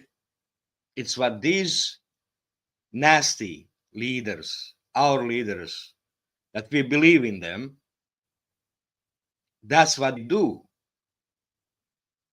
They just use us for negotiations. That's the cynical view of the world, but maybe maybe I'm just an idiot, but that's what I see, when I look at coldly and everything. So they just play with us, use us as they want. That's the dark dystopia that we live in. And they give us, just like Trump is giving 100% tax for the BRICS. That's just for the public consumption. It's not what other countries will see. That's just for public consumptions. All the public announcements are for public. Officials agree on something else. That's how I see it. Public announcements are for public to believe in that, to see it, to change their opinion, to be affected by those public announcements. So what's the effect? What the NATO is going to train 1 million Ukrainians? That's probably 2 years plan. Maybe it's already in effect, but in small numbers. We see a lot of videos of new equipment coming in Ukraine. Atacam train was destroyed by Russia. So that's a biggie.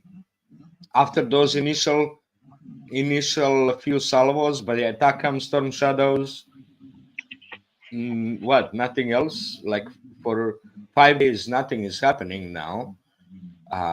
No new hits by Atakams. It's like, did they run out of targets in Russia? What happened? What's happening? Why? Hey, There just was a real quick. plane filled with Atakams.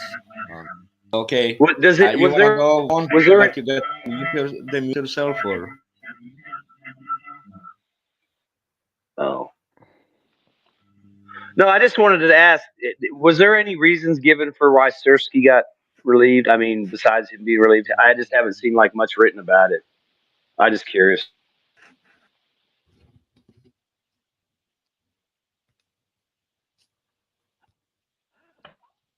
Sersky, what happened to Sersky again? Sorry. I thought Zelensky fired Sersky and replaced him with that new guy to be the land force commander. No, Sersky is still around. Or Sersky is relieved the him? commander-in-chief of all forces. So he just got Zelensky's moved then, command- basically. No, Sersky is still the same. He's still the commander-in-chief of all three forces. Oh, okay, never mind. The way He's I the saw land it written, they made it sound like they. Okay, I must have saw something bad then, because it made it sound like they got rid of Sersky and replaced him with some guy. No. Sersky used to be the land forces commander. So after Zelensky got sacked, Sersky promoted to the top general. Then someone replaced him as the land force. But this new land force one is the one that inherited all the shit. And then they started losing ground. Then he now got sacked. So the new guy seems to be pretty fierce. So maybe something will change. Yeah, there was a video of him driving a BMP through a roadblock in Donetsk back in 2014. That's why he's famous. He's the guy that broke into Donetsk, or was it part of that? Well, have you guys already discussed the possibility?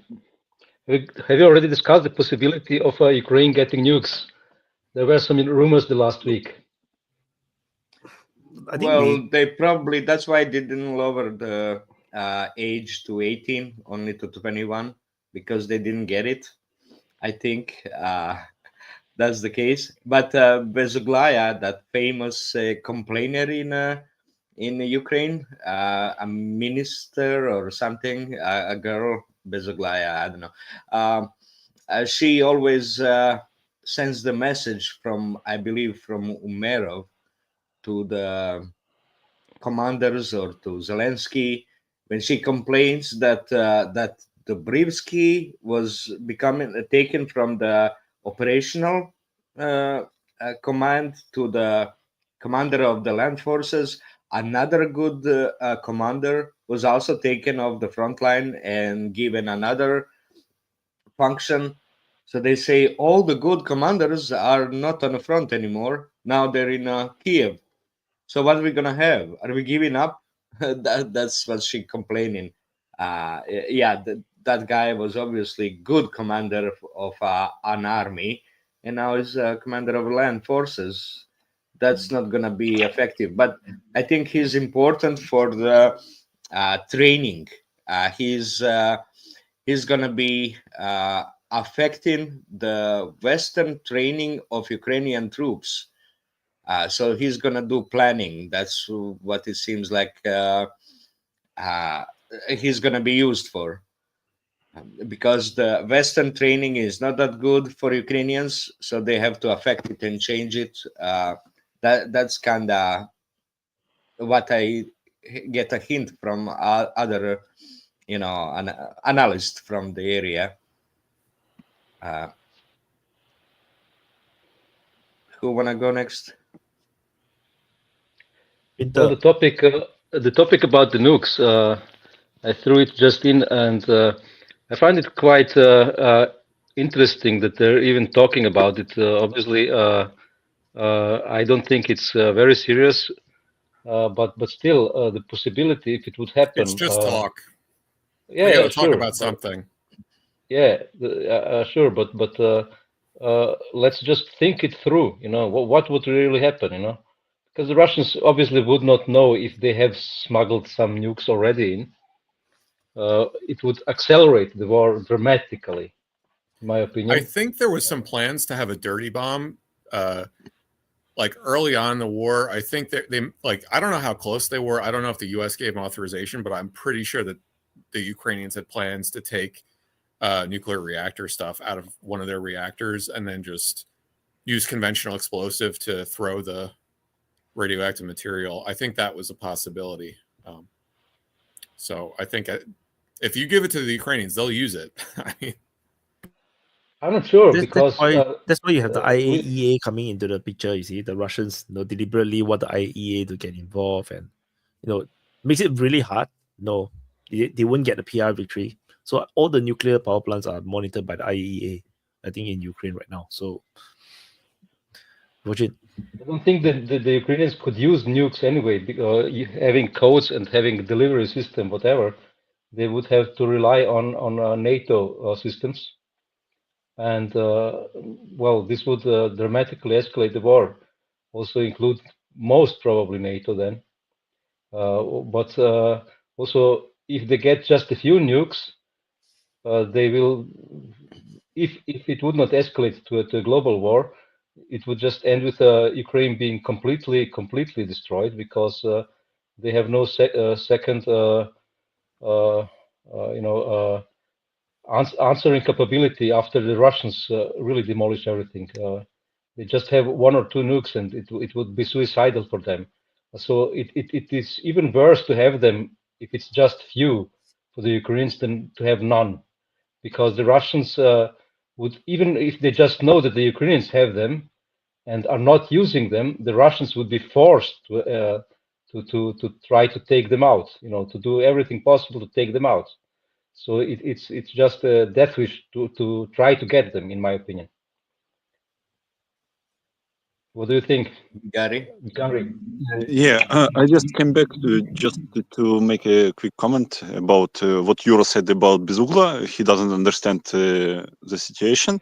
Bezugla is a deputy, and she's like a pocket pet of Zelensky office. So she just spews what Zelensky office wants to, but cannot say. So, and the main propaganda is to shift blame on Syrsky for all the Zelensky's faults. Like that's all the job of Bezugla is just to shit on Syrsky and protect Zelensky. That's all. About the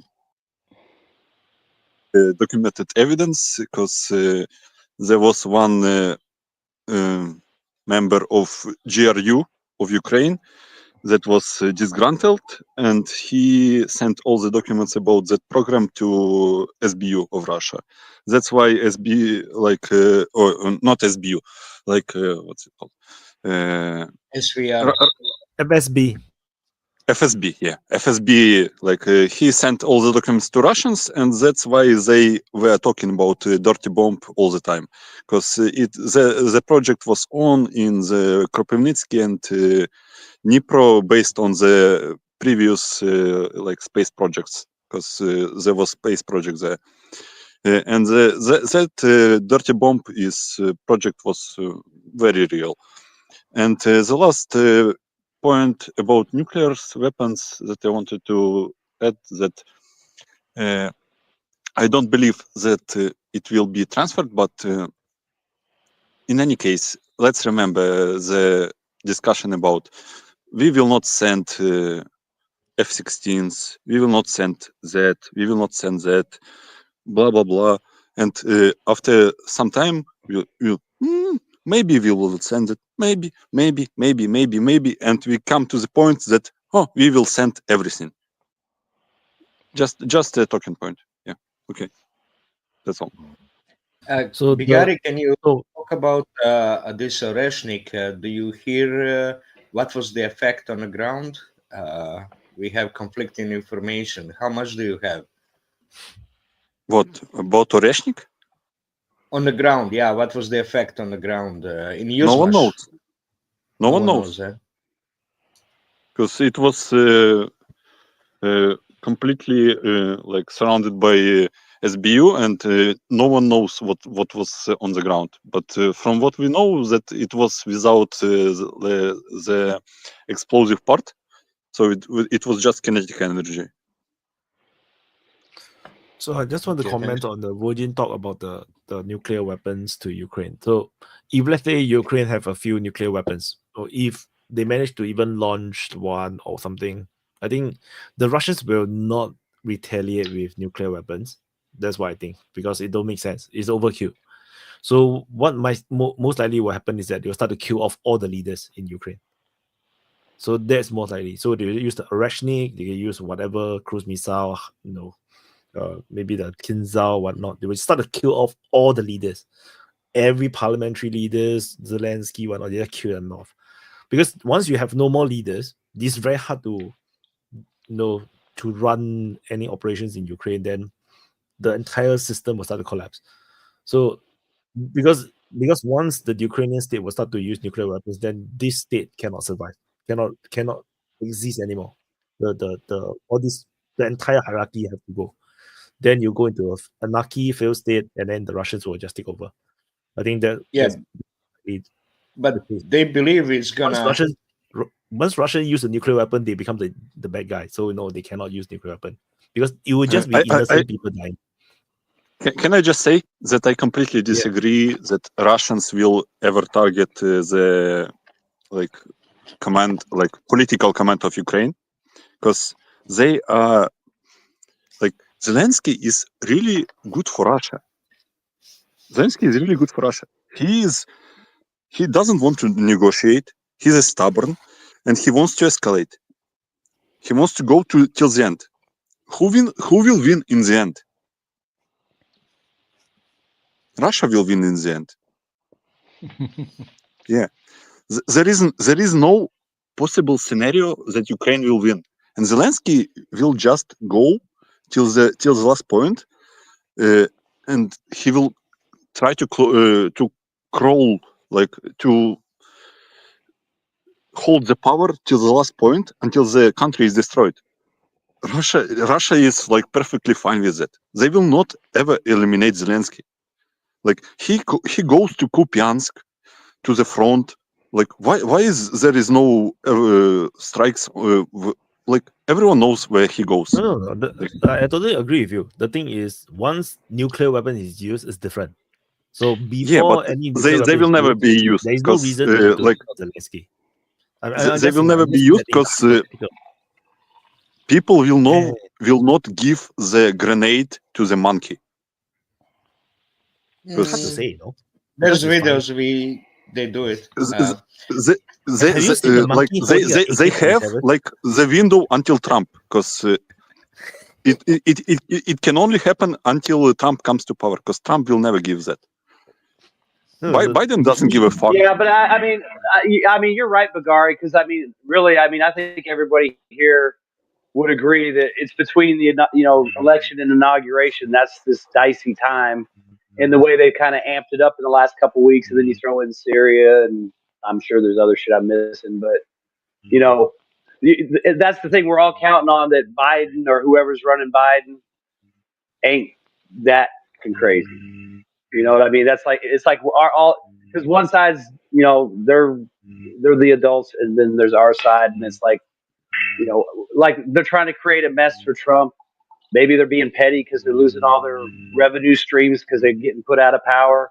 I mean, that's the thing. I think it's just, Trump won't do it, and I kind of think somebody in the pipeline here in the Biden administration would stop it.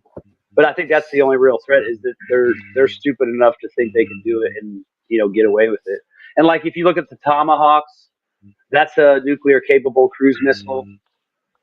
So just giving them those kind of ups the ante there. You don't have to give them the warhead, but Russia doesn't know if they see some of them flying in, unless they got perfect spies and watch them put them together. And, oh yeah, don't worry, they're just regular. But so that's the problem. Is our side is the escalating, flaky side right now.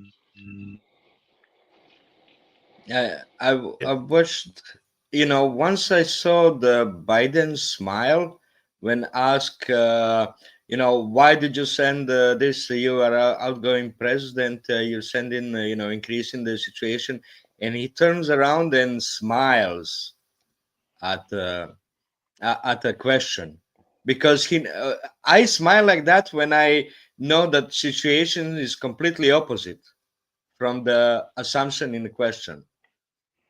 So what I believe, this is already Trump leading everything.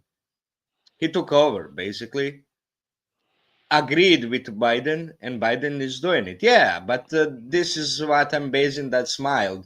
It's not, it's just a hunch because of such a smile.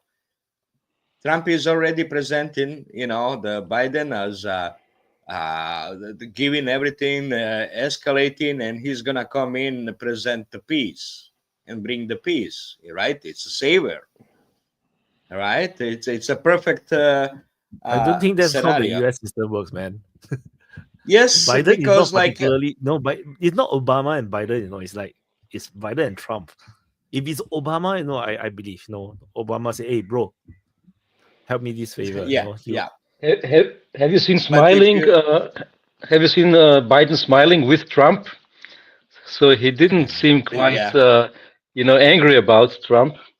And I mean, he's just basically what you out. said. What I you don't know said. how much he's got. I did say I think 3 weeks ago.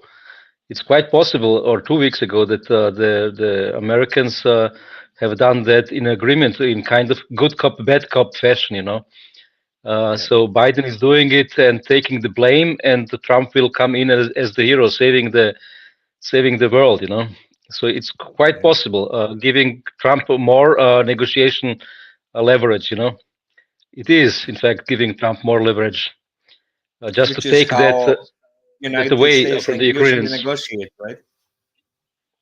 Yeah, which is how Americans usually negotiate. And if you remember, when the GFC hit, Obama was just still not elected, and he took over GFC crisis. Not yet elected, but he took over solutions how to do, because Bush was like at that table with Paulson. There was Paulson, McCain, Obama, and Bush at the table when they were presenting how the banking is collapsing, and Obama took over. Actually, the whole table. Bush didn't know what to do. McCain was also looking like, and then Obama took over, and then that was when he was elected. Because I think that was a crucial moment when he was elected, and he took over immediately after being elected, deciding what to do with GFC. Bush already So passed this the is the TARP case. bailouts before Obama came in. Bush already approved, like Congress approved $200 billion before anything even happened with Obama. And to say that like Obama has policy about the financial crisis, it's like, no. They listen to the same bankers. They're talking to the same people. It's not, as far as the GFC stuff, like that is not politics. Like there is no politics there. It's just the bankers. They're doing what they think is best. Maybe behind the scenes, like in the banker world, there's some politics being played between people, but from like to the United States government, it's just one track. Anyway, I'll shut up. Because if I'm not wrong, the Bush was like it let them collapse. So the Lehman Brothers collapsed, and then I think one more Freddie Mae or something collapsed. Then after that, they realized, oh no, I think this is too much. They cannot let them collapse. No, you will just mess up everything. So I mean, there was that moment where they let Goldman Sachs basically take a position against themselves. Like once everyone else had collapsed, they had both positions, and then the Fed comes in and says, okay, we're going to stop it right here. Enough. But that was after, they took the position to make the money, and then the other people went out of business. So they let their competitors go out, and then, it's over. All this happened before Obama came in, right? If I didn't remember wrongly. I'm talking in October. I'm talking in a meeting in October before the elections. Obama is not an economist. Why would he have any decision-making power? It doesn't matter. Permission to change doesn't to market. No, permission Obama. to change the rules of banking by Paulson. I don't Paulson think. was Please, okay, bro, but don't go that's financial when I don't talk. think that so. change that was happening in November. That change, the bailouts, it happened immediately after he took office in January 20th. Yeah, because The voting on it started Obama have no immediately. choice actually. No, the problem is that if you go back to those times, Obama have no choice. It's either you bail out or you have a total economic crisis, collapse, and then everything have to start from scratch. Like you have to create a nationalized bank. Then the government have to consolidate all the debts and everything. And then they just do the easy way out. They just print money, so they just bail out everyone. So because you either let all of them fail and then you nationalize it, and then you save the small guys and let the elites die, or you save the elites and let the small guys pay for it. And then of course they choose the easy way out. So that's exactly what happened. There is, and for you, if Obama is like the elites, they will just help the elite, because the elites are the one that help them pay for all the election campaign. So, but in the politics thing, it's like they're getting advice from the bankers, and the bankers from the Republican side and the Democrat side are the same people. Like there is no disagreement on policy. It's like, should we print $1 billion or 1.1 billion? And they're arguing on the margins, and it's like, it's the same thing. Guess when I started to focus on US politics? That was around that time. It was around that time, when I started to follow US politics. So so I was following the situation somewhat here and there. It's like, because it's like it don't make sense. Everything is so bizarre. It's like, why you don't let them collapse? No, my country lost so much money because we are part of the people who rescued Citibank. Freaking hell, man. I'm just explaining what happened at the time when the elected president didn't take office, but it's already driving a decision. Yeah, but that's your suggestion. I'm saying that I'm just saying I disagree. That's all. Yeah, so this is just to say that Trump possibly could work with Biden on Come what on, to do do. you see Trump's activities nowadays? He went to look at the Exactly. rocket launch. He's not involved with all these things, man. He's too busy. Maybe by the phone. Imperial stout. I'm jealous. Some super chat for a virgin. He says his forehead is big enough for the Oreshnik. Strike. Hey, what's your problem with foreheads? At least he has more than 2 fingers of forehead. Well, that will be warhead against warhead. Warhead against forehead. I'm not sure. I'm starting to feel like the Oreshnik strike is just it's just a code word for something else. I do not know. It feels weird. Like it feels very, very kinky. We from the Balkans are said to have hard heads. We're hard-headed, tough-headed. So maybe a collision with the Oreshnik might be a good test. Oh yeah. Do you all know what the hell is happening with Kosovo and Serbia? I read something about they cutting off water or electric or something like this. Then have you seen those? Something I heard they finally learned to love each other. I think it's when There's those two always dogs are something barking happening. and there's a fence in the middle, and the fence pulls away, and the dogs stop barking at each other. I think that's Kosovo and Serbia. They're barking at each other because there's, they know nothing will happen. But yeah, that's not always one thing. Because once they fight, both sides are going to have a lot of people dying, and NATO will be laughing. So both sides know clearly that they shouldn't fight. Yeah, for both sides, it's more. It's better to just wait it out, because both know we would just be a distraction, and it doesn't make sense. But Ukraine will be yeah. depressed, man, if something happened in Kosovo, because they are struggling so hard to get back the airwave. They are losing all the headlines to Syria. At firstly, they lose to Israel. And after that, now they lose to Syria. They are struggling to get back the headlines. That's why they talk about news, because that's the only way they can get back on the headlines.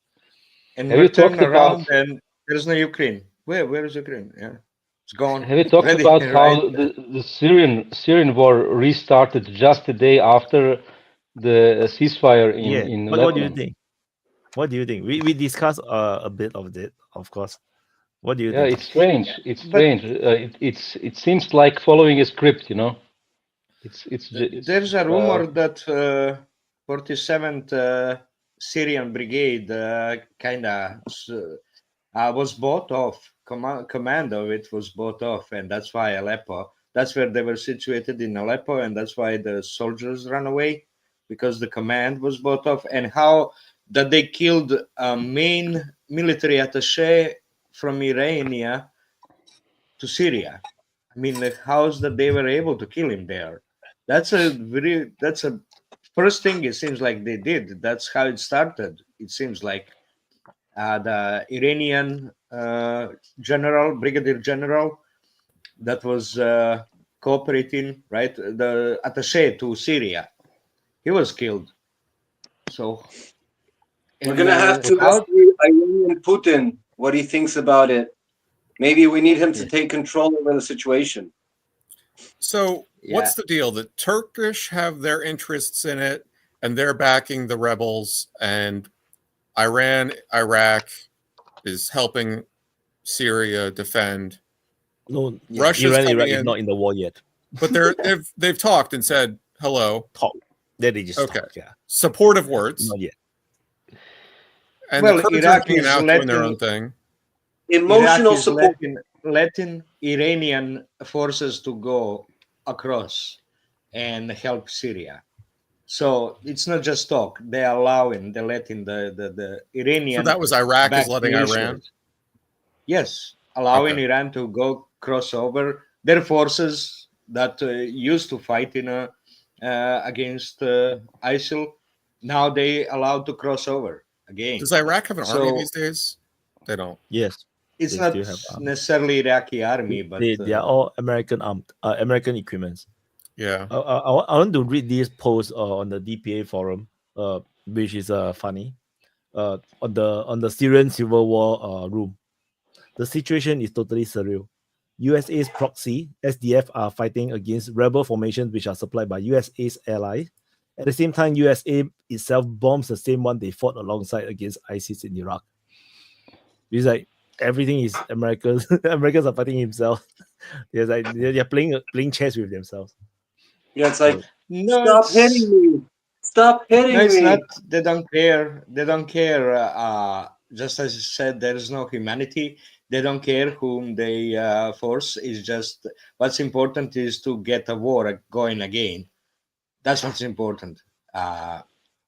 So they don't care. There's no humanity there, right? They'll finance and arm either side just to have a war, just to stretch Russia, just to stretch Iran in Syria.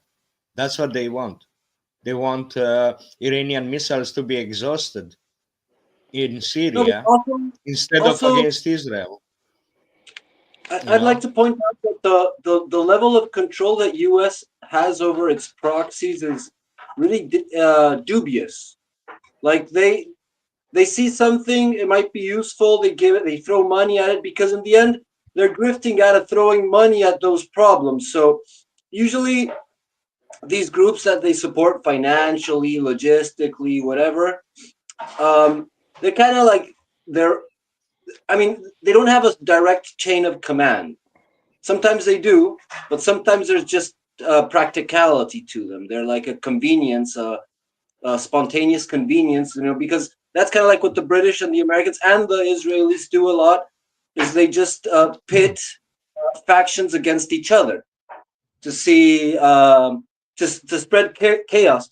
And so like the level of cohesion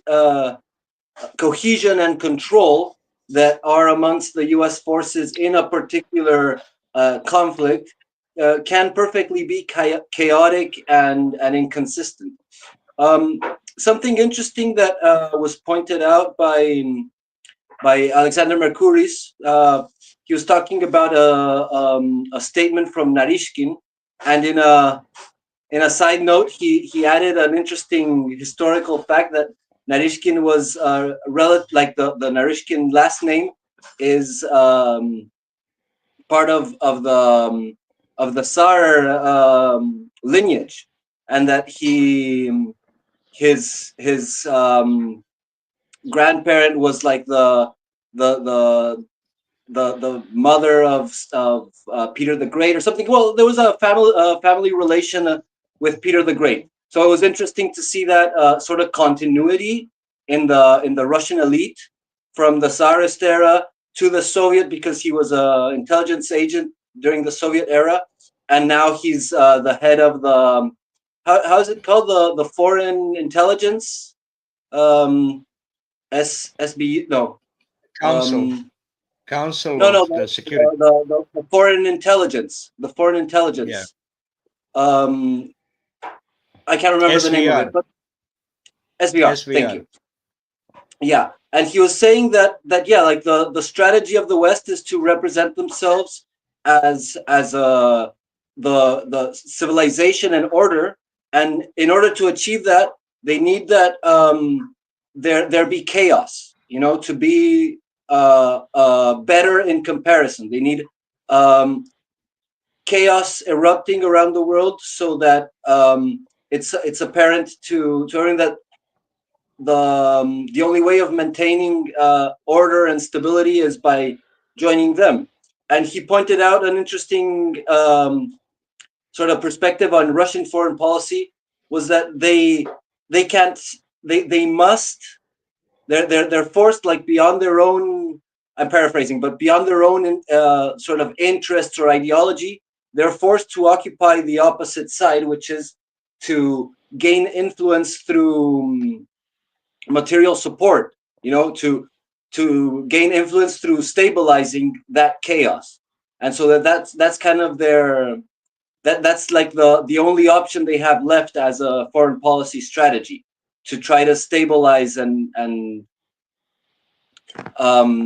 protect the rising nations, the new nations. And so I thought that was super interesting to observe what the Russian and the USA is intending to achieve in every conflict. And to close up, my point is that it may be possible that the USA doesn't really have an actual strategy, and it's only just to incentivize chaos, like what happened in Libya or in Iraq. They don't really need to achieve an objective, only to destroy the current order. Go ahead, Wyatt, please. Sorry for the delay. That's exactly how I play Europa, those war games, like Europa Universities. I'm very happy to create chaos everywhere, as long as the chaos is not with me. So, you know, that sounds very familiar. It's like, it doesn't matter how much chaos that is. And then anyway, I just want to say this. I mean, it's a game. It's like, genius. But super chat, Effie said that Jake Bout doesn't think that permission was given. Rather than Ukraine, someone in Ukraine went rogue, and the Oreshnik is a message for the Americans to get control of their proxy. Any thoughts? Yeah, I think it doesn't make very much sense. Permission was given, though, like publicly beforehand. So yeah, and also it's impossible. They don't have capabilities to do targeting. So, like, yep. How the fuck does Ukraine do targeting? Voz. Yeah, you guys were talking about nukes. No, we didn't talk about nukes. No, like we are all guys. No, Sausage Fest, nukes is pointless. Yeah. You know, I couldn't believe that you were talking about that thing. It's even legal. Is there a legal way someone just say, okay, let's give them nukes? Please send nukes. Nukes. Please, that's Zelensky right now. Huh? Send nukes. I mean, send nukes. I'm sure. Zelensky's begging for nukes. I'm sure this is illegal. I'm sure this is illegal. Well, it depends on the age. You can't just hand this kind of shit to a maniac like Zelensky, because you know if he get that shit, he's gonna use it. I mean, You know, our so what's United States so what's the politicians have so what's the point in giving them if he's not gonna use it? U.S. No, politicians I'm have a sure, great track record. I'm sure that's not a legal thing. I'm sure the Private property every is not included in those legal considerations between the countries. Like nuke is someone else's property, right? Nuke is property of the the military, U.S. military.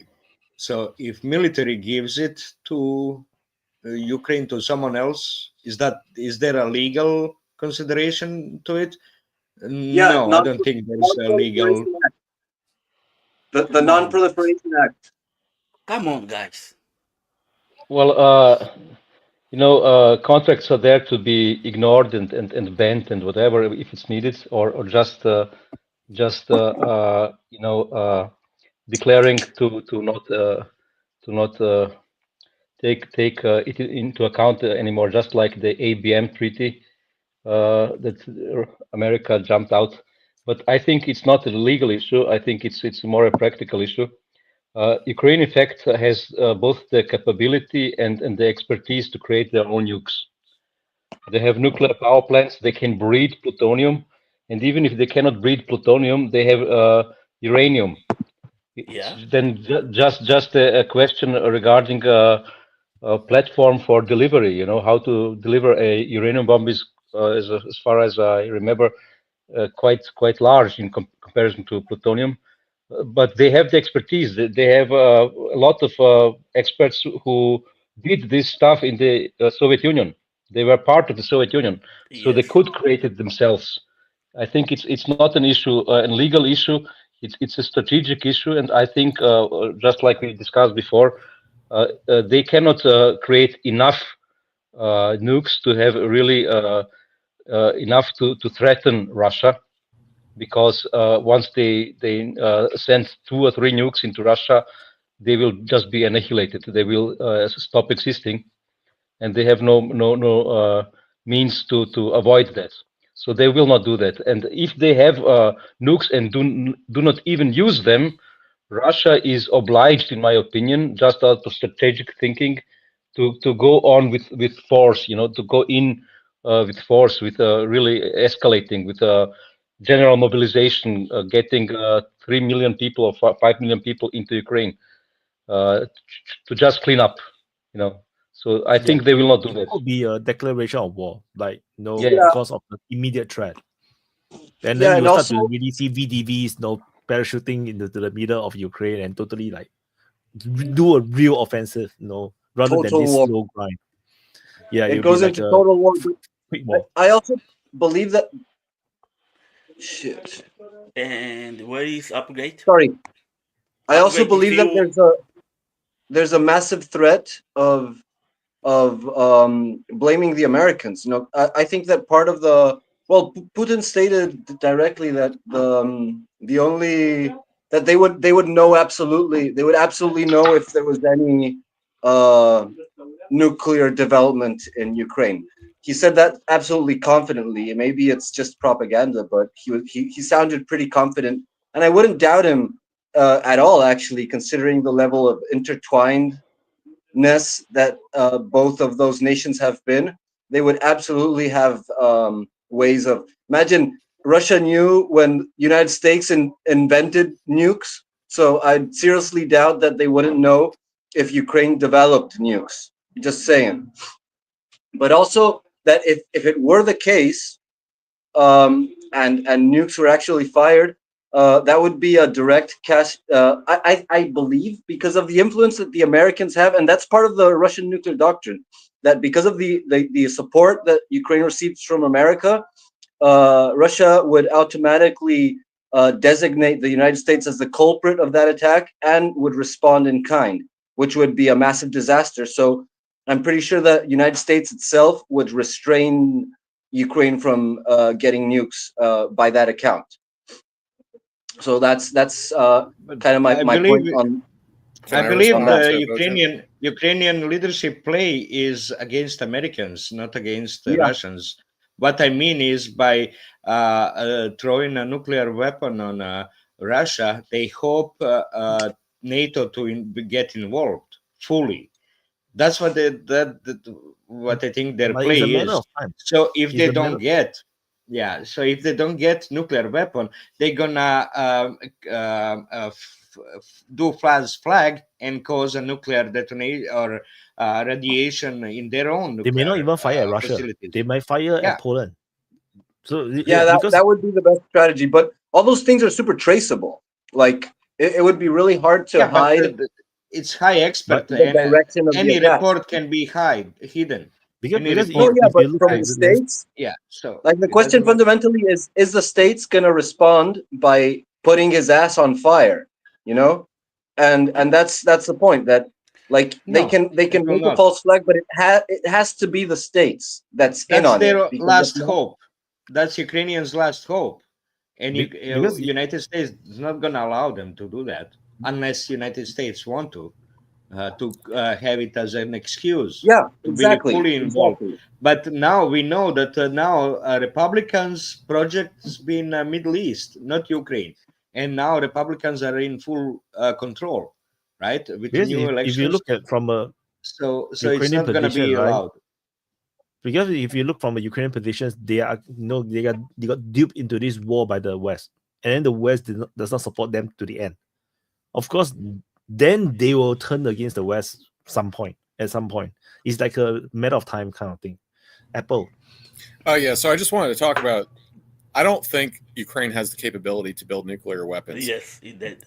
So they've got nuclear reactors, and so as far as uranium goes, I don't think they have the capability to enrich. And then if they did have those structures, they would be targeted by Russia in too quickly to get enough uranium through. That's not a thing that they could do at this point. That's Plus, true. they don't have power. They can't. Maybe this that is not was something under they the can do. Yuzhmash. Maybe that's where Oreshnik hit. Maybe. But then plutonium, they do have reactors that could breed plutonium, but that process is like super difficult, super long term. You would have to have a lot of research and development. Like, yes, you can breed plutonium maybe, and like they could create some weapons grade stuff, but it's like to get from there to a weapon would take too much time, too much effort. Like, you can't do that in the middle of a war, especially the situation Ukraine's in. So like for them to, they could breed plutonium in an old RBMK reactor to weapons grade ability. That's like easy enough to do. But then to machine it and to get it to the point where you have a warhead and like, unless you have blueprints from the USA, from Russia, like you're not going to be designing a plutonium warhead in this situation without a test. Like you need, it's just not possible. Well, you know, Britain has been pretty sort of rebellious against the future administration, and But they they are don't have- nuclear capable. They don't have plutonium bombs either. Well, they do have a plutonium bomb once, but they don't even have tritium. Like they're all using United States nuclear weapons. They had a pretty. Oh, really? Oh, I thought it had its own nuclear arsenal. They did. Sorry. No. Yeah, no. It's all U.S. nuclear warheads. It's all U.S. nuclear entry vehicles. I don't think they They have used to have bombs. their own, right? UK. They used to have They their used own to in the 60s, but they never Yeah, were I able had that to impression. develop a fusion bomb. They developed they had a 1 megaton bomb, and basically it was a failure because they just made a huge tritium bomb and called it a fusion bomb, but it was never a fusion bomb. And then they canceled the whole program and signed a deal to get Tridents back in, or whatever the Poseidon, Oh my whatever God, the sister this was. is such an interesting information. I had no idea. Are you certain about this? 100%. Yeah, it's on Wikipedia. Well, It's so real life. they shouldn't be in the United Nations Security Council then, they are not powerful Yeah. enough. So like all the shit that they have, their Those- submarines are on loan from the US, and their warheads are on loan, their missiles are on loan. Oh, My yes. God.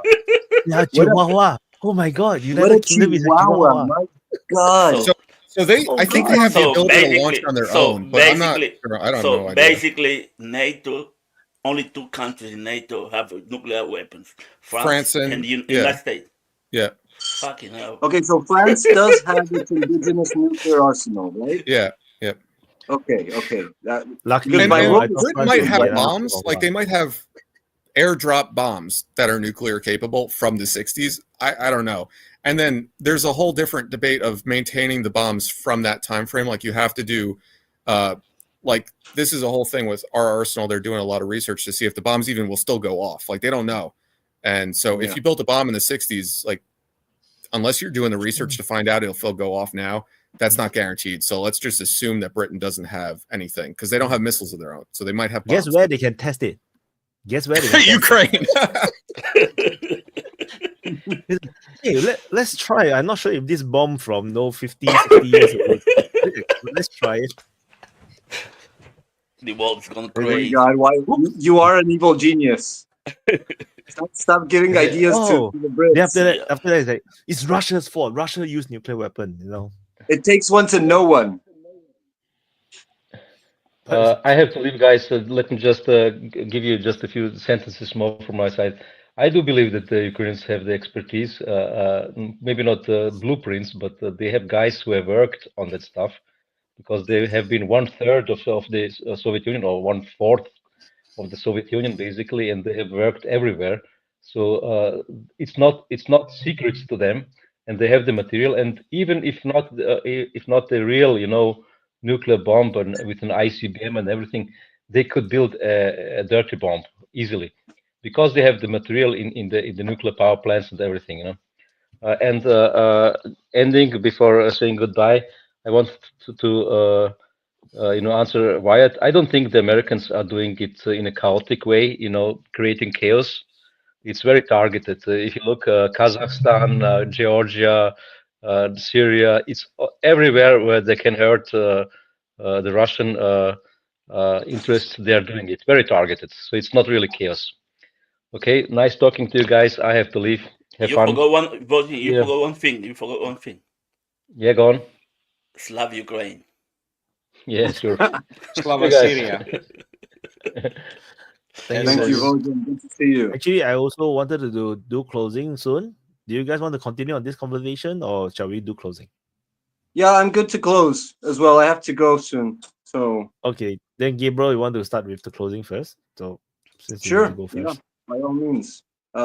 Great to be here. Great to see you guys all. Like, share, and subscribe. I pulled in a beer to see if I could tempt Mr. Lambo in, so he can make a disaster, and then tempt Toby to come in and correct him, but it didn't work out. So I'm gonna. But yeah, it's interesting what's going on. Let's wait and see what happens in Syria. It's all very foggy right now, so like don't jump to conclusions and keep the eye on the birdie. Let's hope these desperate and panicked forces of the West don't go any more retard on their tirade of losing influence. And yeah, I hope, like, beyond all his super hardline economic war policy of Trump's administration, he has enough.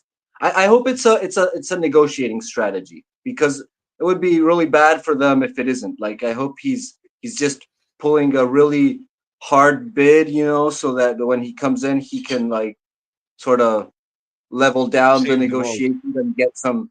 Because if not, it's kind of retarded. But it's also a negotiating strategy, so it might be that as well. And yeah, I'd like to go on with all that, but it's a long story, so I'm not gonna continue with it. And I think that, like, just by observing the level of control, of restraint, of moderation, and coherence in the discourse and actions of like both Russia and China, Middle East is kind of a disaster. But if these guys are in charge, then it's kind of reassuring that, like, how they've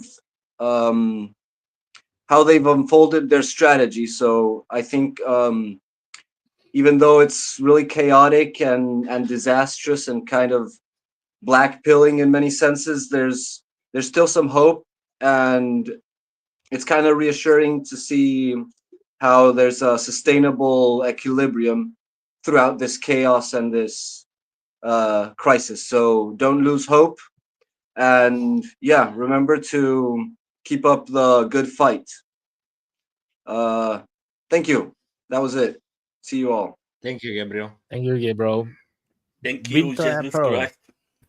Closing. Yeah, I guess I don't really have much to say. I was hoping to talk about the natural gas situation in Europe, and maybe the ruble falling. It seems I'm going to keep my eye on that. It seems we're approaching some really interesting stuff. Russia's doing so well in Ukraine right now. Like, I'm thinking, you know, everyone says the collapse is coming, but I'm thinking like we are getting there. Like within the next 3 months, I wonder what the front's going to look like. Any minute now, it's getting pretty crazy.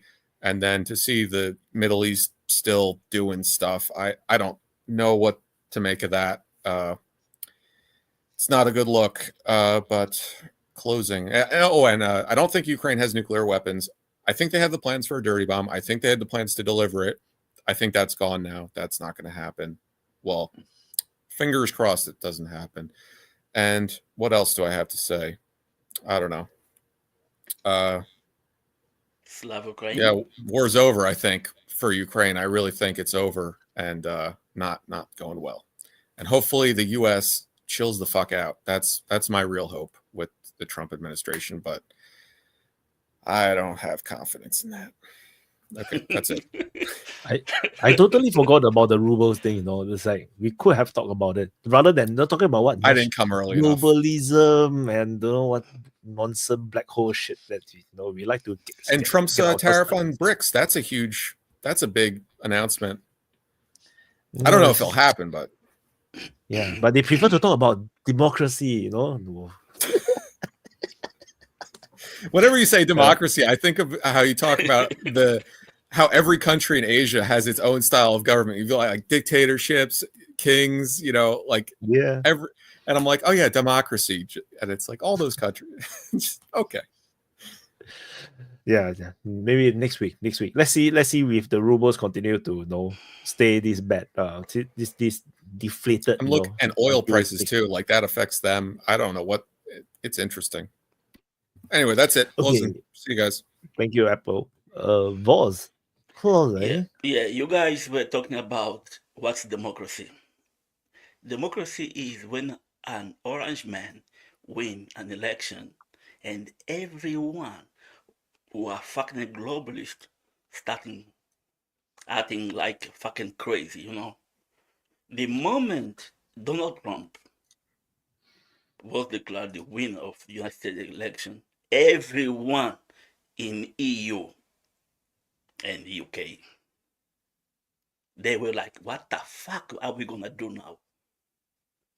Because they thought they're gonna win, How the fuck are you gonna win an election with someone who doesn't speak to the press, who doesn't go to debate and choose who she's gonna talk to?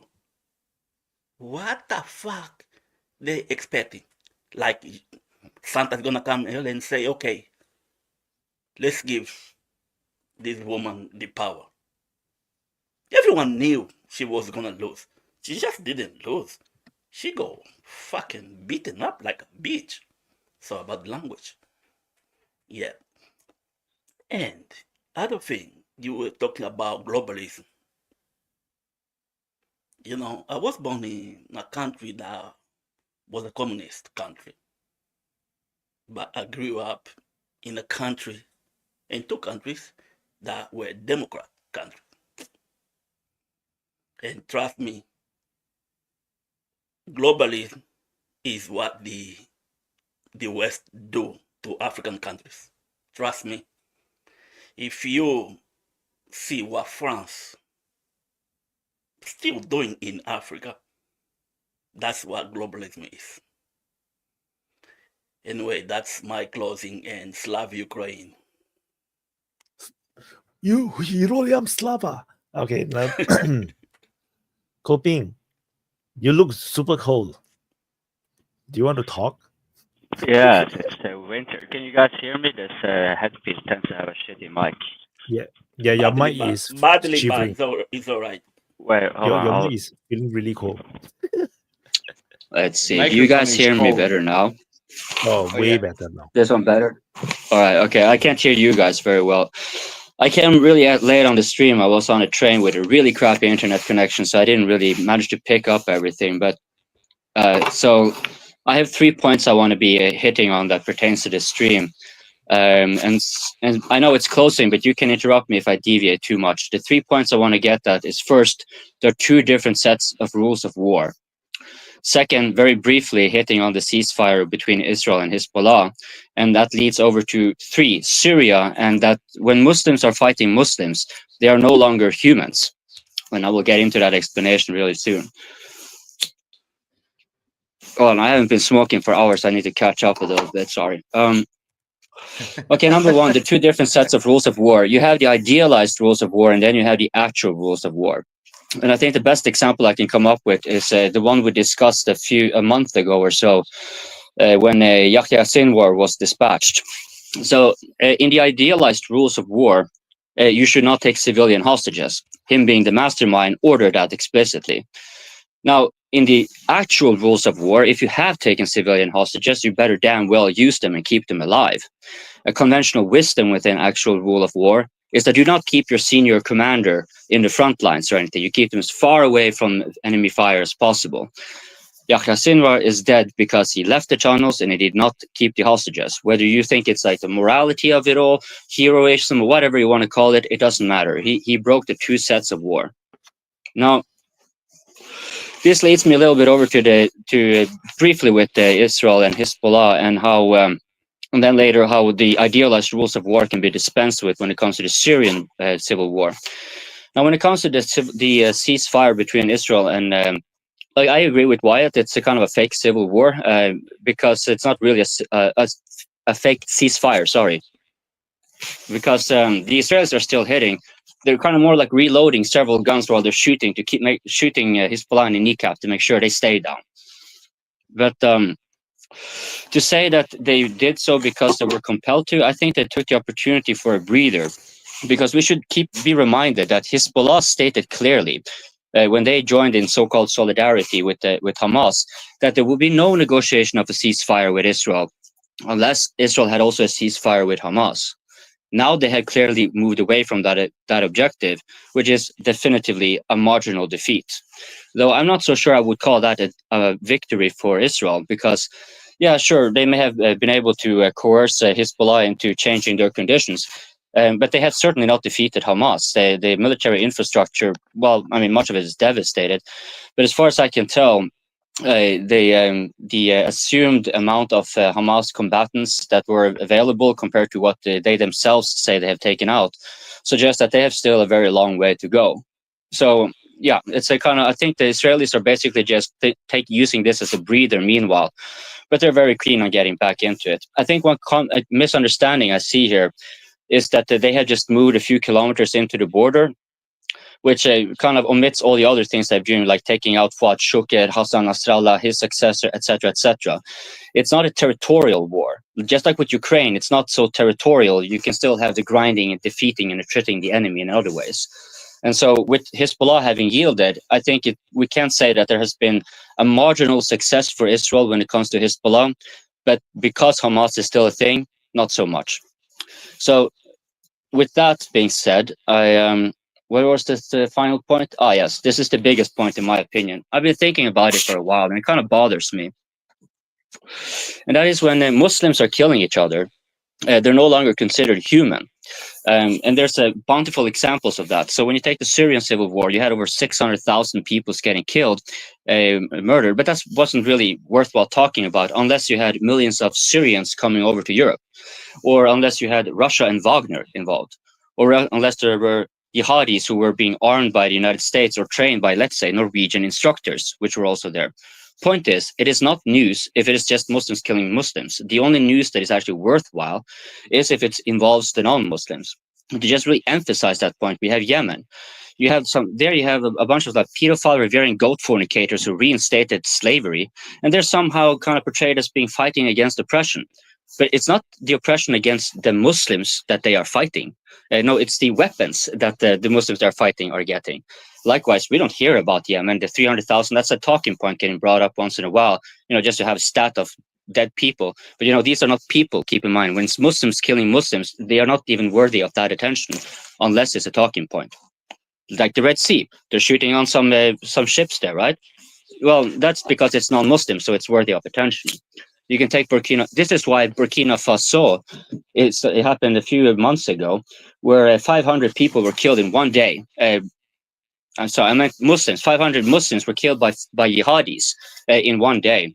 And we did not hear anything about it. The only reason it actually kind of surfaced was in order to make it look like Wagner seemed bad. Because now Wagner is taken over from the French, right? Now the French and Wagner, that's newsworthy because, that's not Muslim. So then you can actually mention all the scores of people dying from the combat or whatever. And to kind of really, really hammer the point how really glaring this is, like a pattern all over. Not just the Western Sahara and Sahrawis, take Sudan. There, the Muslim on Muslim warfare is it's so dark that there's barely any journalists there, and who can blame them? It's really, really unlike Gaza, for example, where you can get informed, hey, this building is about to be blown up. Maybe you want to set up your camera so we can have a nice shot. But you don't have that in Sudan. And it goes without saying then that since Muslims are not human, it also doesn't factor in that there is an overt call and act on genocide with indiscriminate killing of Black Africans.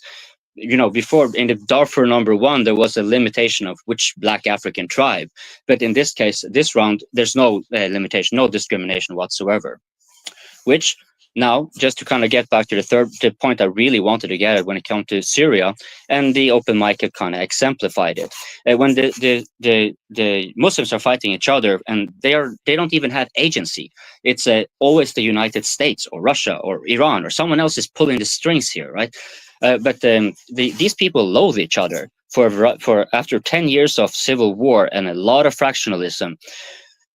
It is. I wouldn't say it is beyond imagination or beyond it's not beyond the realm of possibility that the United States and Israel, for example, had a lot to do with the assaults now being carried out. But like Bigadi was saying, why ignore Turkey as an independent actor? The SNA came from Turkish-held area and took large swaths of territory, alongside with the SDF and with the HTS. And yeah, so I think that what we're going to be seeing with the before I forget. Now, the reason I think, and this is just my opinion, why I think the attack was launched right after the ceasefire is because Hezbollah has some elite units. The Israelis themselves recognize them as direct peers to their special units, and that is the Radwan force. Even the IDF considers the Radwan force to be on par with their best forces. Now, where did they get that experience? They got that in Syria, one of the most brutal wars of the 21st century. And they are hated by a lot of Syrians because these Shiites and Sunni here, like the Sunni-Shia divide, it doesn't always express itself. But in Syria, you can very see clear delineation. The Shiite Alawites with the Shia Iran and the Shia Hezbollah. And when Nasrallah was dead, there were celebrations in Syria as well, because people there had family members taken out by Hezbollah. So most likely, in my opinion, if everyone here is speculating, so of course everything I'm saying here is also pure speculation. But I would speculate that the rebel forces, or whatever you want to call them, they had been waiting for making an attack as soon as there was a ceasefire, or as soon as the war had dragged on to a point where they think they could do it anyways. But as soon as a ceasefire is brought about, just like Israel gets a breather, so does Hezbollah. So this is their chance now to strike, because Hezbollah and the Radwan forces in particular, they were a great obstacle to those units. Because they were actually really good. So I think they're trying to seize the opportunity. Now, how far is this going to go? Again, I don't think the territorial thing is actually as important as people would like it to think. From Homs to Aleppo, there isn't really all that much more than sand and some villages and settlements. It's mostly a matter of logistics, really. For the Russians, it will be a matter of logistics, but not of crucial logistics, because they can supply Tarsus with, independently. It's for their ability to be keeping their ally Assad, because even though one may call it a sunk cost fallacy, to kind of still stick on to Assad if he's going to get couped and lost anyways. Russia must still maintain, just like Prata was pointing out, Assad must also maintain a sense of loyalty, right? So Homs is likely to be something both the Russians and the Syrian, the Assad's forces are going to cooperate in trying to retake, because otherwise they're going to be kind of disjointed, and it's no longer going to be a mutual interest. And this goes back to what Bigari was saying, right? These countries are, to a varied degree, yes, they are of course going to be influenced by Big Brother, but they do have some sense of agency.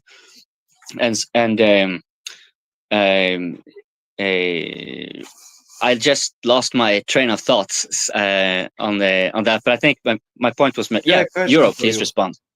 No, I have a question for you. I don't want to respond to you. This is more like a closing, and you didn't have many. You're really good, but I recently read a report that Winter Defender, what was that NATO military exercise in Sweden to prove that they can fight Russia again during the winter time.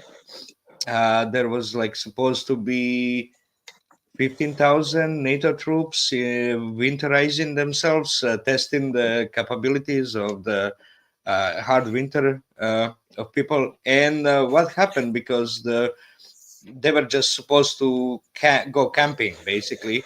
5,000 troops ended up only arriving, and they had bad tents with cracks and everything, and of course no knowledge of hard winter, minus 15 degrees Celsius.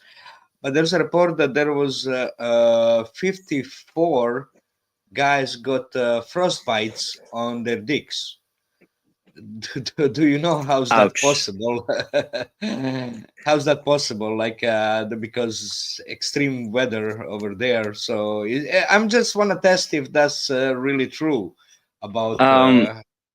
That's a good question, because I've been a lot out in the cold in the winter, both in civilian and military context, and when your hands get really cold, one way to actually heat it up is to chuck it down in your groin and heat it up with your balls.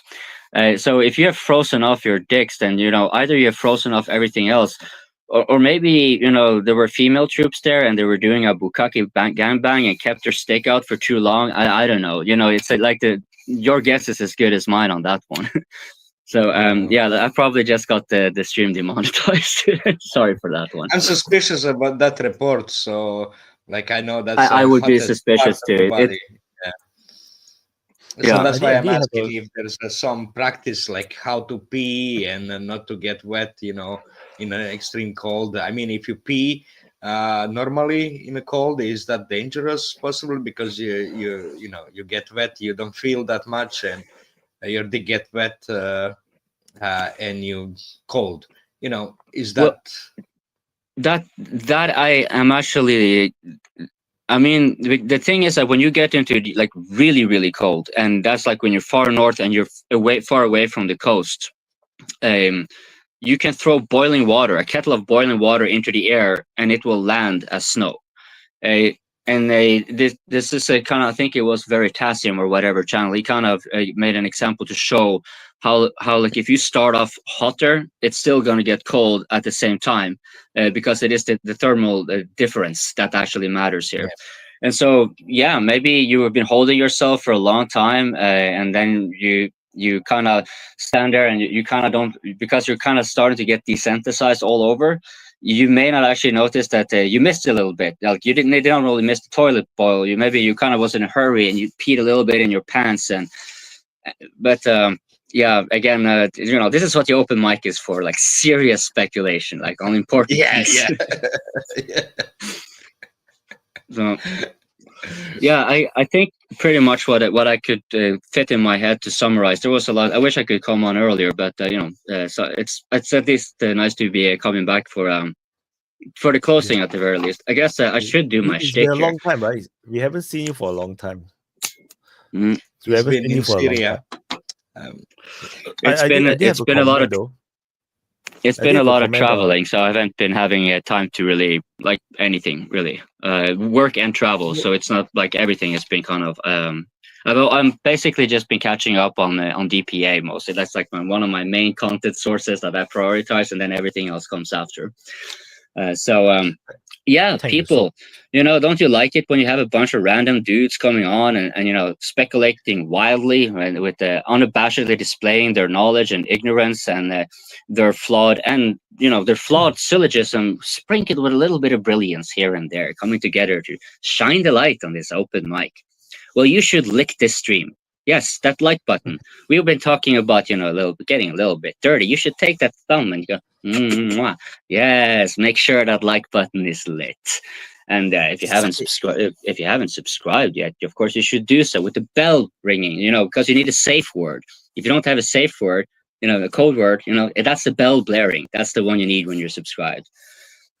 Of course.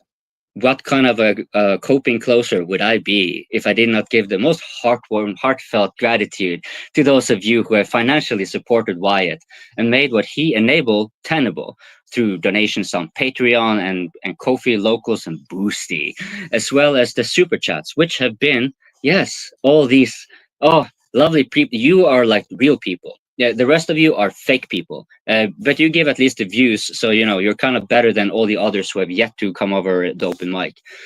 But yeah, you who have super chatted, you kind of,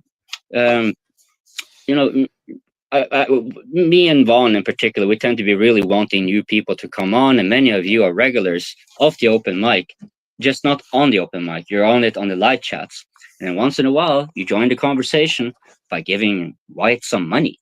And when you give Wyatt money, it's very good for our coping because that basically directly validates us, our presence. Sure, we may be saying some nonsense, and sometimes we do actually hit the nail. And yeah, sometimes it's a black hole. That's always interesting. You never know what you're going to get. But with that being said, thank you all very much for watching the DPA Open Mic. And Wyatt. Thank you so much for keeping up the open mic and everything you do. I love it. I will get back to you when I'm done with the work travel because I have been proselytizing the DPA ways.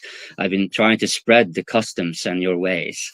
And so, yeah, I'm hoping to be having some tangible results. I have some results. I need to have them consolidated, and I'll get back to you, and it will all get even cooler.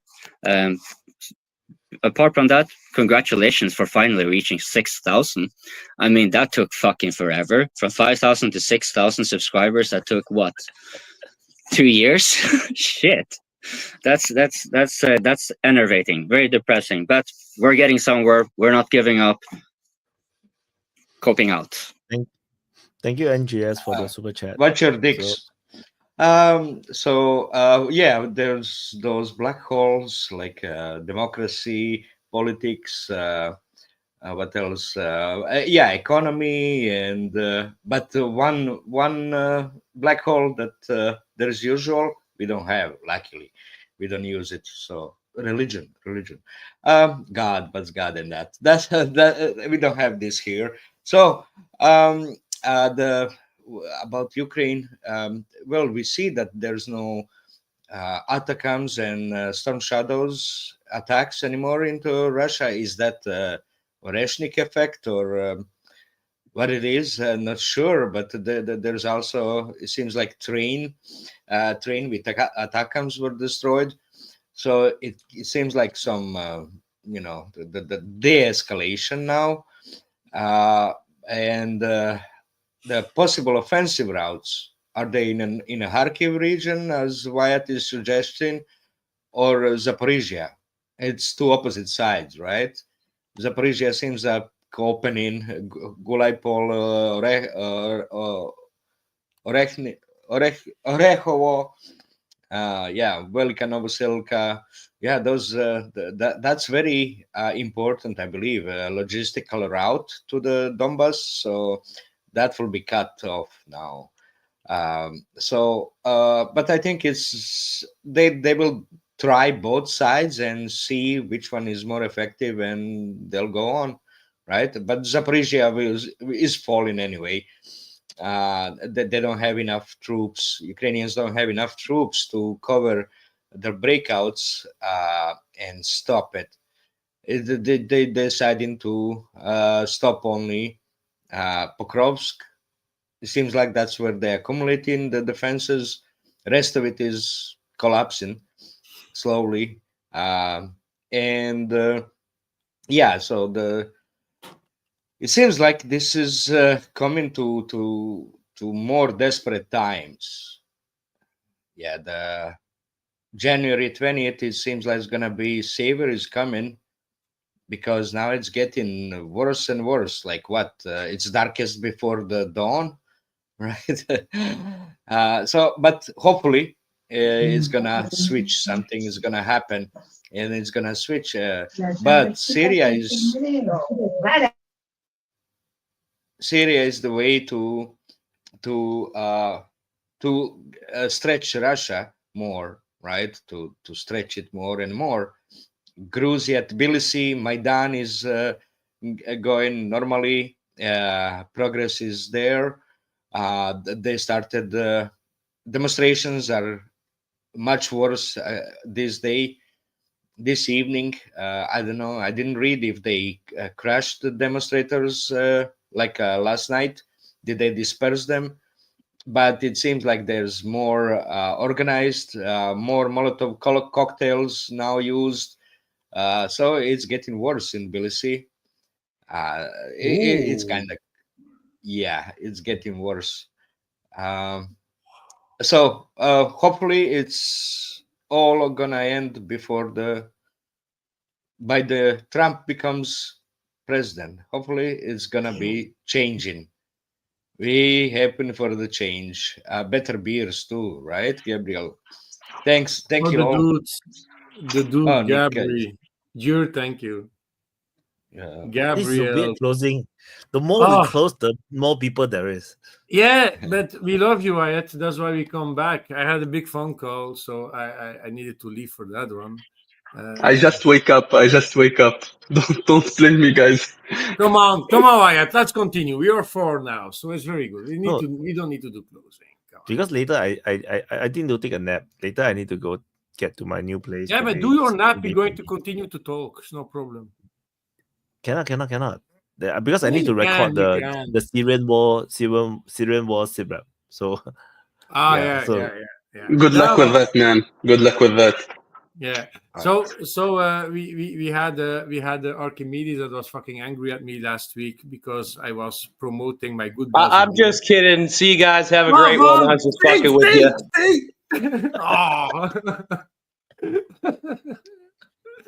We had Archimedes was like angry that I was promoting my good Belgian beer, but I have my friend Gabriel here. He has the golden drac, dude. You have the gold. I work there. I worked there with my crane to do some machine installations there, and I got like a very big bottle from them. They are very good. Yeah, dude, come on. And it's not even such a big brand. It's crazy. Yeah, Belgium is everywhere. You're little. I just wanted you to start with the beer so that Archimedes and Toby could jump in and start attacking you. So cool. Yeah, I drank too much Duvels yesterday. I'm still feeling it in my head. So the 8.5%. So I'm still feeling it. But yeah, so it's like, we are everybody. So we are talking about worldwide conflicts. I'm going to do my closing now. So I saw almost nothing of the open mic, but we are doing like the problems around the world. And it's always good to sometimes make positive news also, like promoting good stuff about, like we are like people from everywhere in the world talking here almost in the open mic. So why is that bad to promote? Make beer, not NATO. Cultural stuff, So why not? So I am pro of that. And maybe Wyatt can have a sponsorship from a beer brewery from Belgium in the future. We never know. Like promoting his stuff during his sit reps. This video is sponsored by Stella Artois. Imagine that. Yeah, Belgium. Cool, I hope so. Make beer, not NATO. Yeah. Make beer, not NATO. Don't get killed. Get drunk, don't get killed. We also had Aurel drinking his wine and all that stuff. So why not? Why not? Maybe someday I'm going to eat my French fries during the open mic. We never know. It's just funny to do it. Why not? You don't need always to talk about bullshit and bad stuff, and it can be funny also. But no, it was a great open mic that I didn't follow. But no, please, guys, like, subscribe, Payat. His work is awesome.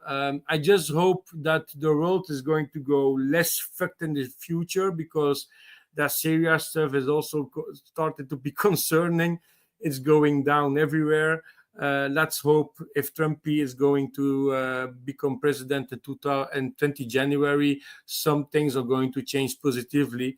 But having Zelensky saying we're going to negotiate, and maybe that he can keep his ground for a moment, and I can become a NATO country. Forget that one. Never going to happen. Putin is going to say, "Are you joking with me? Fuck you. I'm going to continue to invade your country, because you're never going to be NATO country." That's something that everybody needs to understand. Russia don't want to have Ukraine and the NATO. It's never going to happen.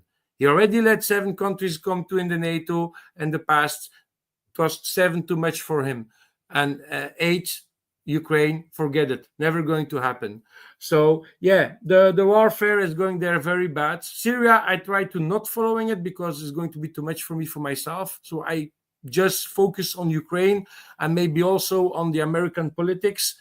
But no, Ukraine it's bad. It's really bad. So watch the sit reps of. Are you going to make a sit rep of Ukraine also later now? Ukraine will be Frontline Changes report later. Okay. Yeah. I'm I'll just do the following Syria that. one. Yeah. I'll probably do the Syria one first. Yeah. But it's going bad, and we've seen it on the news that they are trying to do. Biden talking bullshit, and Zelensky talking bullshit also. So it's not all that not good. I hope that Biden is wrong. Not 18 to 25 going to be conscripted in Ukraine. I hope that one is not true. I really hope, because it's going to destroy newborns in the future and new families in the future. Much harder for the Ukrainians. And the stuff about NATO, no, forget it. Don't believe it. Never going to happen. Never going to happen. That is something that you fuck off. So yeah, good guys. That was my stupid closing. Like and subscribe. Thank you, Lambo. We are doing closing, by the way. Leo, do you want to do closing? Oh, I think we are in front of very interesting times. Either they will return Aleppo in a matter of few days or weeks, or this will continue for many months or even years. We just need a few more days to see, literally, because I've been following Syrian War for over a decade, so it's going to be interesting. Over. Great. Nika, closing. I feel I don't deserve to do a closing because I just came, but I will do it anyway. You can it's just closing. It's just what you think about the past week. It doesn't have to. It's crazy week. It's a crazy week. Stopping the ceasefire in Lebanon. What happening in Syria? For Syria, I hope that the war ends. I hope that one side wins and we stop the war, whatever, because it's like taking too long for the Syrian people. They are suffering. Because both sides have pluses and negatives, and it's very, very complicated and very delicate to be on one side against the other. But I have my preferences, but who cares about my preferences? And but I hope the war stops. This is the most important there. For Lebanon, I hope that the ceasefire stays, because it's a ceasefire. It's not stopping the war, but I doubt that the Israelis will respect that. because they are already did a lot of shelling and flying drones and planes already inside the ceasefire. I hope it will stay for the sake of the Lebanese people. Gaza is a sad story for the humanity because we are all looking to it and nothing is changing because no one can say we didn't know. Everyone is knowing. Everyone is seeing what's happening, but we are just accepting what's happening. Yeah, we are seeing the Israelis are having plans to have new settlements and planning to invade again, to take the land again, and killing a whole population. But who cares? It's not the Europeans one. Wyatt, can I just jump in for 1 second? What is the time? You almost never say what is the time when this program is on. Yeah, because I also do not know when it will be on. You'll be like, okay. I was like, I think I can do it in 1 hour's time, so let's do it. So it was like, I'm so tired, I need to sleep, so I go to sleep. It's always on Sundays, right? No, it's sometimes Saturday, sometimes Sunday. So because it depends, because I depend on my schedules, like I have family events or whatnot. Then maybe sometimes I'm sick or I'm not feeling well, I'm super tired or whatnot. So and it's like every session is so long, so I have no choice. It's like I have to prepare myself for it. Yeah, but it will definitely happen. Like this is the latest time, usually for Sunday. Yeah. Yeah, or maybe last week, then it's a bit later, but I try because ultimately now it's Monday for me, so it's a work day. So I have to I try to do on Saturday. Sorry, Nika, you can continue. No, it's okay. It's okay. So there's Georgia too. What's happening in Georgia? Yeah, it's like the people want to be influenced by the West.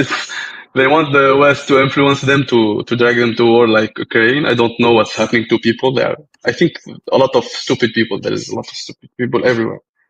Ukraine, this is the most fearful for me is Ukraine because if something can get wrong, we can go to wooden stoves and we'll go to our primitive ways. Because it's crazy what they are trying to pull in Ukraine is crazy. I hope they don't go too much crazy with Ukraine, and I hope the Russians will stay calm as usual, because otherwise we will go down to we'll go back to the Stone Age if there is humans left. This is what a lot of hopes, but very small expectation for me. This is what I need to. Thank you, Nika. I stayed Okay, for thank Nika. Wyatt, bye-bye. See you next week, maybe. Bye, guys. Bye-bye. See you next week. See you guys. So I have some comments on what Coping have said just now regarding the why that the Muslims are not humans because nobody cares about their existence. And it's the observation is somewhat true. It's like you don't even see the Muslims reporting about the crazy shit that's happening in other Muslim countries where Muslims are killing Muslims, and it's shocking. Like it's like they don't even care themselves. So it's not just the global community that don't care about it. So yeah, it's like you can see clearly from the Palestinian issue, like the entire Muslim world is up in arms regarding the Palestinian issues, but like where are they championing and arguing about the Yemeni situation or the Syrian situation? They don't. The Sudanese situation, the civil war in Sudan, they don't talk about it. They don't talk about the jihadis or the ISIS situation in Central like in Africa, in the Sahel, they don't. It's just a reality. In fact, I don't even think they talk about the Sahrawi, like with their problems with Morocco. So I think I think this is the main problem. If the Muslims don't even care about their own fellow Muslims, where Muslims are fighting Muslims, so then clearly non-Muslims will even not care about it. Like there's just not enough coverage. Nobody just cares. So that is a very sharp observation by Coping. Although the characterization, like it's a bit dramatic, but yeah. But it does put into perspective, just like the situation where I did mention before, the life of Palestinians seems to have very low values as compared to the Israeli life. Like, how can 100-200 hostages outweigh tens of thousands of Palestinian lives? Like, how many Palestinian people have to die before they are willing to give up? Yeah. Those hostages just to get a deal, Hi Nika, what's up?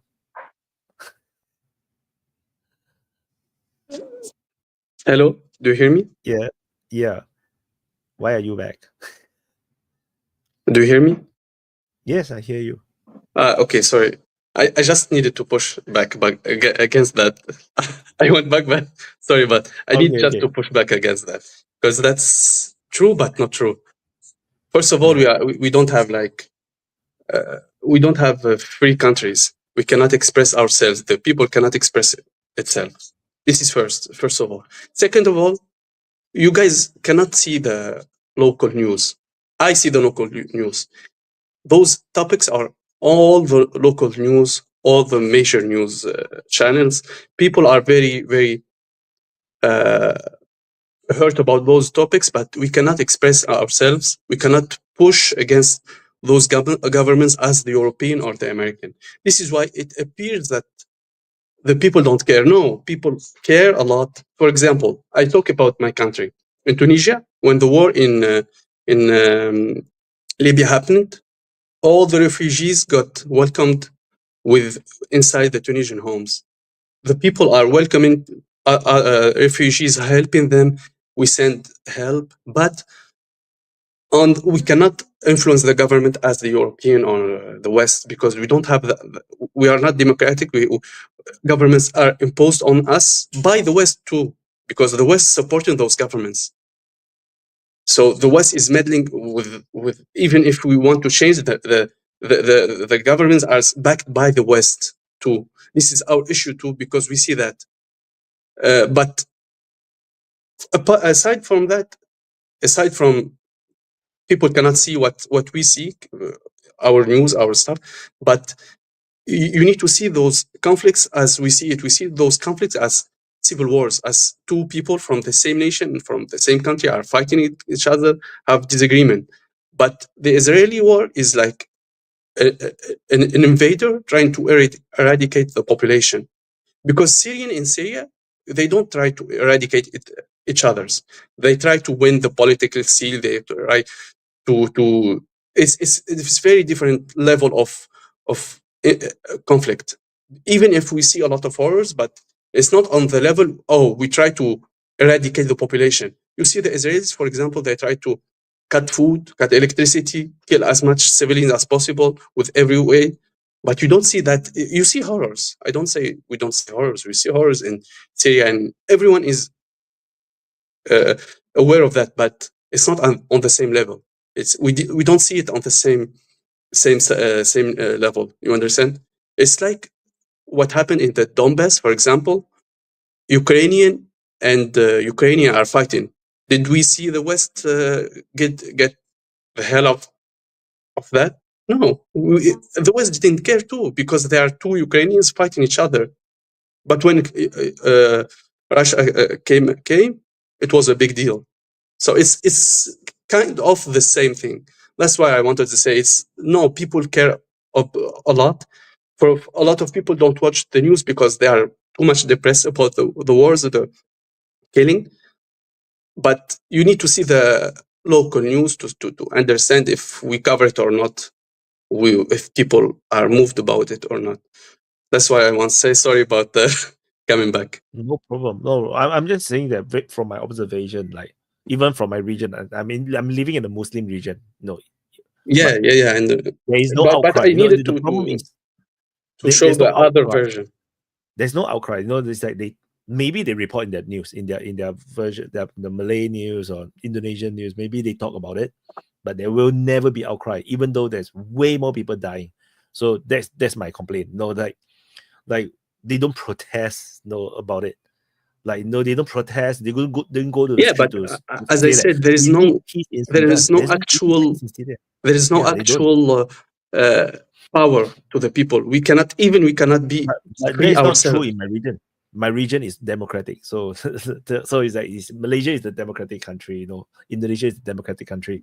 So this is just that there is, and maybe it could be also because of the propaganda, like because the imams and whatnot. No, it could be like controlled by the certain leaderships, religious leadership from the Arab world or Middle East. Maybe that could also be the case because it's not educated through the mosque. So that could also be the case where the people are not so passionate about certain issues because it's not educated by the imams. So there's a possibility. But when you talk about Israelis, the imams are all very passionate. So that could be the case. So like for unknown reasons, the Rohingyas become so famous. But the reality is that when the Rohingyas come to Indonesia, it's like the Indonesians push them away because it's like these are totally different people. So I'm just pointing out the this unfortunate thing. I mean, it's a criticism where it's like it's the same thing. It's like you will not see any people complaining about those problems in Myanmar. Put it that way. Like very few people cares about the situation in Myanmar where it's actually pretty bad as well. So I'm just pointing out like it is an observation that it's unfortunate that things is like this. Like and is I experienced it even in my reporting. Like report about situation in Sudan. The viewership is so low to the point where it's impossible for me to cover the war because it's like I cannot justify the time spent. So yeah, but of course you cannot justify killing either ways, but I just will try to explain why it can appear like this. This is why this is why hopefully one day DPA will have enough correspondence that we can raise more stuff. Like I have never knew that Tunisians were hosting Libyan refugees. I've never heard it before. So there's a lot of things. Because it's not it's the nature of the news. It's not exciting news. It's not like someone killing someone else or beheading someone else, because it's not exciting. The news will not have the interest to cover it. Yeah, in fact, if I have never even heard of the Sahrawis, right? Until I have DPA. Like people was like writing articles to publish on DPA. It was like, oh, there's actually the Western Sahara people where they have this problem with Morocco. I don't even know that happened. So so the world is very underinformed. So I think that's why DPA Open Mic helps a lot, because we are all impossible to be reading all the time. So we share information. I think that helps. Anyway, I need to close. I need to do recordings now. Bye. Thanks, Nika. And yeah, so you see, this is the most crazy closing pod sessions in the open mic for a long time. Like it never ends. More people and more people appears, and then yeah. But anyway, thank you for watching. Press the like button, subscribe, share the gospel of DPA Open Mic. Get more people to get to watch, get involved. Chat in the live chat or even come on screen. I think it's a great community to be in, and you don't have to watch every single week. You don't have to talk or come on every single week. I will be the one that will be here on every single week. So don't worry that. I mean, it's a community. It's not a commitment. Only for me, it's a commitment. Everybody, for everybody else, it's just entertainment. So it's a good it's a good way to share and learn new things that we probably would never read about. Like, everybody have very interesting insights, and even a single topic can have so many different perspectives. Despite maybe we are all from the Western world, but different country, different views. Is crazy, so it's great. And yeah, and come back to just now the point Leo was asking about the timing of open mic. I can't help it, because this is not a full-time. I mean, it cannot be a job for me. I cannot have a fixed time. If not, it will become a drain for me. So I have to do it when I'm ready. And I tried to tell earlier, but it's hard. So do join the DPA forum. I will usually inform in the office, in the DPA forum, and for those speakers in the lounge, I will also inform there. Usually I just forward the same message. So once I know whether I can make it or not, because usually I know my energy level, based on my schedules, I know that I think I need to take a nap first. Then sometimes I will say that I'm very tired now, but I need to take a nap. Then and then see how it goes. Sometimes I take a nap, it becomes a sleep, and then I'll wake up the next morning and become a American timing session. Sometimes I'm able to take a nap, and then it's like 1-2 hours I wake up. Okay, then I can do the open mic. Because if I don't rest enough, I don't think I can hold a 5-6 hour stream. So that's just human limitations. And sometimes I have family commitments. That's the problem. Or work commitments. So sometimes I have to wake up, or I have to leave the stream. Like last week I have to leave the stream earlier, so I have to close the conversation much earlier. Today I feel like the conversation is dying, so I wanted to close, and then I can actually proceed to the Syrian Civil War rap, which I could cover after this. So anyway, it is what it is. Anyway, today is my mom's birthday, so so yesterday it was a family dinner, so which is why I didn't manage to do the Saturday stream. I was thinking about it, but it's like I think better not, because it will mess up my energy level for the day. So yeah, that's the reason why. So anyway, thank you for watching. Press the like button, subscribe, and I'll see you guys in the next update.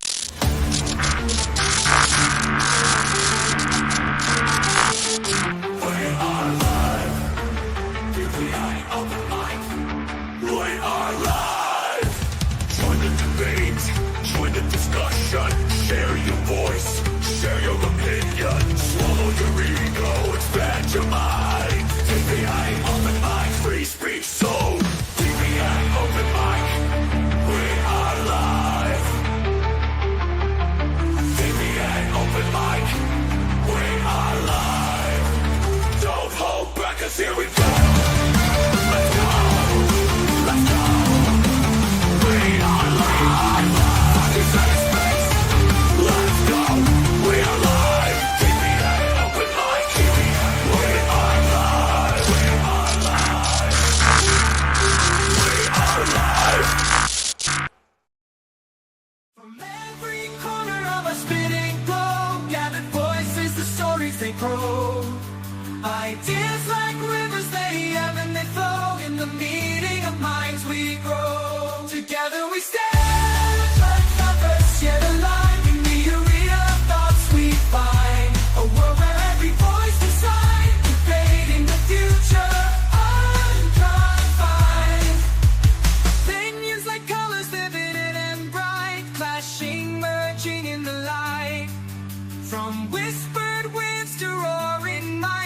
Discourse we ignite. Together we stand, like lovers yet alive. In the arena of thoughts we find a world where every voice decides. Debating the future unconfined. In the clash of ideas we see the birth of what the world could be. From conflict we find the key to unlock our collective destiny. Round the table, the world